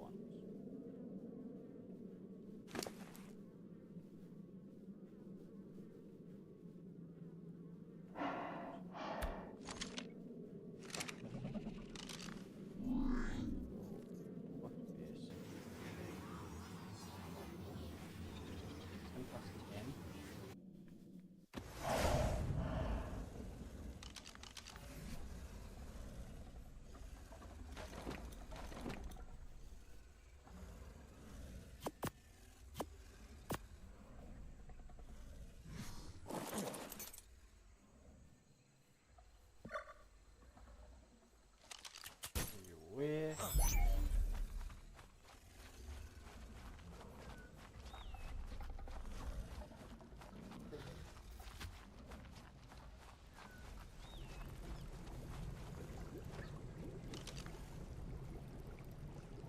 Megatherium. Crocodile there.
random crap.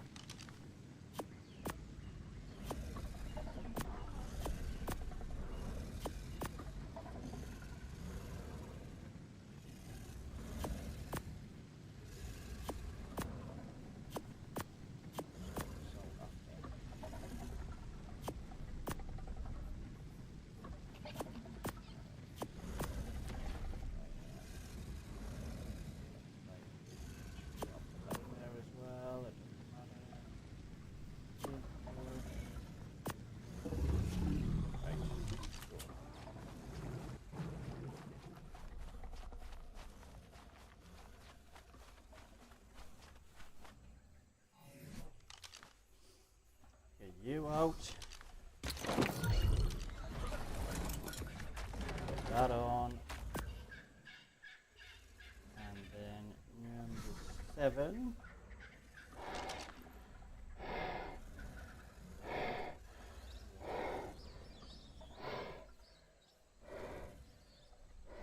That's the hard one.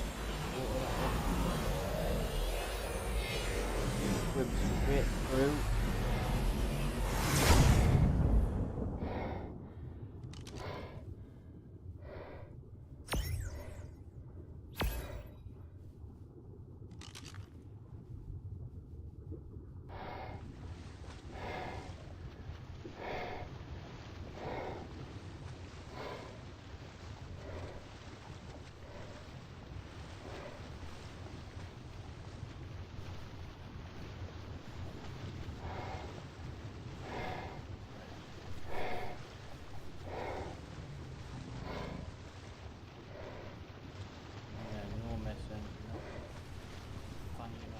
Anything, just get straight through. Could have landed. Come on.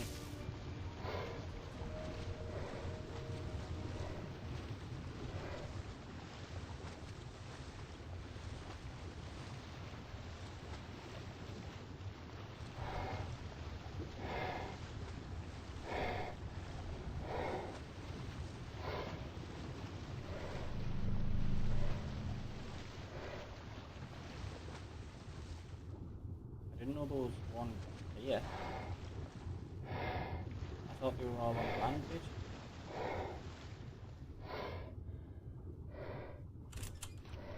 But that one. Cnidaria omnimorph 90%. is another example of a creature which should not exist.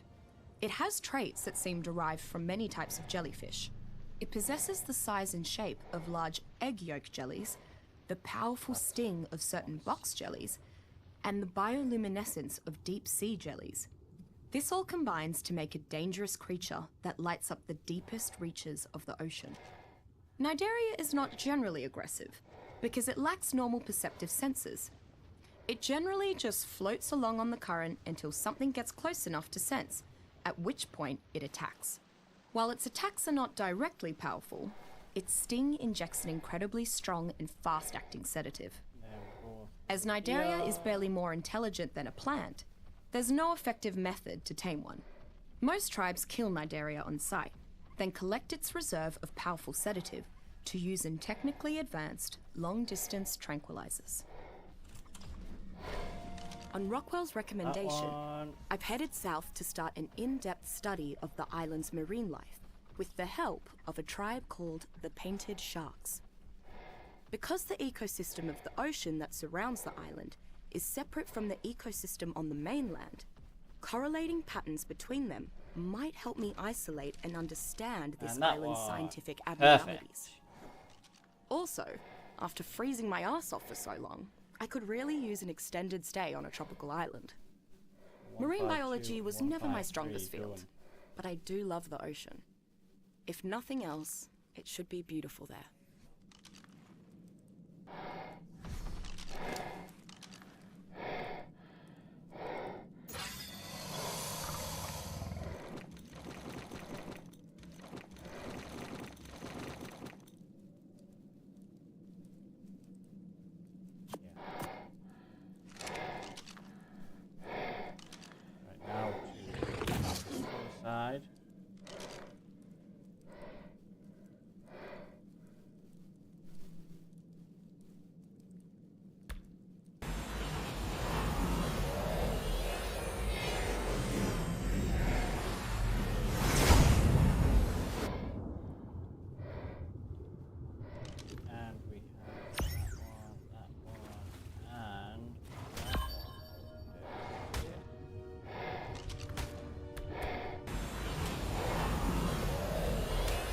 quality.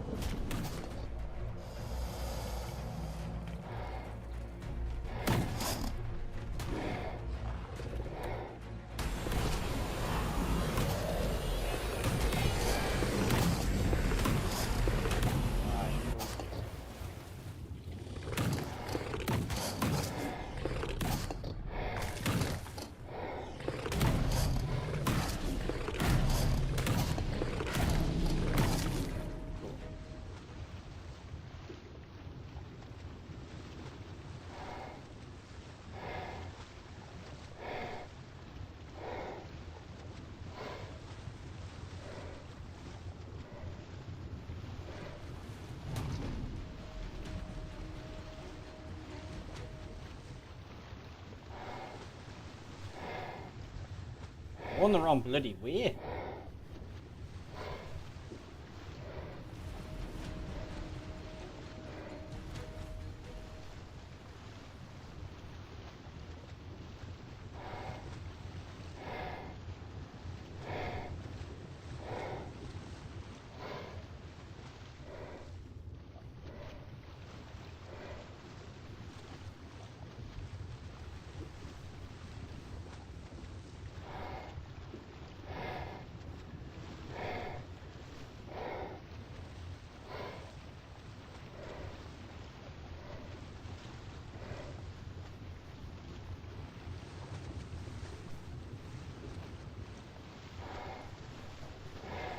What the?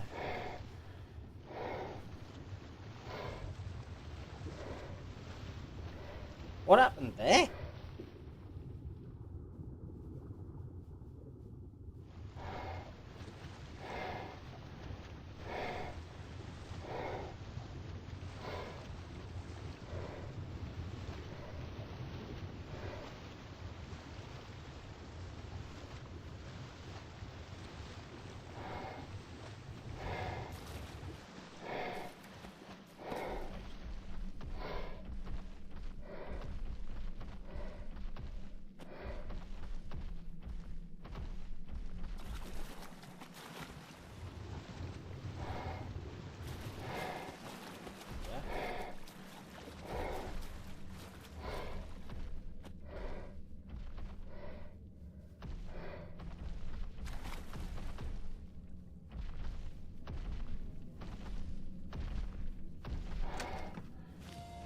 I decided to seek out volunteers for my next experiment among the island's larger tribes. I thought that surely they would be willing to help after I patiently moderated so many of their frivolous disputes. How idealistic of me. Instead, they have yet another favor to ask.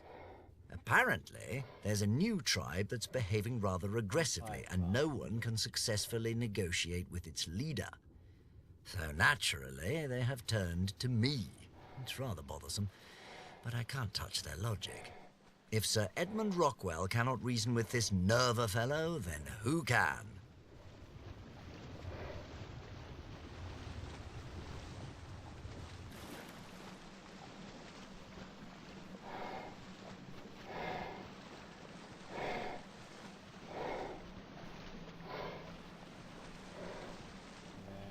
Here is the second one.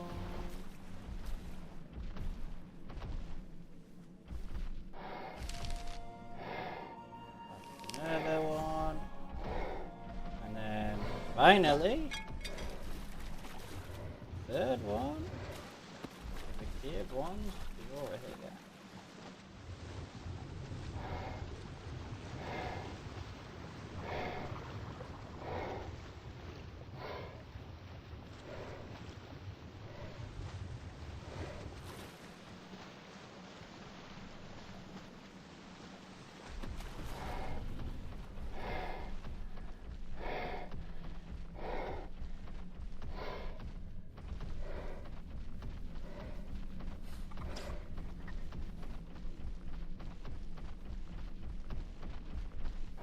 Which I already got. That's fine. So 154, 162. Now then.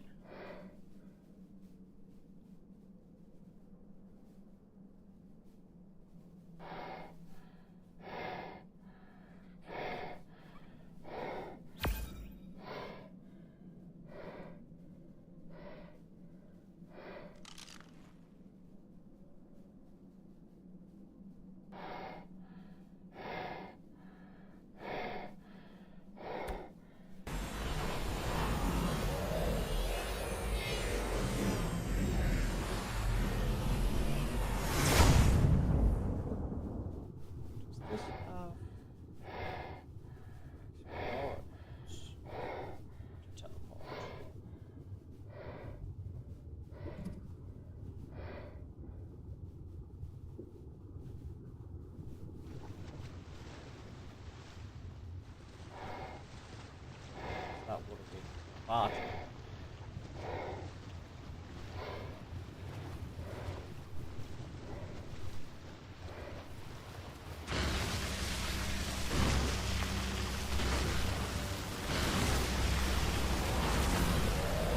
Done it again.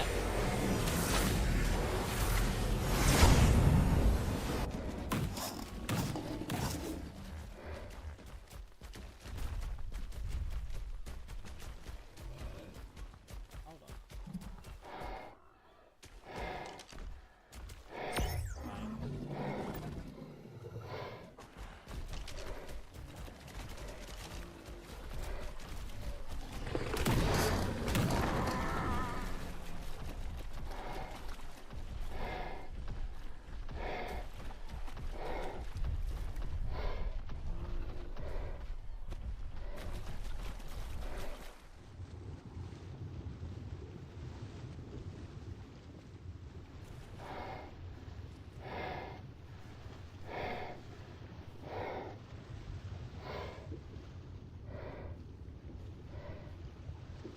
See, these underwater ones will be the hardest ones to find.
Is there a cave entrance somewhere? Or is there a cave entrance?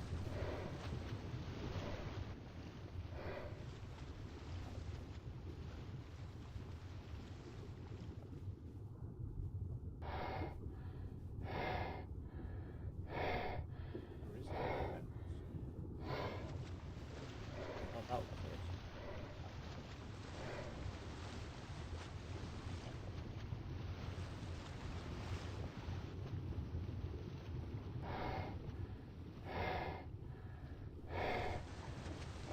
I don't know where none of the caves are.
Screw you.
What do we go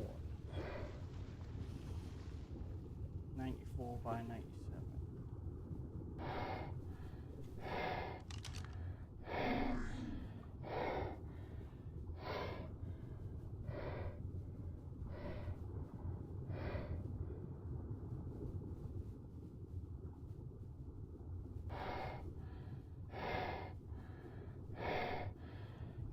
Oh. 1, 2, 3.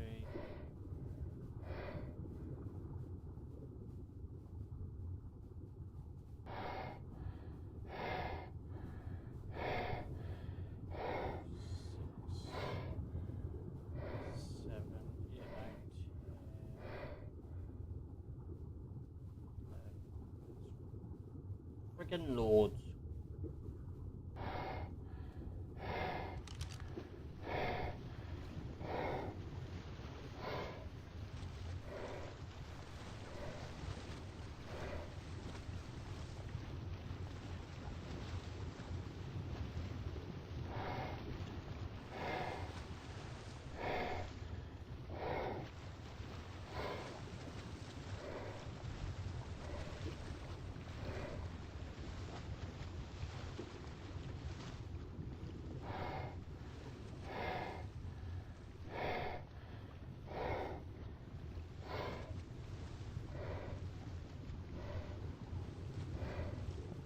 Is that it?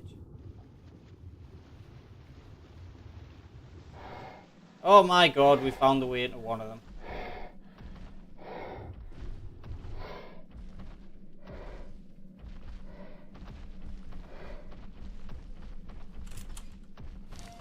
Apparently a crossbreed of Triceratops and Styracosaurus, Triceratops styrax has both the characteristic three-horned face of Triceratops and the prominent horned ridge of Right, Styracosaurus. 72. Normally a very docile grazing animal, So Triceratops we might becomes aggressive once angered.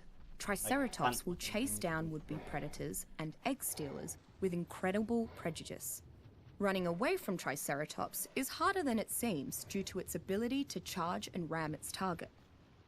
I've seen Triceratops have an especially hostile reaction to the Tyrannosaurus, with herds attacking en masse. While not very fast, they are deadly in a group.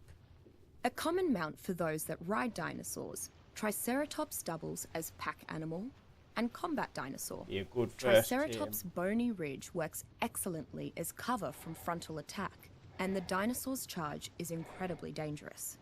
It is largely protective of its kind if it senses danger. In the presence of larger carnivores that appear as a threat, Triceratops becomes stronger and rallies the effort of its nearby species.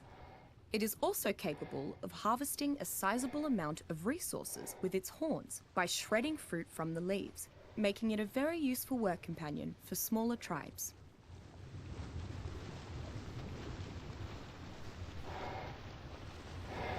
Very good first team.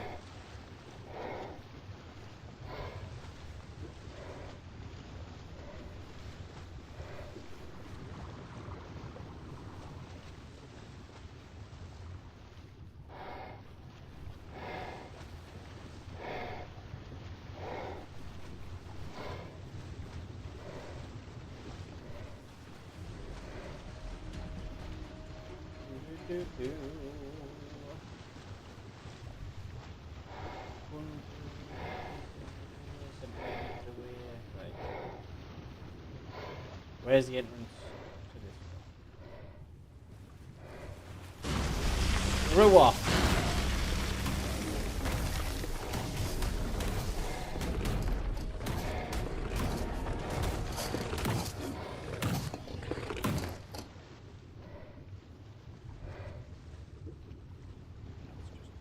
No.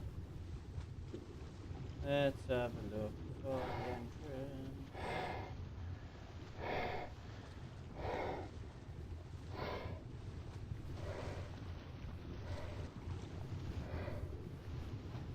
Why is that not an entrance? No, we can't see a damn thing. Oh my god, I literally cannot see anything.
That's it.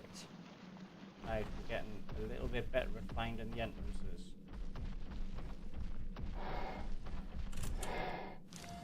I'd been holding out for a change in weather before studying the wildlife of this island's peculiar tundra region. But I think it's safe to say that it's not forthcoming. 76, Clearly this planet has no 8, axial tilt, and therefore no seasons. 77. That ice and snow isn't melting anytime soon. Can't say I'm happy about it. The cold and I are not the best of mates, I can tell you that. But I'll just have to suck it up. The climate during the Jurassic and Cretaceous periods that many of this island's creatures hail from was fairly uniform, so an Arctic region is quite the oddity. It'd be plain stubborn of me not to have a look around. It would. Extremely stubborn.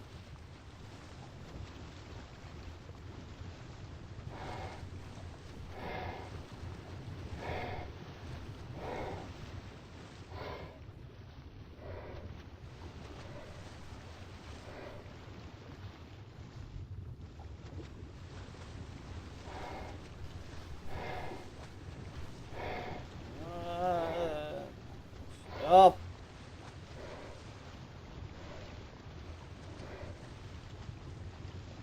Wait.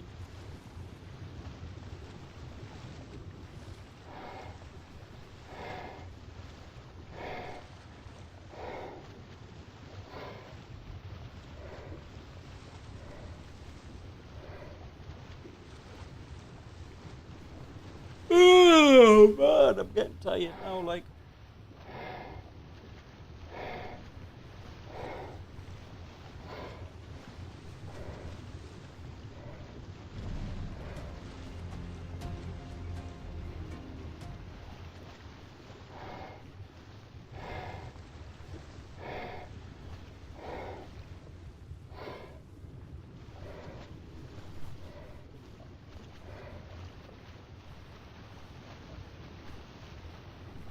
Proper zooming across.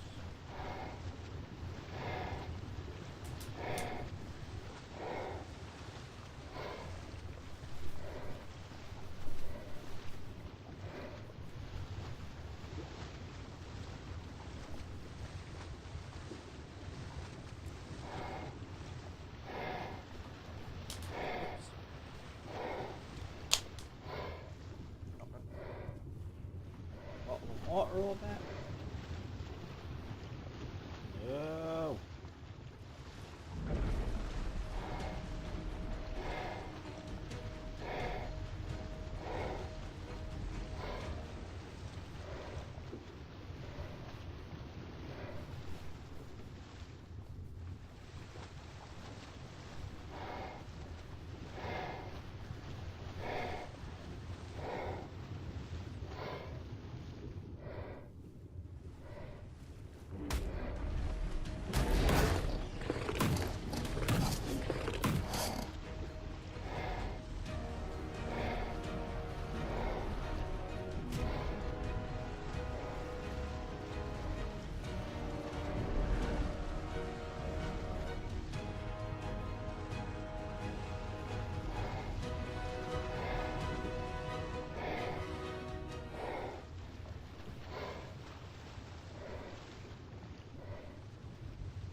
And out the ship.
If I didn't have this node The finder, I tribe would that calls never have found themselves all the of Howling these. Wolves has really made this northern adventure a lot easier. Well, them and Athena. She's right at home here. I don't think I'll ever be able to repay Rockwell for just up and giving me an Argentavis. He said our conversations are payment enough, but I still feel guilty. I should remember to collect some floral samples for him while I'm here. Anyway, tagging along with the wolves has been a good introduction to the region, but I think I'm ready to make my own way. To make real scientific conclusions, I need to observe these animals undisturbed in their natural habitat for long periods of time.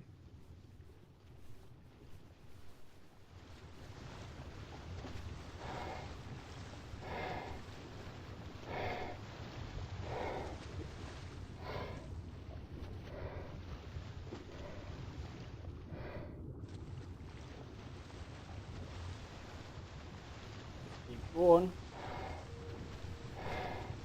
Making progress.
Okay, for this water set.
Once you know what you're looking for. It's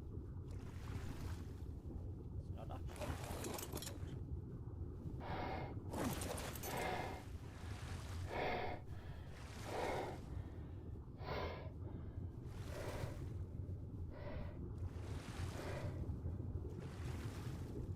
He says as he tries to get it.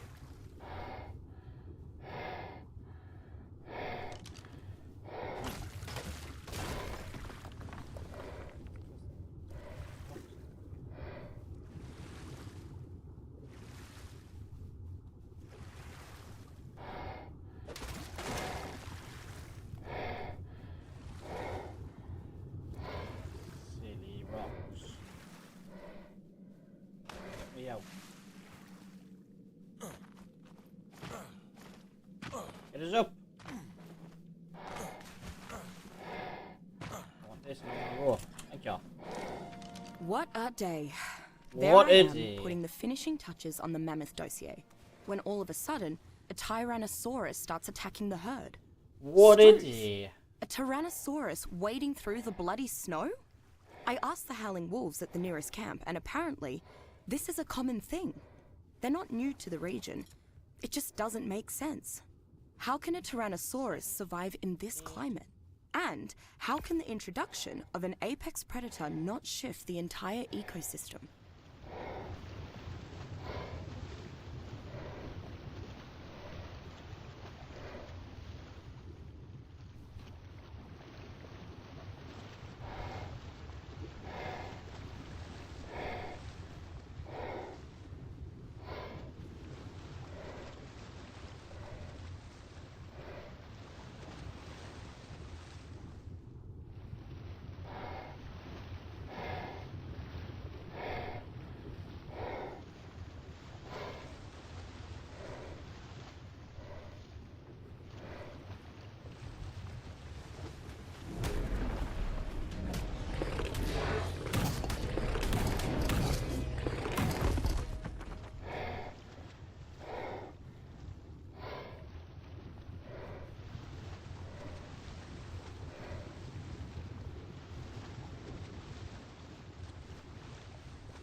I've lost count of how many sunrises I've seen since I've arrived on this island.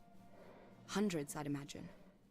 Yet each one seems more beautiful than the last. Sometimes, I like to take Athena out just before dawn and watch it while flying through the morning sky. It's in these simple moments that I realize just how lucky I am. Not that I was unhappy exploring the reefs and rainforests back in Oz, but I wasn't ever going to spot a Bronto stomping around the outback, was I? Since I got here, I've had the opportunity to study creatures that no other biologist has even witnessed. I'll always be grateful for that.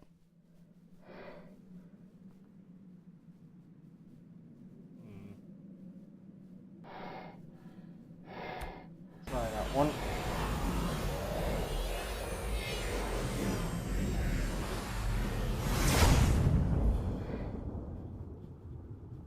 Nope.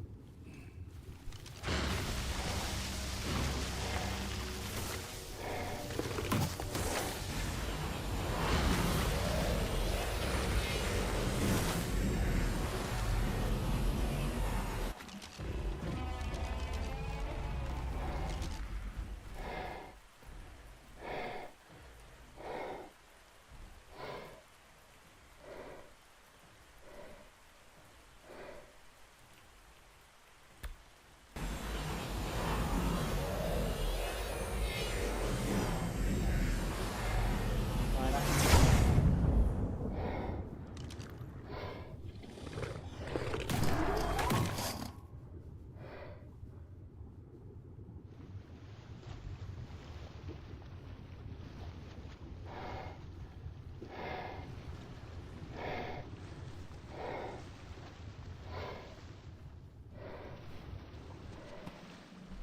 It was this one. I don't think I would have found that in a million years.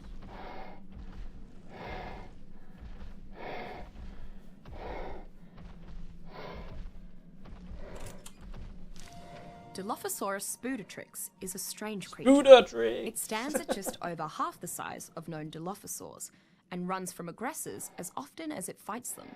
Dilophosaurus spudatrix has a few traits not common in the Dilophosaurus genus. It has a very shrill call and a decorative ridge of skin on its neck. I believe these are used to attract mates, as well intimidate prey and would-be predators. Instead of attacking its prey outright, Dilophosaurus spudatrix spits venom to weaken and paralyze it before moving in for the kill. Because of their shrill cry and their ability to attack intruders from range, Dilophosaurus seem most suited as guard dogs. Due to their small size, they are not suitable as mounts.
bottom through it. I think this might be the way to get them.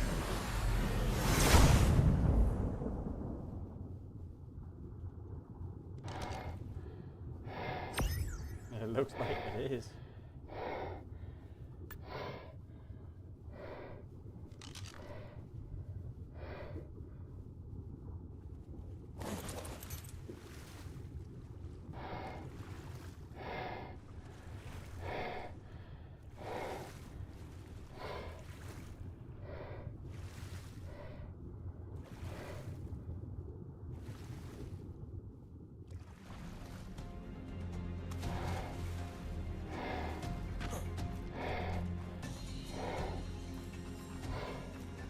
I will take this cheap way.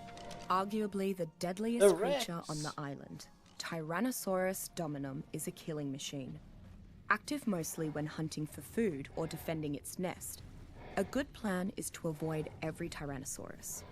It is pure power, from its stomp to its tail. It is not able to intimidate every foe with its roar, but upon hearing it, it might scare the poop out of you. Quite literally. Despite being a different subspecies of Tyrannosaurus, everyone I've met still refers to them as a Rex or a T-Rex. I've long since stopped trying to convince anyone, especially the few who I've encountered wearing Tyrannosaurus teeth as necklaces. Taming a Tyrannosaurus is without a doubt the goal for any warlord or warring tribe. Tyrannosaurus is a fierce battle companion. There is a reason Tyrannosaurus is considered the king of dinosaurs, or in this genus, the Lord. Any tribe that manages to tame one has almost nothing to fear.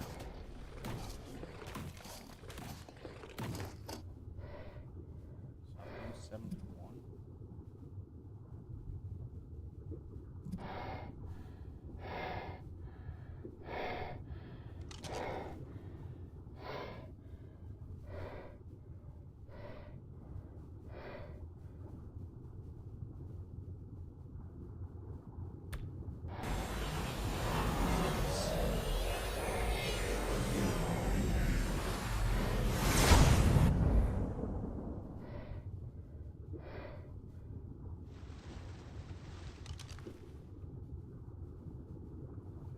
One.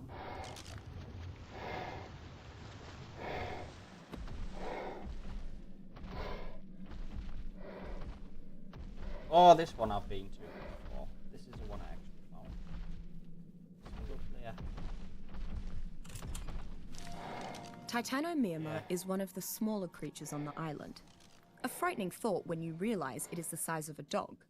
A hive-minded carnivore, Titanomyrma is aggressive on sight to humans and their creature companions. When attacked or threatened, it releases a chemical which alerts all other Titanomyrma in a large range to help fight the aggressor. While small, Titanomyrma remain a threat because of their bite. Titanomyrma mandibles produce a toxic venom that causes loss of stamina, preventing escape and increasing the chance of losing consciousness. I've seen two varieties of Titanomyrma, 70? drones and soldiers. Drones are smaller, faster, and land-bound, with the intent to harvest for the colony. Soldiers are larger, slower, have wings, and they defend the colony. If Titanomyrma is akin to hive insects, there must be queens too. But I have yet to encounter such a variant. Typically found within the island's caves, Titanoboa exornita is an aggressive creature that prefers dark, rocky areas. This extremely large snake, while being a member of the Titanoboa family, does not constrict its prey as most boas do. I believe this adaptation comes from coexisting with giant insects. However, the Titanoboa's venomous bite is so potent that it is known to paralyze far larger creatures. Titanoboa has developed a strange coexistence with other creatures of the island's caves, being immune to knockout poisons and being unable to pierce the thick chitin of the insects. The species have learned to coexist. They often hunt large prey together. As they appear immune to knockout poisons, Titanoboa exornita is basically impossible to render unconscious.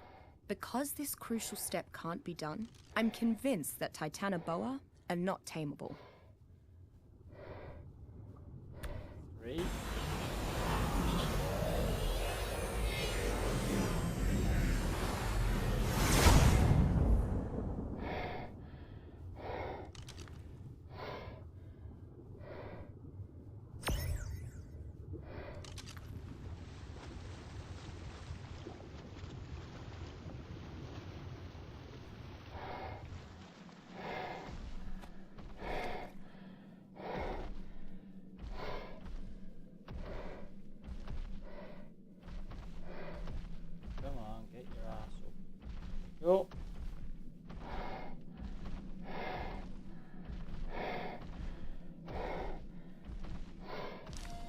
Carbonemys obibimus is one of the least aggressive creatures on the island.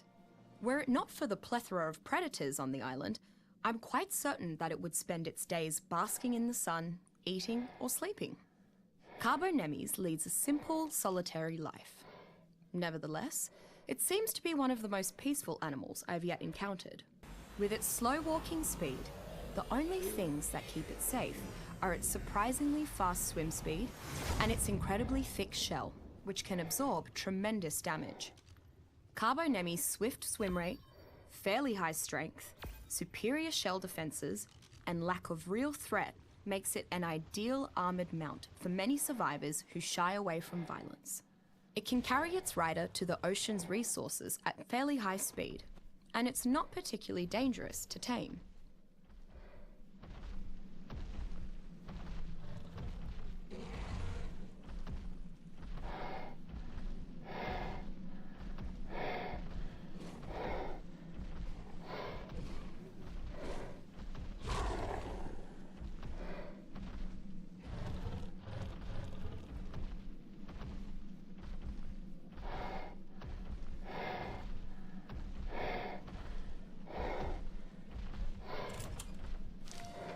Like most Trilobite concaduris is an opportunistic carnivore that feeds on anything smaller than itself which it can get a hold of. A sluggish creature, the trilobite's best defense is its incredibly hard shell. This seems to be a common adaptation for the slower creatures of the island. Trilobite is not a very good source of food. The creature seems to be made mostly out of internal organs and its protective carapace. This is good for the trilobite, as both river and ocean predators are less likely to prey on it if there are better options around. The trilobite does not seem to have enough intelligence to be tamed. This doesn't mean it has no use among resourceful survivors, however. Found along beaches and in the ocean's shallows, trilobites are easily one of the best sources of oil, pearl, and chitin on the island, presuming one doesn't wish to venture into the dangerous caves.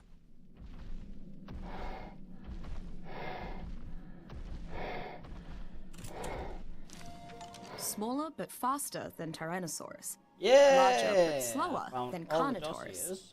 Allosaurus therotribus is the island's resident pack-hunting theropod. While most aggressive theropods are relatively solitary creatures, Allosaurus lives in groups of 3. One Allosaurus is the alpha, while the others are its mates, or a beta male. Like humans find value in forming a tribe, the Allosaurus has evolved to hunt in packs. Its saw-shaped teeth leave its prey bleeding and maimed, making escape difficult. Once an Allosaurus slows a creature with its cutting bite, the rest of its pack quickly closes in for the kill. Not everyone thinks a tamed Allosaurus is ideal. Those who appreciate speed generally tame Carnotaurus, while those who value raw stopping power tame Tyrannosaurus. However, riders of Allosaurus tend to respect the utility of its alpha pack status, which along with its bleed-inducing attacks and relative mobility, can effectively turn the tide of a combined arms battle.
missing there. But all the Rockwell ones, all the medium ones, all the Nerva ones.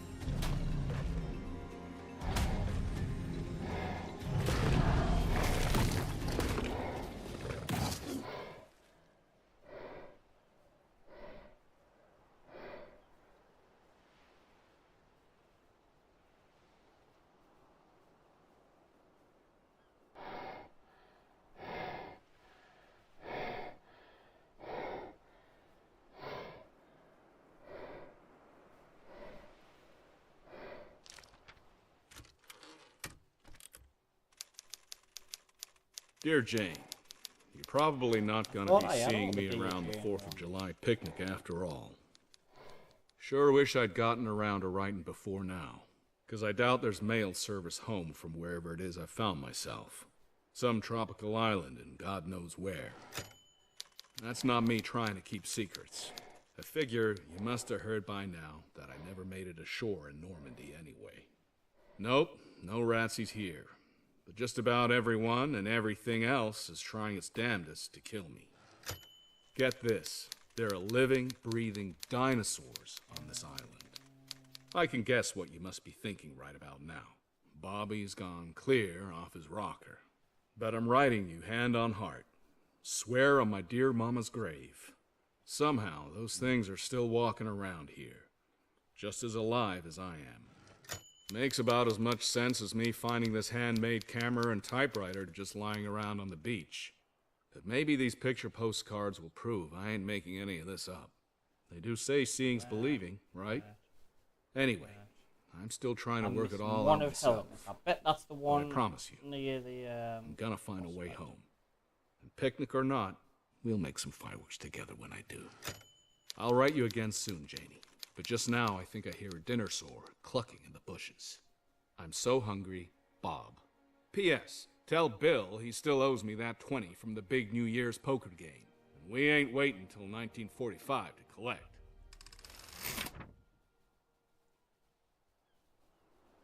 one who reads.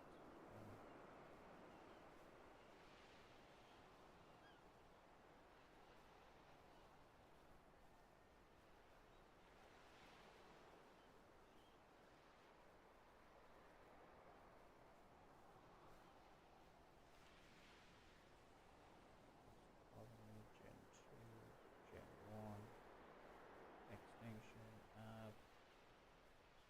Earth, the island.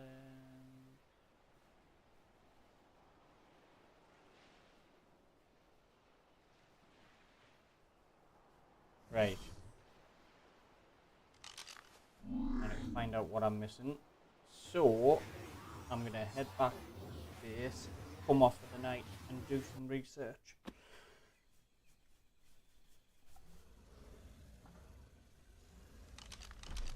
But, we've gone round, I don't know how to get them ones.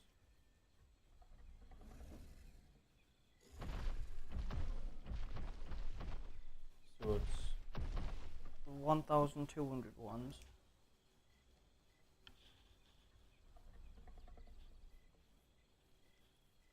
Three, 5, 4, 3, 5, 1, 3, 5, 2,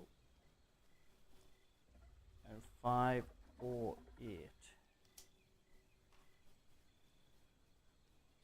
And on that note, we're going to call it a night. Thank you for the people that's turned up. And thank you if you just wanted to sit and lurk, because I do.